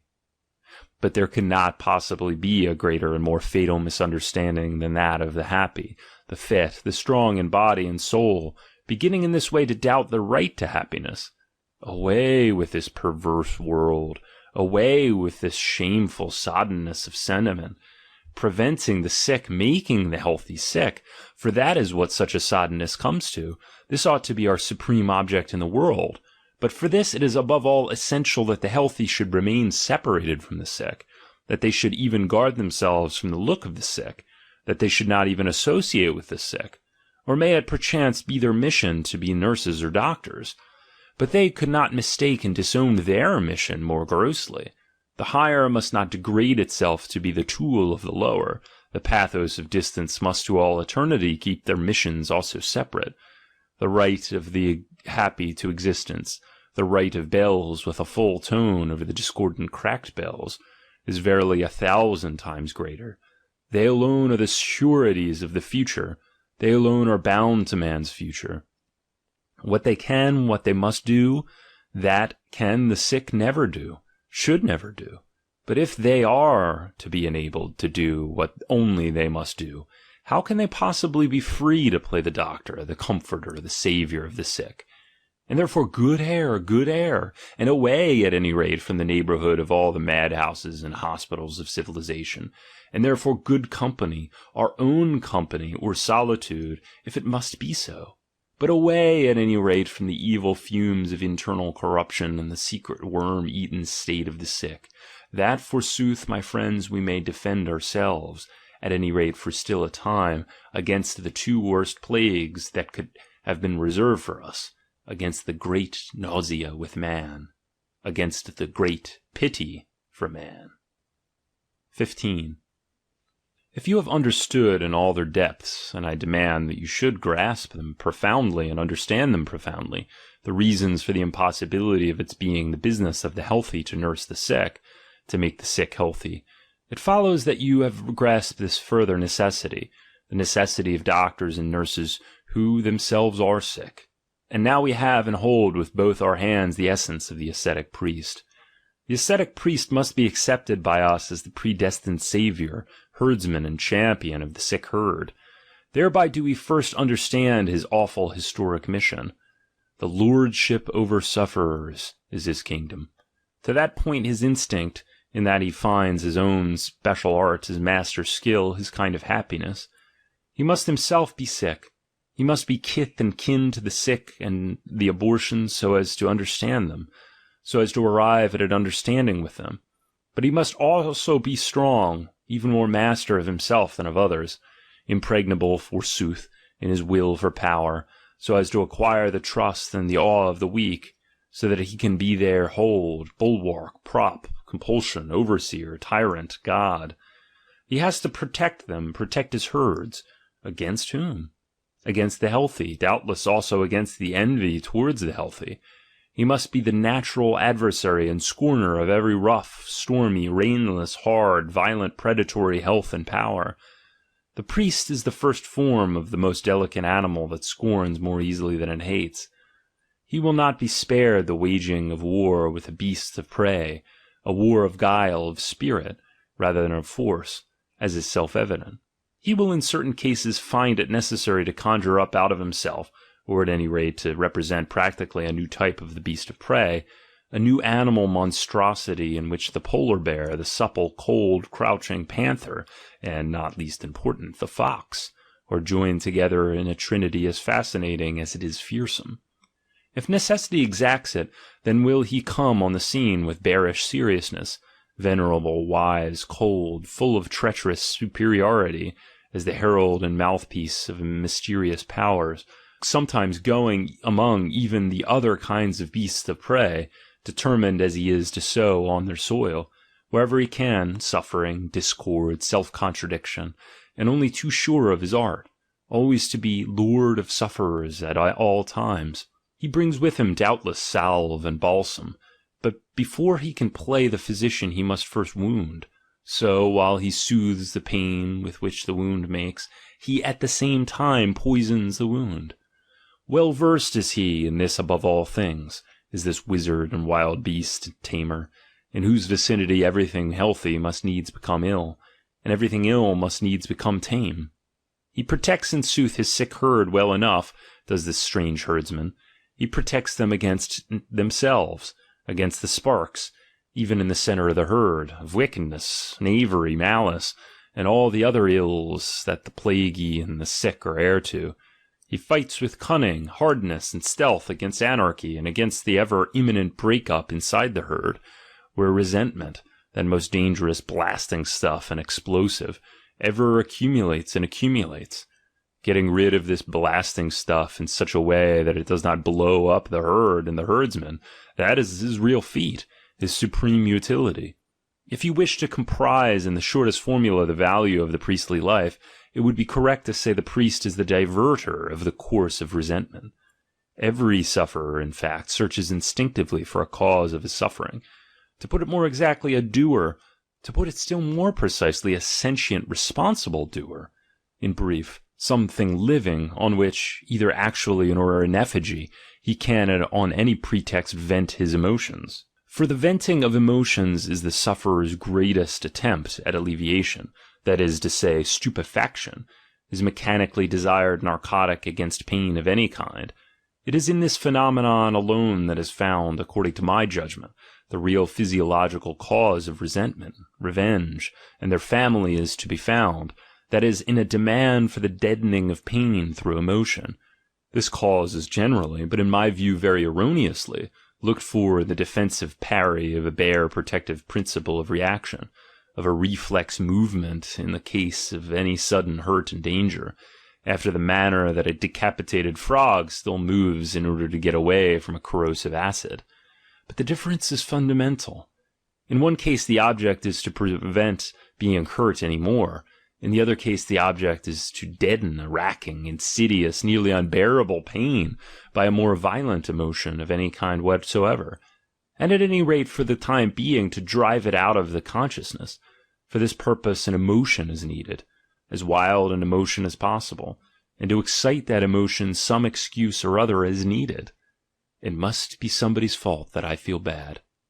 This kind of reasoning is peculiar to all invalids, and is but the more pronounced, the more ignorant they remain of the real cause of their feeling bad, the physiological cause. The cause may lie in a disease of the nervus sympathicus, or in an excessive secretion of bile, or in a want of sulfate and phosphate of potash in the blood, or in pressure in the bowels which stops the circulation in the blood, or in degeneration of the ovaries, and so forth. All sufferers have an awful resourcefulness and ingenuity in finding excuses for painful emotions. They even enjoy their jealousy, their broodings over base actions and apparent injuries. They burrow through the intestines of their past and present in their search for obscure mysteries, wherein they will be at liberty to wallow in a torturing suspicion and get drunk on the venom of their own malice. They tear open the oldest wounds. They make themselves bleed from the scars which have long been healed.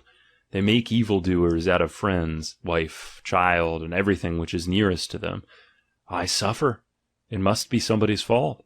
So thinks every sick sheep. But his herdsman, the ascetic priest, says to him, Quite so, my sheep. It must be the fault of someone, but thou thyself art that same one. It is all the fault of thyself alone. It is all the fault of thyself alone against thyself.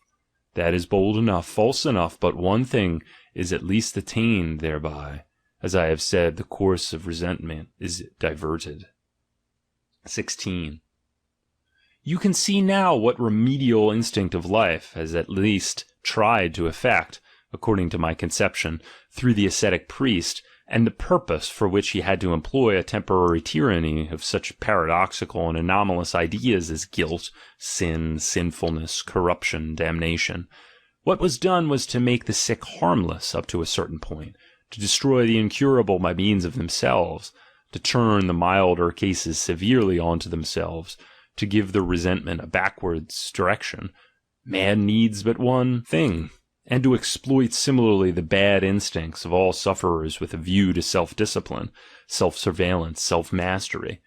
It is obvious that there can be no question at all in the case of a medication of this kind, a mere emotional medication, of any real healing of the sick in the physiological sense. It cannot even for a moment be asserted that in this connection the instinct of life has taken healing as its goal and purpose. On the one hand, a kind of congestion and organization of the sick, the word church is the most popular name for it.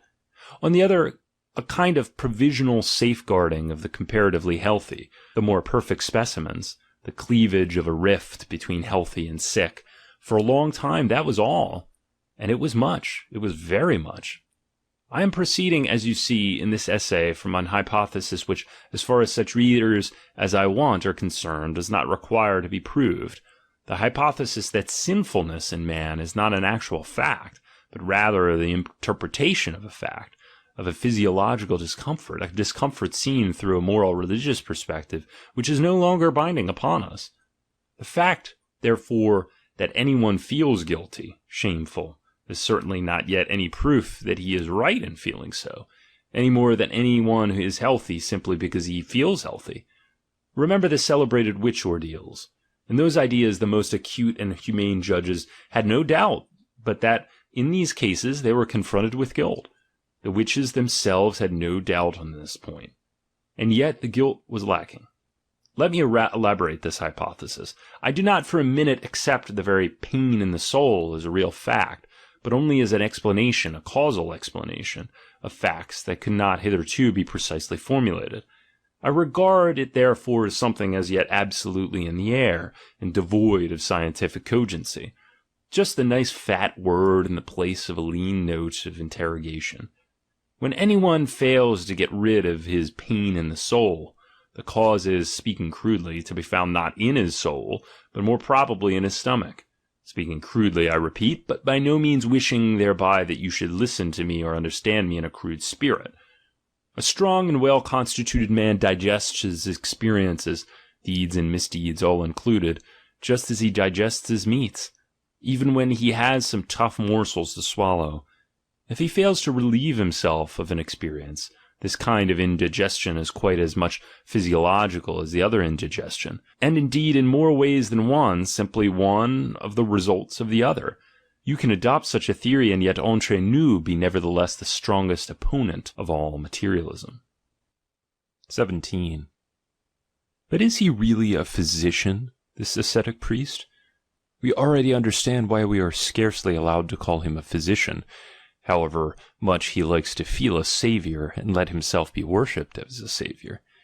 It is only the actual suffering, the discomfort of the sufferer, which he combats, not its cause, not the actual state of sickness.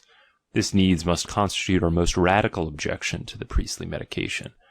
But just once put yourself into that point of view, of which the priests have a monopoly, you will find it hard to exhaust your amazement at what from that standpoint he has completely seen, sought, and found. The mitigation of suffering, every kind of consoling, all this manifests itself as his very genius.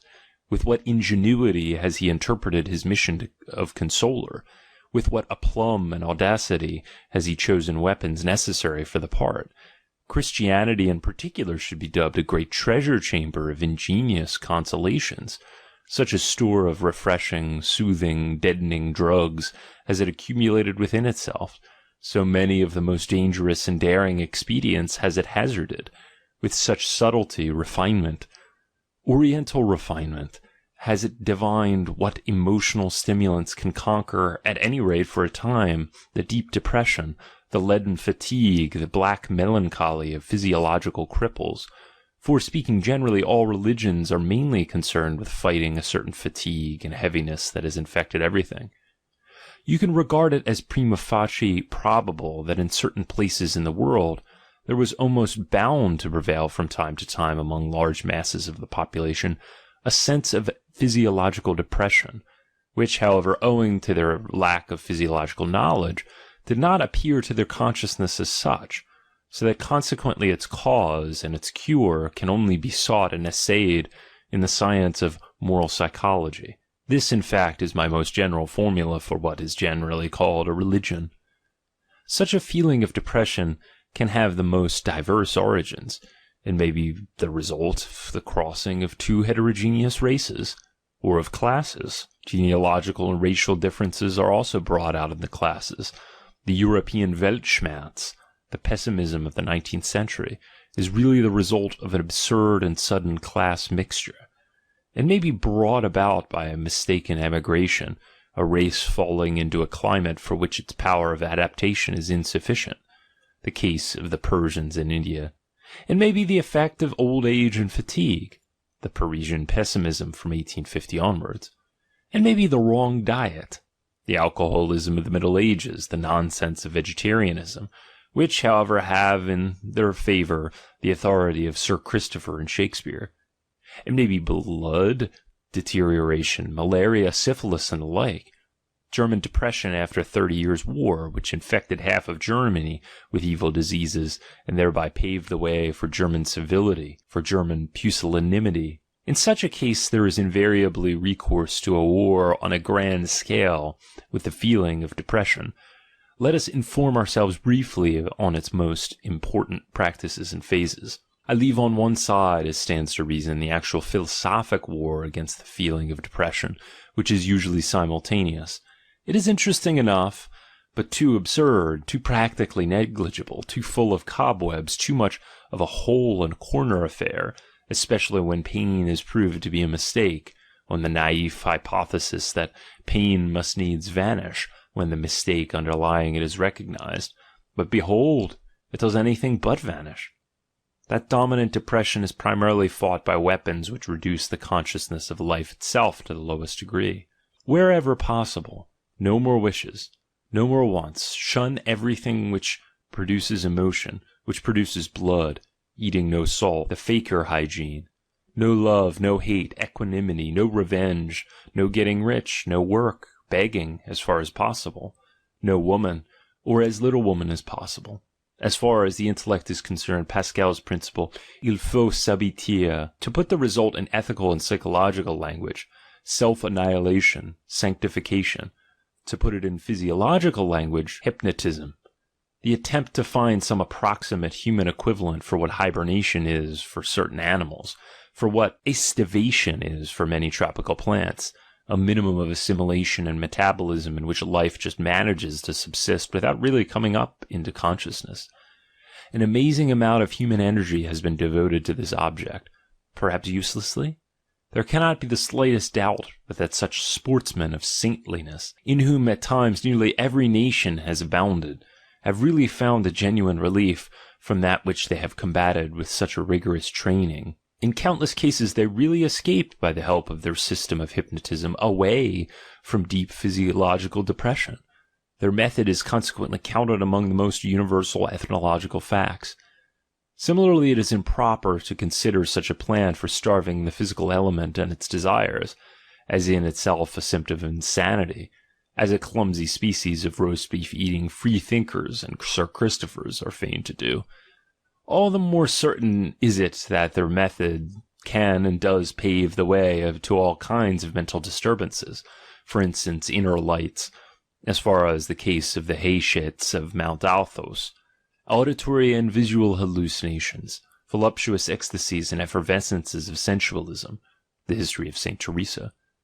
The explanation of such events given by the victims is always the acme of fanatical falsehood. This is self-evident. Note well, however, the tone of the implicit gratitude that rings in the very will for an explanation of such character. The supreme state, salvation itself, that final goal of universal hypnosis and peace, is always regarded by them as the mystery of mysteries, which even the most supreme symbols are inadequate to express. It is regarded as an entry and homecoming to the essence of things, as a liberation from all illusions, as knowledge, as truth, as being, as an escape from every end, every wish, every action, as something even beyond good and evil. Good and evil, quoth the Buddhists. Both are fetters. The perfect man is master of them both. The done and the undone, quoth the disciple of the Vedanta, do him no hurt. The good and the evil he shakes off from him, sage that he is. His kingdom suffers no more from any act. Good and evil, he goes beyond them both. An absolutely Indian conception, as much Brahmanist as Buddhist. Neither in the Indian nor in the Christian doctrine is this redemption regarded as attainable by means of virtue and moral improvement. However high they may place the value of the hypnotic efficiency of virtue, keep clear on this point, indeed it simply corresponds with the facts. The fact that they remain true on this point is perhaps to be regarded as the best specimen of realism in the three great religions, absolutely soaked as they are with morality, with this one objection. For those who know there is no duty. Redemption is not attained by the acquisition of virtues, for redemption consists in being one with Brahman, who is incapable of acquiring any perfection, and equally little does it consist in the giving up of faults, for the Brahman, unity with whom is what constitutes redemption, is eternally pure. These passages are from the commentaries on the Kankara, quoted from the first real European expert of the Indian philosophy, my friend Paul Deussen. We wish therefore to pay honor to the idea of redemption in the great religions, but it is somewhat hard to remain serious in view of the appreciation meted out to the deep sleep by these exhausted pessimists, who are too tired even to dream, to the deep sleep considered, that is, as already effusing into Brahman, as the attainment of the unio mystica with God. When he has completely gone to sleep, says on this point the oldest and most venerable script, and comes to perfect rest, so that he sees no more any vision, then, O dear one, is he united with being, he has entered into his own self, encircled by the self with its absolute knowledge, he has no more any consciousness of that which is without, or of that which is within. Day and night cross not these bridges, nor age, nor deaths, nor suffering, nor good deeds, nor evil deeds. In deep sleep, say similarly the believers in this deepest of the three great religions, does the soul lift itself from out of this body of ours, enters the supreme light and stands out therein in its true shape. Therein is it the supreme spirit itself, which travels about, while it rests and plays and enjoys itself, whether with women, or chariots, or friends, there do its thoughts turn no more back to this appanage of a body, to which the prana, the vital breath, is harnessed like a beast of burden to the cart. Nonetheless, we will take care to realize, as we did when discussing redemption, that in spite of all its pomps of oriental extravagance, this simply expresses the same criticism on life as did the clear, cold, Greekly cold, but yet still suffering Epicurus. The hypnotic sensation of nothingness, the peace of deepest sleep, anesthesia in short, that is what passes with the sufferers and the absolutely depressed for, forsooth, their supreme good. Their value of values, that is what must be measured by them as something positive, be felt by them as the essence of all the positive. According to the same logic of the feelings, nothingness is in all pessimistic religions called God. 18. Such a hypnotic deadening of sensibility and susceptibility to pain, which presupposes somewhat rare powers, especially courage, contempt of opinion, intellectual stoicism, is less frequent than another and certainly easier training which is tried against states of depression. I mean mechanical activity. It is indisputable that a suffering existence can be thereby considerably alleviated. This fact is called today by the somewhat ignoble title of the blessing of work. The alleviation consists in the attention of the sufferer being absolutely diverted from suffering, in the incessant monopoly of the consciousness by action, so that consequently there is little room left for suffering, for narrow is it, this chamber of human consciousness. Mechanical activity and its corollaries, such as absolute regularity, punctilious, unreasoning obedience, the chronic routine of life, the complete occupation of time, a certain liberty to be impersonal, nay, a training in impersonality, self-forgetfulness, incuria sui. With what thoroughness and expert subtlety have all these methods been exploited by the ascetic priest in his war with pain! When he has to tackle sufferers of the lowest orders, slaves or prisoners or women, who for the most part are a compound of labor slave and prisoner, all he has to do is to juggle a little with the names, and to rechristen, so as to make them see henceforth a benefit, a comparative happiness, in objects which they hated. The slave's discontent with his lot was at any rate not invented by the priests. An even more popular means of fighting depression is the ordaining of a little joy, which is easily accessible and can be made into a rule. This medication is frequently used in conjunction with the former ones. The most frequent form in which joy is prescribed as a cure is the joy in producing joy, such as doing good, giving presents, alleviating, helping, exhorting, comforting, praising, treating with distinction, together with the prescription of love your neighbor. The ascetic priest prescribes, though in the most cautious doses, what is practically a stimulation of the strongest and most life-assertive impulse, the will to power. The happiness involved in the smallest superiority, which is the concomitant of all benefiting, helping, extolling, making oneself useful, is the most ample consolation, of which, if they are well advised, physiological distortions avail themselves. In other cases they hurt each other, and naturally in obedience to the same radical instinct. An investigation of the origin of Christianity in the Roman world shows that cooperative unions for poverty, sickness, and burial sprang up in the lowest stratum of contemporary society, amid which the chief antidote against depression, the little joy experienced in mutual benefits, was deliberately fostered. Perchance this was then a novelty, a real discovery? This conjuring up of the will for cooperation, for family organization, for communal life, for kainakula, necessarily brought the will to power, which had been already infinitesimally stimulated, to a new and much fuller manifestation. The herd organization is a genuine advance and triumph in the fight with depression. With the growth of the community there matures even to individuals a new interest, which often enough takes him out of the more personal element in his discontent, his aversion to himself, the despectus sui of Gelunux. All sick and diseased people strive instinctively after a herd organization, out of a desire to shake off their sense of oppressive discomfort and weakness. The ascetic priest divines this instinct and promotes it. Wherever a herd exists, it is the instinct of weakness which has wished for the herd, and the cleverness of the priest which has organized it. For, mark this, by an equally natural necessity the strong strive as much for isolation as the weak for union. When the former bind themselves, it is only with a view to an aggressive joint action and joint satisfaction of their will to power, much against the wishes of their individual consciences. The latter, on the contrary, arrange themselves together with positive delight in such a muster. Their instincts are as much gratified thereby as the instincts of the born master, that is, the solitary beast of prey species of man, are disturbed and wounded to the quick by organization.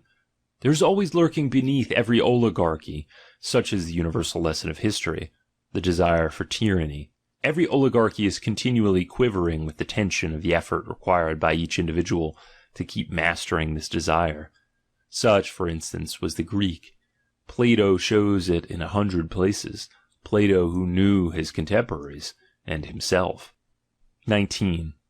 The methods employed by the ascetic priest, which we have already learned to know, stifling of all vitality, mechanical energy, the little joy, and especially the method of love your neighbor, herd organization, the awakening of the communal consciousness of power to such a pitch that the individual's disgust with himself becomes eclipsed by his delight in the thriving of the community.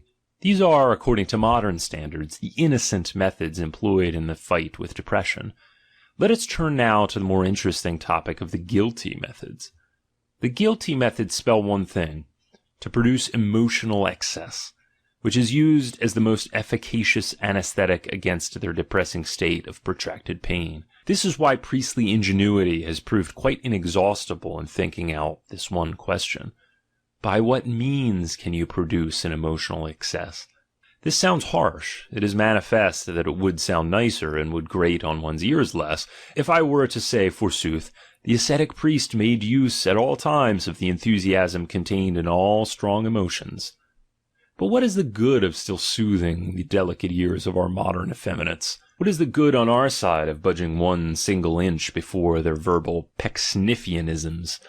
For us psychologists, to do that would be at once practical Pecksniffianism, apart from the fact of its nauseating us. The good taste, others might say the righteousness, of a psychologist nowadays consists, if at all, in combating the shamefully moralized language with which all modern judgments on man and things are smeared. For, do not deceive yourself. What constitutes the chief characteristic of the modern souls and of modern books is not the lying, but the innocence which is part and parcel of their intellectual dishonesty. The inevitable running up against this innocence everywhere constitutes the most distasteful feature of this somewhat dangerous business which a modern psychologist has to undertake. It is a part of our great danger. It is a road which perhaps leads straight to the great nausea. I know quite well the purpose which all modern books will and can serve, granted that they last, which I am not afraid of, and granted equally that there is to be some future day a generation with a more rigid, more severe, and healthier taste. The function which all modernity generally will serve with posterity, that of an emetic, and this by reason of its moral sugariness and falsity, its ingrained feminism, which it is pleased to call idealism, and at any rate believes to be idealism. Our cultured men of today, our good men, do not lie, that is true, but it does not redound to their honor. The real lie, the genuine, determined, honest lie, on whose value you can listen to Plato, would prove too tough and too strong an article for them by a long way. It would be asking them to do what people have been forbidden to ask them to do, to open their eyes to their own selves, and to learn to distinguish between true and false in their own selves. The dishonest lie alone suits them. Everything which fools a good man is perfectly incapable of any other attitude to anything than that of a dishonorable liar, an absolute liar, but nonetheless an innocent liar, a blue-eyed liar, a virtuous liar. These good men, they are all now tainted with morality through and through, and as far as honor is concerned, they are disgraced and corrupted for all eternity. Which of them could stand a further truth about man? Or, put more tangibly, which of them could put up with a true biography? One or two instances. Lord Byron composed a most personal autobiography, but Thomas More was too good for it. He burnt his friend's papers. Dr. Gwinner, Schopenhauer's executor, is said to have done the same, for Schopenhauer as well wrote much about himself, and perhaps also against himself. Eis Eoon. The virtuous American Thayer, Beethoven's biographer, suddenly stopped his work. He had come to a certain point in that honorable and simple life, and could stand it no longer. Moral? What sensible man nowadays writes one honest word about himself? He must already belong to the order of holy foolhardiness. We are promised an autobiography of Richard Wagner. Who doubts but that it would be a clever autobiography? Think, forsooth, of the grotesque horror which the Catholic priest Jansen aroused in Germany with his inconceivably square and harmless pictures of the German Reformation. What wouldn't people do if some real psychologist were to tell us about a genuine Luther? Tell us not with the moralist simplicity of a country priest or the sweet and cautious modesty of a Protestant historian, but say with the fearlessness of a Taine, that springs from force of character and not from a prudent toleration of force. The Germans, by the by, have already produced the classic specimen of this toleration. They may well be allowed to reckon him as one of their own, in Leopold Ranke, that born classical advocate of every causa fortior, that cleverest of all the clever opportunists. Part 3. 20. But you will soon understand me. Putting it shortly, there is reason enough, is there not, for us psychologists nowadays never to get away from a certain mistrust of our own selves? Probably even we ourselves are still too good for our work. Probably, whatever contempt we feel for this popular craze for morality, we ourselves are perhaps none the less its victims, prey, and slaves. Probably it infects even us. Of what was that diplomat warning us when he said to his colleagues, "Let us especially mistrust our first impulses, gentlemen. They are almost always good." So should nowadays every psychologist talk to his colleagues. And thus we get back to our problem, which in point of fact does require from us a certain severity, a certain mistrust, especially against first impulses. The ascetic ideal in the service of projected emotional excess. He who remembers the previous essay will already partially anticipate the essential meaning compressed into these above 10 words. The thorough unswitching of the human soul, the plunging of it into terror, frost, ardor, rapture, so as to free it, as though some lightning shock, from all the smallness and pettiness of unhappiness, depression, and discomfort. What ways lead to this goal? And which of these ways does so most safely? At bottom, all great emotions have this power, provided that they find a sudden outlet. Emotions such as rage, fear, lust, revenge, hope, triumph, despair, cruelty. And in sooth, the ascetic priest has had no scruples in taking into his service the whole pack of hounds that rage in the human kennel, unleashing now these and now those, with the same constant of waking man out of his protracted melancholy, of chasing away, at any rate for a time, his dull pain, his shrinking misery, but always under the sanction of a religious interpretation and justification. This emotional excess has subsequently to be paid for. This is self-evident. It makes the ill more ill, and therefore this kind of remedy for pain is, according to modern standards, a guilty kind. The dictates of fairness, however, require that we should all the more emphasize the fact that this remedy is applied with a good conscience, and that the ascetic priest has prescribed it in the most implicit belief in its utility and indispensability, often enough almost collapsing in the presence of the pain which he created. That we should similarly emphasize the fact that the violent physiological revenges of such excesses, even perhaps the mental disturbances, are not absolutely inconsistent with the general tenor of this kind of remedy, this remedy which, as we have shown previously, is not for the purpose of healing diseases, but of fighting the unhappiness of that depression, the alleviation and deadening of which was its object. The object was consequently achieved. The keynote by which the ascetic priest was enabled to get every kind of agonizing and ecstatic music to play on the fibers of the human soul was, as everyone knows, the exploitation of the feeling of guilt. I have already indicated in the previous essay the origin of this feeling, as a piece of animal psychology and nothing else. We were thus confronted with the feeling of guilt in its crude state, as it were. It was first in the hands of the priest, real artist that he was in the feeling of guilt, that it took shape. Oh, what a shape. Sin, for that is the name of the new priestly version of the animal bad conscience, the inverted cruelty, has up to the present been the greatest event in the history of the diseased soul. In sin we find the most perilous and fatal masterpiece of religious interpretation. Imagine man suffering from himself, some way or other, but at any rate physiologically, perhaps like an animal shut up in a cage, not clear as to the why and the wherefore. Imagine him in his desire for reasons. Reasons bring relief. In his desire again for remedies, narcotics at last, consulting one, who knows even with the occult, and see, lo and behold, he gets a hint from his wizard, the ascetic priest, his first hint on the cause of his trouble. He must search for it in himself, in his guiltiness, in a piece of the past. He must understand his very suffering as a state of punishment. He has heard, he has understood, has the unfortunate. He is now in the plight of a hen round which a line has to be drawn. He never gets out of the circle of lines. The sick man has been turned into the sinner. Now for a few thousand years we shall never get away from the sight of this new invalid, of a sinner. Shall we ever get away from it? Wherever we just look, everywhere the hypnotic gaze of the sinner always moving in one direction, in the direction of guilt, the only cause of suffering. Everywhere the evil conscience, the Gräulichkeit, to use Luther's language. Everywhere rumination over the past, a distorted view of action, the gaze of the green-eyed monster turning on all action.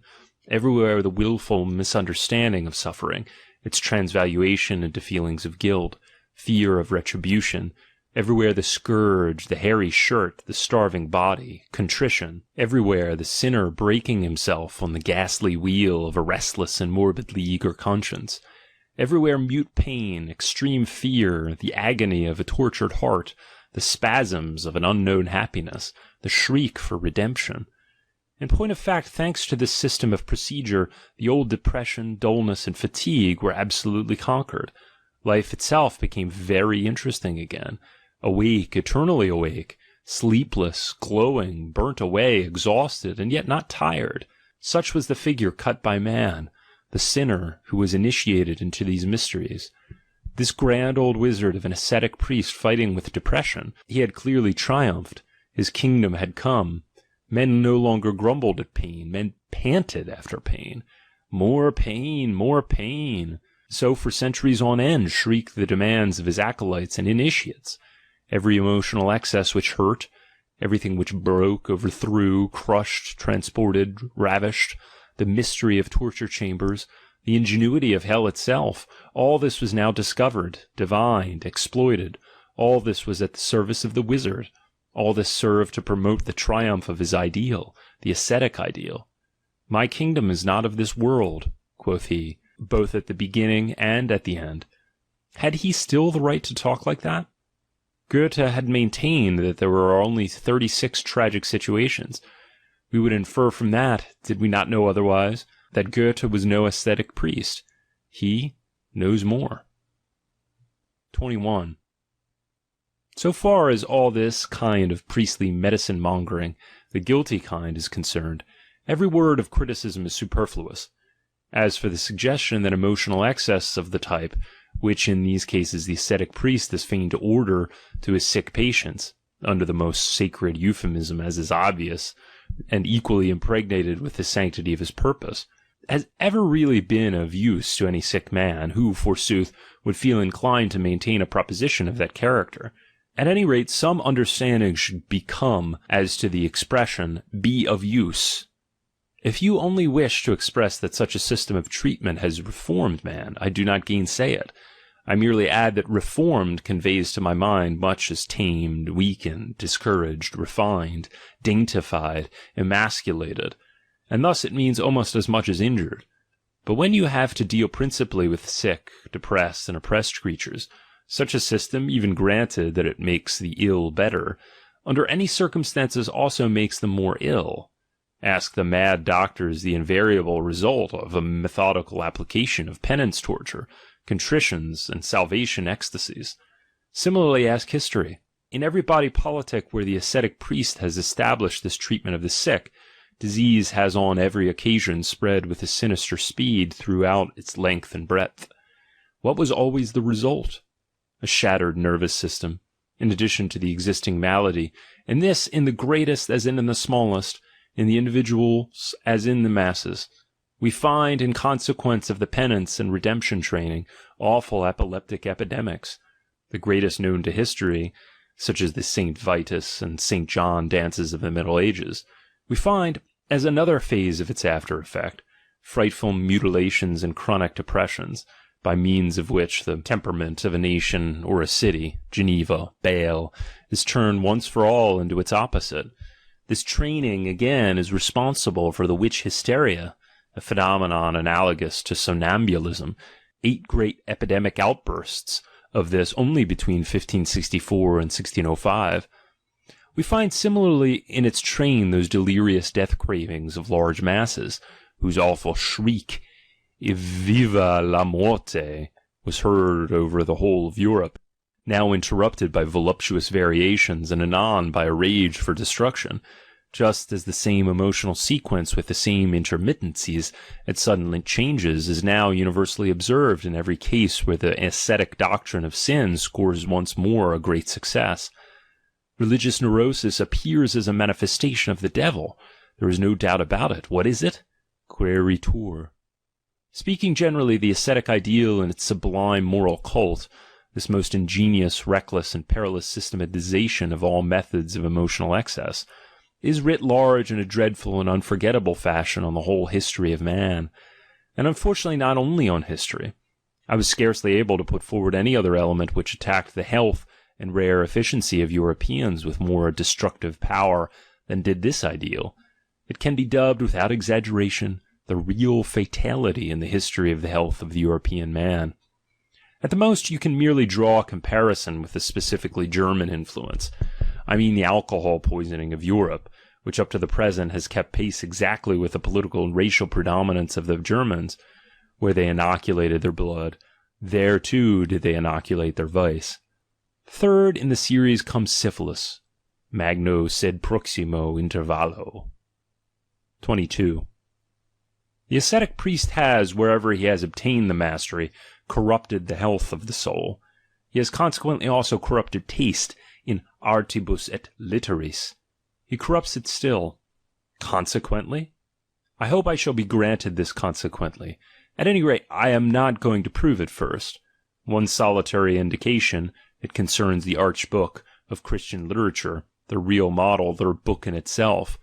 In the very midst of the Greco-Roman splendor, which was also a splendor of books, face to face with an ancient world of writings which had not yet fallen into decay and ruin, at a time when certain books were still to be read, to possess which we would give nowadays half our literature in exchange.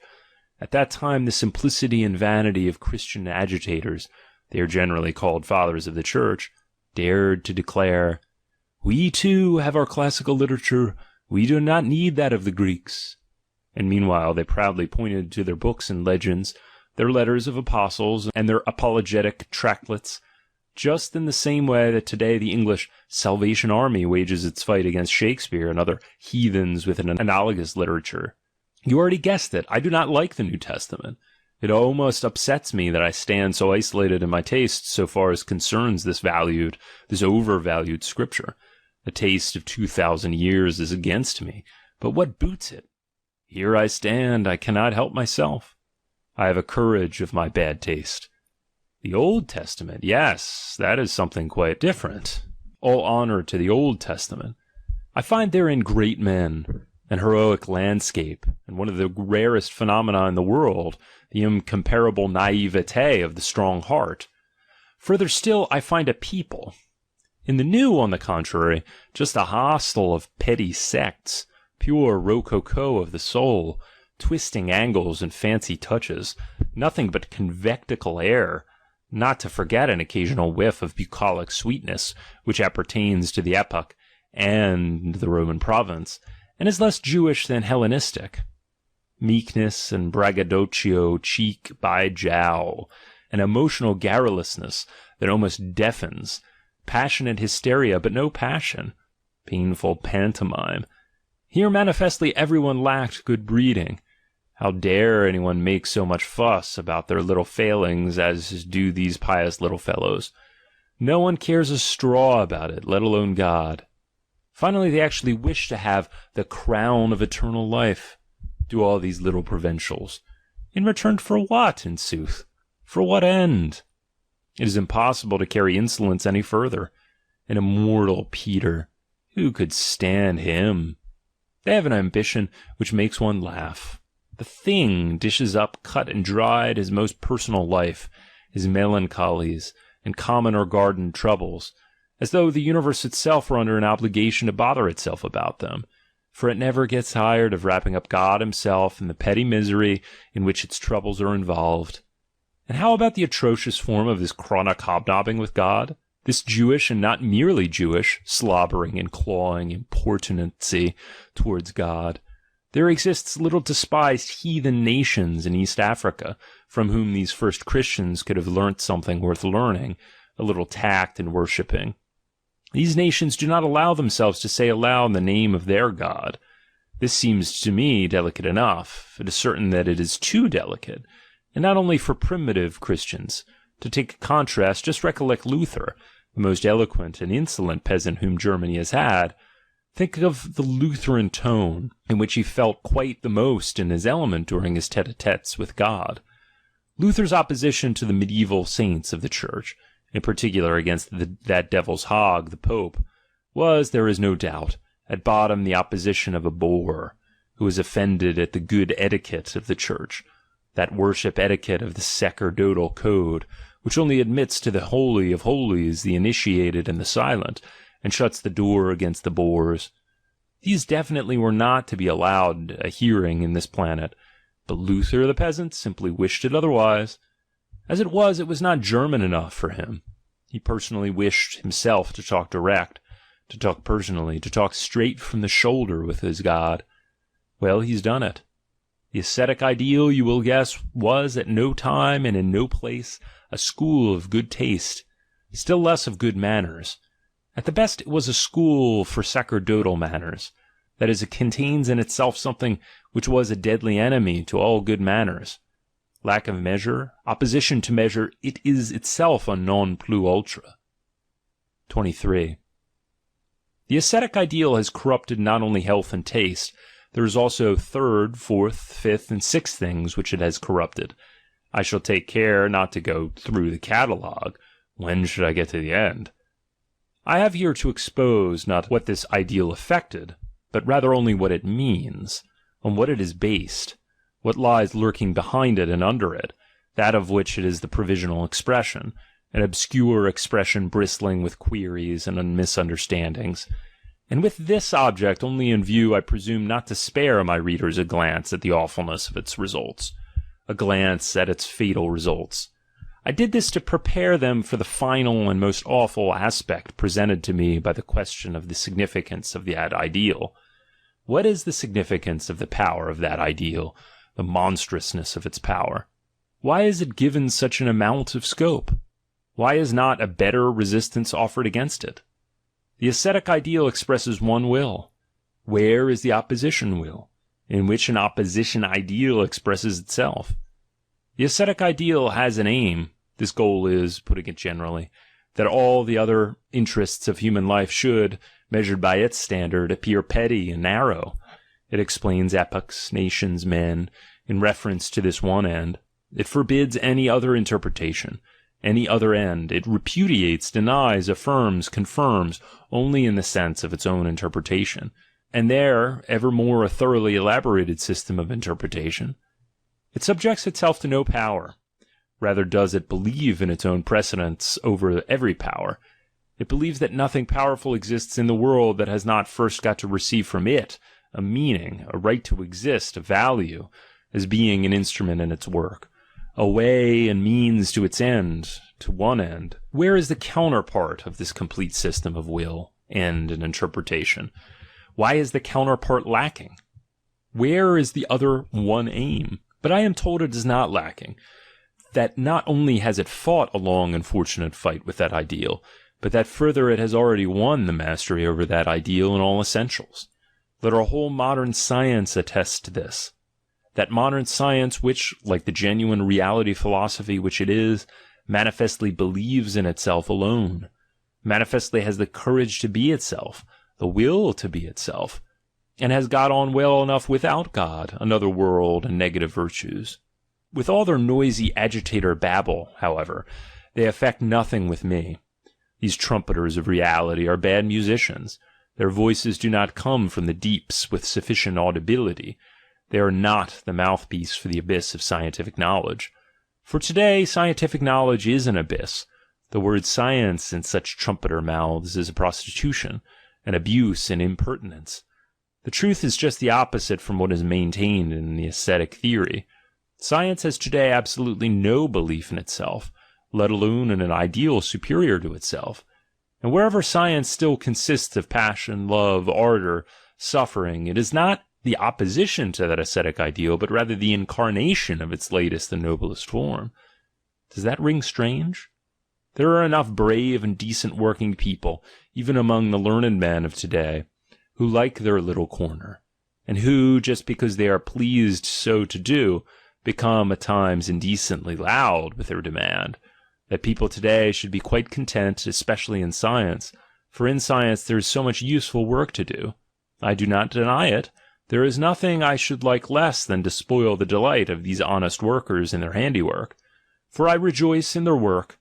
But the fact of science requiring hard work, the fact of its having contented workers, is absolutely no proof of science as a whole having today one end, one will, one ideal, one passion for a great faith. The contrary, as I have said, is the case.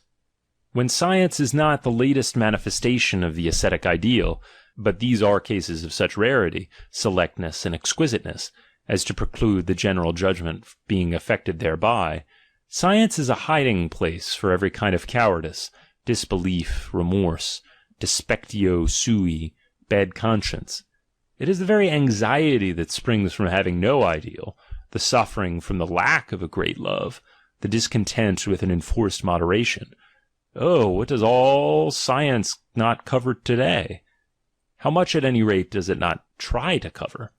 The diligence of our best scholars, their senseless industry, their burning the candle of their brain at both ends, their very mastery in their handiwork. How often is the real meaning of all that to prevent themselves continuing to see a certain thing? Science is a self-anesthetic. Do you know that? You wound them. Every one who consorts with scholars experiences this. You wound them sometimes to the quick through just a harmless word. When you think you are paying them a compliment, you embitter them beyond all bounds, simply because you didn't have the finesse to infer the real kind of customers you had to tackle, the sufferer kind, who won't own up even to themselves what they really are, the dazed and unconscious kind who have only one fear, coming to consciousness. 24. And now look at the other side, at those rare cases of which I spoke, the most supreme idealists to be found nowadays among philosophers and scholars. Have we perchance found in them the sought-for opponents of the ascetic ideal, its anti-idealists? In fact, they believe themselves to be such, these unbelievers, for they are all of them that. It seems that this idea is their last remnant of faith, the idea of being opponents of this ideal. So earnest are they on this subject, so passionate in word and gesture. But does it follow that what they believe must necessarily be true? We knowers have grown by degrees suspicious of all kinds of believers.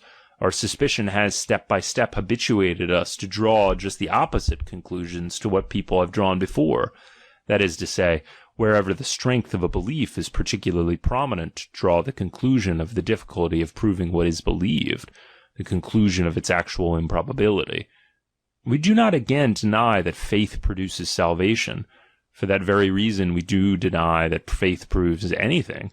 A strong faith which produces happiness causes suspicion of the object of that faith. It does not establish its faith. It does establish a certain probability of illusion. What is now the position in these cases? These solitaries and deniers of today, these fanatics in one thing, in their claim to intellectual cleanness. These hard, stern, continent, heroic spirits, who constitute the glory of our time, all these pale atheists, anti-Christians, immoralists, nihilists, these skeptics, effectics, and hectics of the intellect, in a certain sense they are the latter, both collectively and individually, these supreme idealists of knowledge, in whom alone nowadays the intellectual conscience dwells and it is alive. In point of fact, they believe themselves as far away as possible from the ascetic ideal, do these free, very free spirits. And yet, if I may reveal what they themselves cannot see, for they stand too near themselves, this ideal is simply their ideal. They represent it nowadays and perhaps no one else. They themselves are its most spiritualized product, its most advanced picket of skirmishes and scouts, its most insidious, delicate, and elusive form of seduction. If I am in any way a reader of riddles, then I will be one with this sentence. For some time past there have been no free spirits, for they still believe in truth. When the Christian crusaders in the East came into collision with that invincible order of assassins, that order of free spirits par excellence, whose lowest grade lives in a state of discipline, such as no order of monks has ever attained, then in some way or other they managed to get an inkling of that symbol and tally word that was reserved for the highest grade alone, as their secretum. Nothing is true, everything is allowed. In sooth, that was freedom of thought, thereby was taking leave of the very belief in truth. Has indeed any European, any Christian freethinker, ever yet wandered into this proposition and its labyrinthy consequences? Does he know from experience the Minotauros of this den? I doubt it. Nay, I know otherwise. Nothing is more really alien to these mono-fanatics, these so-called free spirits, than freedom and unfettering in that sense.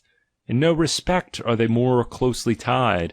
The absolute fanaticism of their belief in truth is unparalleled. I know all this perhaps too much from experience at close quarters, that dignified philosophic abstinence to which a belief like that binds its adherents, that stoicism of the intellect, which eventually vetoes negation as rigidly as it does affirmation, that wish for standing still in front of the actual, the factum brutum, that fatalism in petit fait, c'est petit fatalisme, as I call it, in which French science now attempts a kind of moral superiority over the German. This renunciation of interpretation generally, that is, of forcing, doctoring, abridging, omitting, suppressing, inventing, falsifying, and all the other essential attributes of interpretation. All this, considered broadly, expresses the asceticism of virtue, quite as effectively as does any repudiation of the senses. It is at bottom only a modus of that repudiation. But what forces it into that unqualified will for truth is the faith in the aesthetic ideal itself. Even though it takes the form of its unconscious imperatives, make no mistake about it, it is the faith, I repeat, in a metaphysical value, an intrinsic value of truth, of a character which only warranted and guaranteed in this ideal. It stands or falls with this ideal. Judged strictly, there does not exist a science without its hypotheses. The thought of such a science is inconceivable, illogical. A philosophy, a faith, must always exist first to enable science to gain thereby a direction, a meaning, a limit and method, a right to existence. He who holds a contrary opinion on the subject, he, for example, who takes it upon himself to establish philosophy upon a strictly scientific basis, has first got to turn upside down not only philosophy but also the truth itself, the gravest insult which could possibly be offered to two such respectable females. Yes, there is no doubt about it. And here I quote my Joyful Wisdom, Book 5, Aphorism 344. The man who is truthful in that daring and extreme fashion, which is the presupposition of faith in science, asserts thereby a different world from that of life, nature, and history. And in so far as he asserts the existence of that different world, must he not similarly repudiate its counterpart, this world, our world? The belief on which our faith in science is based has remained to this day a metaphysical belief. Even we knowers of today, we godless foes of metaphysics, we too take our fire from that conflagration which was kindled by 1,000-year-old faith, from that Christian belief, which was also Plato's belief, the belief that God is truth, that truth is divine. But what if this belief becomes more and more incredible? What if nothing proves itself to be divine, unless it be error, blindness, lies? What if God himself proved himself to be our oldest lie? It is necessary to stop at this point and to consider the situation carefully. Science itself now needs a justification, which is not for a minute to say that there is such a justification. Turn in this context to the most ancient and the most modern philosophers. They all fail to realize the extent of the need of a justification on the part of the will to truth. Here is a gap in every philosophy. What is it caused by? Because up to the present the ascetic ideal dominated all philosophy, because truth was fixed as being, as God, as supreme court of appeal, because truth was not allowed to be a problem. Do you understand this allowed? From the minute that the belief in the God of the ascetic ideal is repudiated, there exists a new problem, the problem of the value of truth. The will for truth needed a critique. Let us define by these words our own task. The value of truth is tentatively to be called into question. If this seems too laconically expressed, I recommend the reader to peruse again that passage from the Joyful Wisdom which bears the title, How Far We Are Also Still Pious, aphorism 344, and best of all, the whole 5th book of that work, as well as the preface to Dawn of Day. 25. No, you can't get round me with science when I search for the natural antagonists of the ascetic ideal. When I put the question, where is the opposed will in which the opponent ideal expresses itself? Science is not, by a long way, independent enough to fulfill this function. In every department, science needs an ideal value, a power which creates values, and in whose service it can believe in itself. Science itself never creates values. Its relation to the ascetic ideal is not in itself antagonistic. Speaking roughly, it rather represents the progressive force in the inner evolution of that ideal. Tested more exactly, its opposition and antagonism are concerned not with the ideal itself, but only with that ideal's outworks, its outer garb, its masquerade, with its temporary hardening, stiffening, and dogmatizing. It makes the life in the ideal free once more, while it repudiates its superficial elements. These two phenomena, science and the ascetic ideal, both rest on the same basis. I have already made this clear. The basis, I say, of the same over-appreciation of truth. More accurately, the same belief in the impossibility of valuing and of criticizing truth. And consequently they are necessarily allies, so that, in the event of their being attacked, they must always be attacked and called into question together. A valuation of the ascetic ideal inevitably entails a valuation of science as well. Lose no time in seeing this clearly, and be sharp to catch it. Art, I am speaking provisionally, for I will treat it on some other occasion in greater detail. Art, I repeat, in which lying is sanctified and the will for deception has good conscience on its side, is much more fundamentally opposed to the ascetic ideal than is science. Plato's instinct felt this. Plato, the greatest enemy of art which Europe has produced up to the present. Plato versus Homer, that is the complete, the true antagonism. On the one side, the whole-hearted transcendental, the great defamer of life. On the other, its involuntary panegyrist, the golden nature. An artistic subservience to the service of the ascetic ideal is consequently the most absolute artistic corruption that there can be, though unfortunately it is one of the most frequent phases, for nothing is more corruptible than an artist.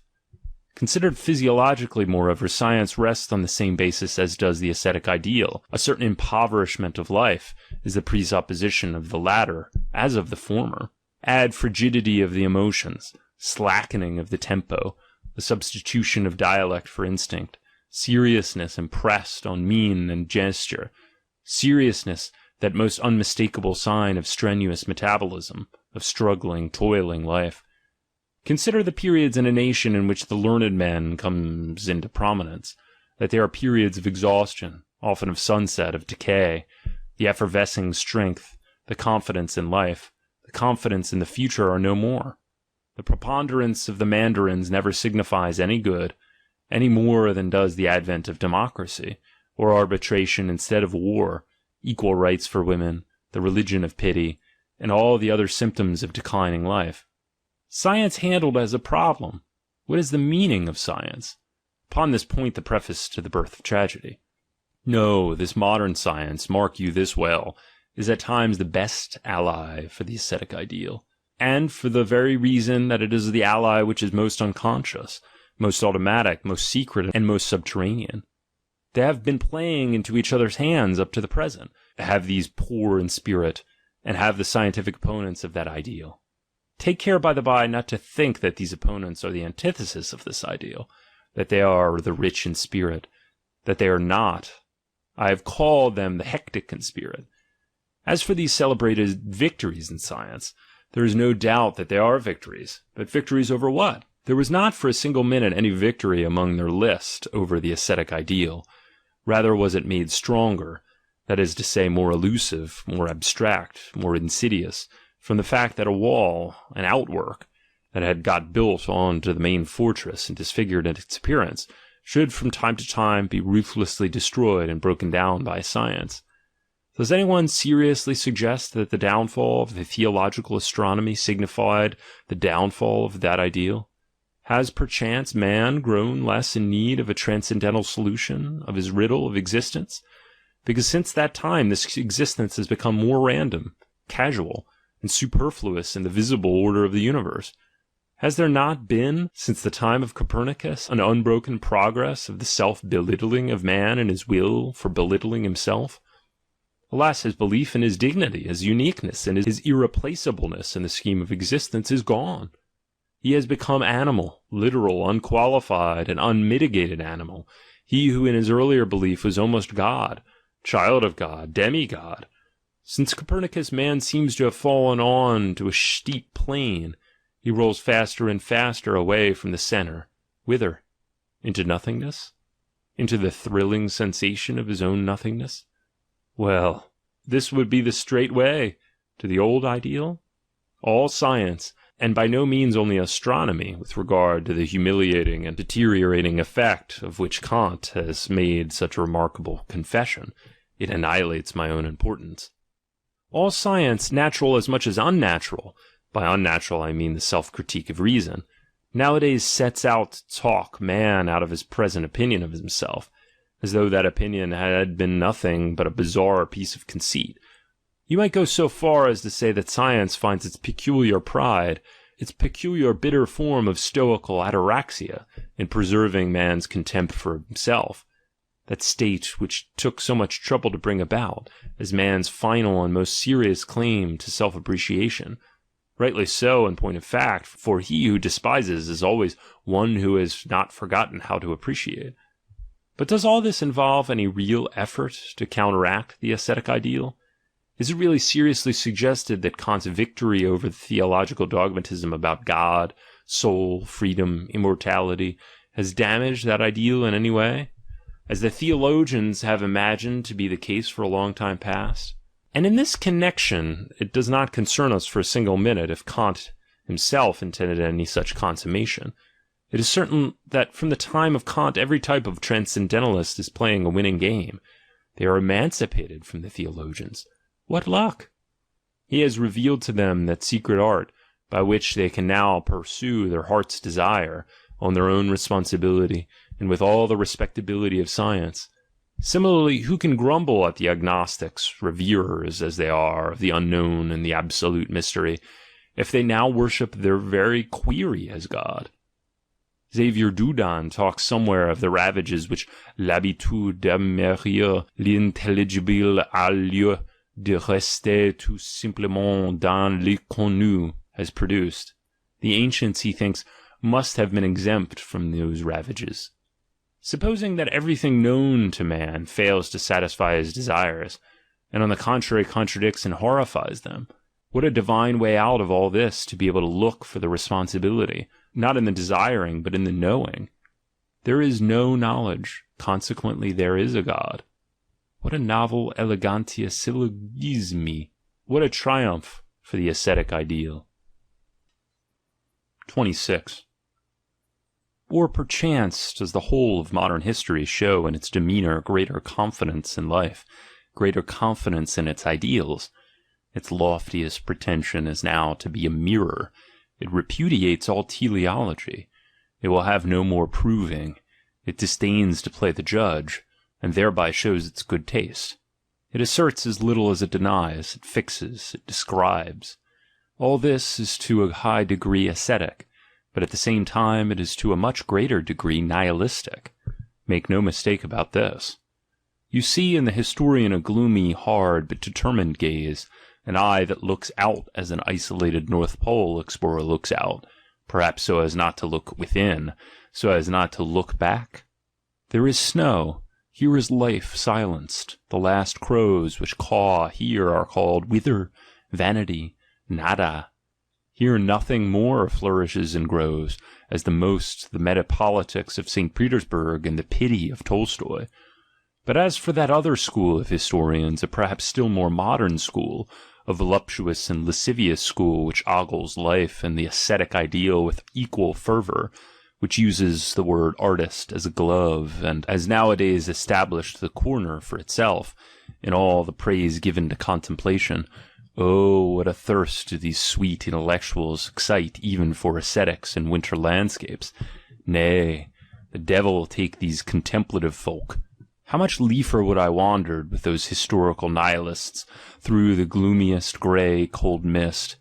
Nay, I shall not mind listening, supposing I have to choose, to one who is completely unhistorical and anti-historical.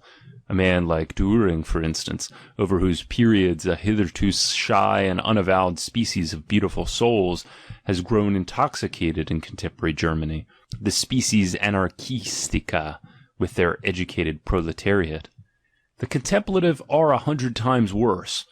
I never knew anything which produced such intense nausea as one of those objective chairs, one of those scented mannequins about town of history, a thing half priest, half satyr, renon parfum, which betrays by the high, shrill falsetto of his applause what he lacks and where he lacks it, who betrays where in this case the fates have plied their ghastly shears, alas, in too surgeon-like a fashion.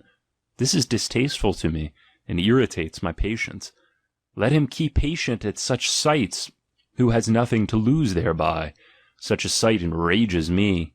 Such spectators embitter me against the play. Even more does that play itself, history itself, you understand. Anacreontic moods imperceptibly come over me. This nature, who gave to the steer its horn, to the lion its kesu, odonton. For what purpose did nature give me my foot? To kick, by Saint Anacreon, and not merely to run away. To trample on all the worm-eaten chairs, the cowardly contemplators, the lascivious eunuchs of history, the flirters with ascetic ideals, the righteous hypocrites of impotence. All reverence on my part to the ascetic ideal in so far as it is honourable, so long as it believes in itself and plays no pranks on us. But I like not all these coquettish bugs who have an insatiate ambition to smell of the infinite, until eventually the infinite smells of bugs. I like not the whited sepulchres with their stagey reproduction of life. I like not the tired and the used up who wrap themselves in wisdom and look objective.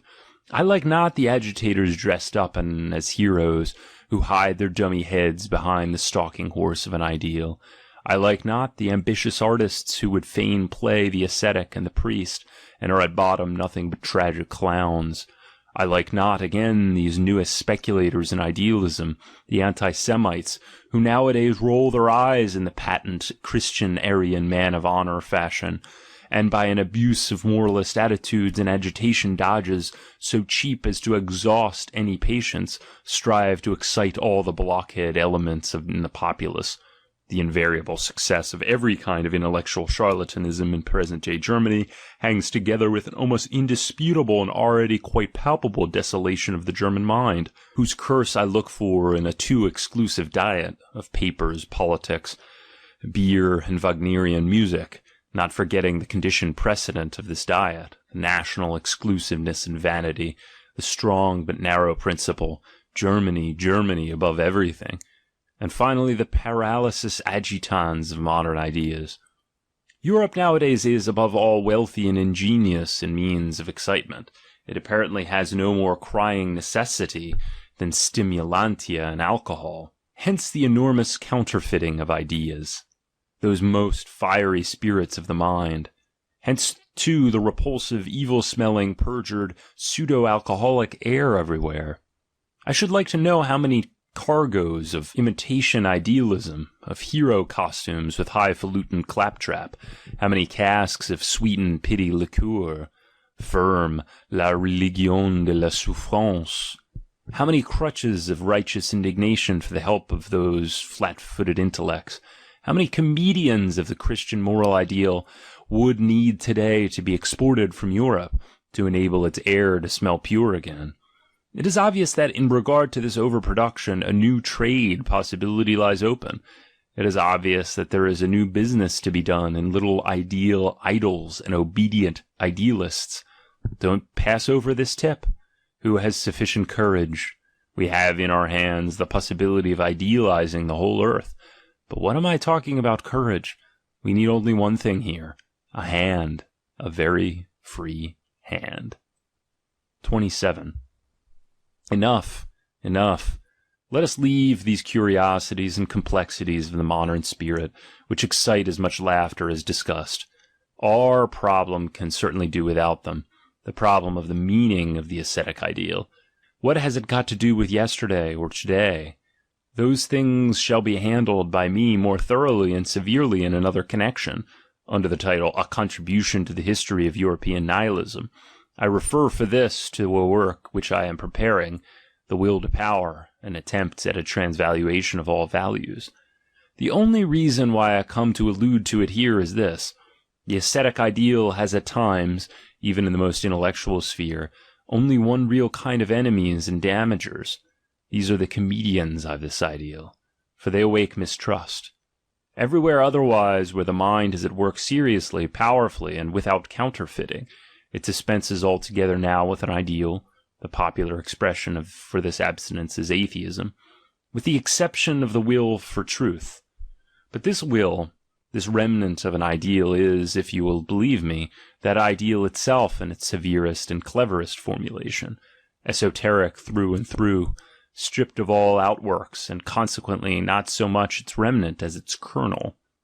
Unqualified honest atheism, and its air only do we breathe, we, the most intellectual men of this age, is not opposed to that ideal, to the extent that it appears to be. It is rather one of the final phases of its evolution, one of its syllogisms and pieces of inherent logic. It is the awe-inspiring catastrophe of a 2,000-year training in truth, which finally forbids itself the lie of the belief in God. The same course of development in India, quite independently and consequently of some demonstrative value, the same ideal driving to the same conclusion, the decisive point reached 500 years before the European era, or more precisely at the time of Buddha. It started in the Sankhya philosophy, and then this was popularized through Buddha and made into a religion. What? I put the question with all strictness, has really triumphed over the Christian God? The answer stands in my joyful wisdom, aphorism 357.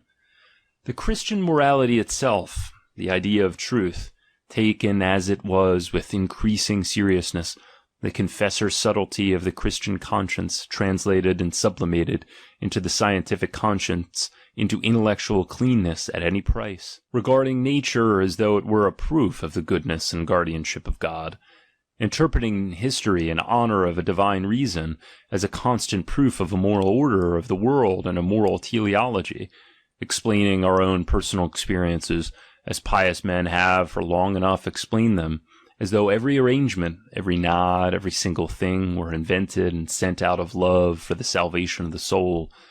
All this is now done away with. All this has the conscience against it, and is regarded by every subtler conscience as disreputable, dishonorable, as lying, feminism, weakness, cowardice. By means of this severity, if by means of anything at all, are we, in sooth, good Europeans, and heirs of Europe's longest and bravest self-mastery. All great things go to ruin by reason of themselves, by reason of an act of self-dissolution. So wills the law of life, the law of necessary self-mastery, even in the essence of life. Ever is the lawgiver finally exposed to the cry, patere legem quam ipse tullisti. In thus wise did Christianity go to ruin as a dogma, through its own morality. In thus wise must Christianity go again to ruin today as a morality. We are standing on the threshold of this event. After Christian truthfulness has drawn one conclusion after another, it finally draws its strongest conclusion, its conclusion against itself. This, however, happens when it puts the question, what is the meaning of every will for truth? And here again do I touch on my problem, on our problem, my unknown friends. For as yet I know of no friends. What sense has our whole being, if it does not mean that in our own selves that will for truth has come to its own consciousness as a problem? By reason of this attainment of self-consciousness on the part of the will for truth, morality from henceforward, there is no doubt about it, goes to pieces. This is that great 100-act play that is reserved for the next 2 centuries of Europe, the most terrible, the most mysterious, and perhaps also the most hopeful of all plays. 28. If you accept the ascetic ideal, man, the animal man, has no meaning. His existence on earth contained no end. What is the purpose of man at all? Was a question without an answer. The will for man and the world was lacking. Behind every great human destiny rang as a refrain a still greater vanity. The ascetic ideal simply means this, that something was lacking, that a tremendous void encircled man. He did not know how to justify himself, to explain himself, to affirm himself. He suffered from the problem of his own meaning. He suffered also in other ways. He was in the main a diseased animal. But his problem was not suffering itself, but the lack of an answer to that crying question. To what purpose do we suffer? Man, the bravest animal and the one most inured to suffering, does not repudiate suffering in itself. He wills it, he even seeks it out, provided that he is shown a meaning for it, a purpose for suffering. Not suffering, but the senselessness of suffering was the curse which till then lay spread over humanity, and the ascetic ideal gave it a meaning. It was up till then the only meaning, but any meaning is better than no meaning. The ascetic ideal was in that connection the faute de mieux par excellence that existed at that time. In that ideal, suffering found an explanation. The tremendous gap seemed filled. The door to all suicidal nihilism was closed. The explanation, there is no doubt about it, brought in its train new suffering, deeper, more penetrating, more venomous, gnawing more brutally into life. It brought all suffering under the perspective of guilt. But in spite of that, man was saved thereby. He had a meaning, and from henceforth was no more like a leaf in the wind, a shuttlecock of chance, of nonsense. He could now will something, absolutely immaterial to what end, to what purpose, with what means he wished. The will itself was saved. It is absolutely impossible to disguise what, in point of fact, is made clear by complete will that has taken its direction from the ascetic ideal. This hate of the human, and even more of the animal, and more still of the material, this horror of the senses, of reason itself, this fear of happiness and beauty, this desire to get right away from all illusion, change, growth, death, wishing, and even desiring, all this means, let us have the courage to grasp it, a will for nothingness, a will opposed to life, a repudiation of the most fundamental conditions of life. But it is and remains a will. And to say at the end that which I said at the beginning, man will wish nothingness rather than not wish at all.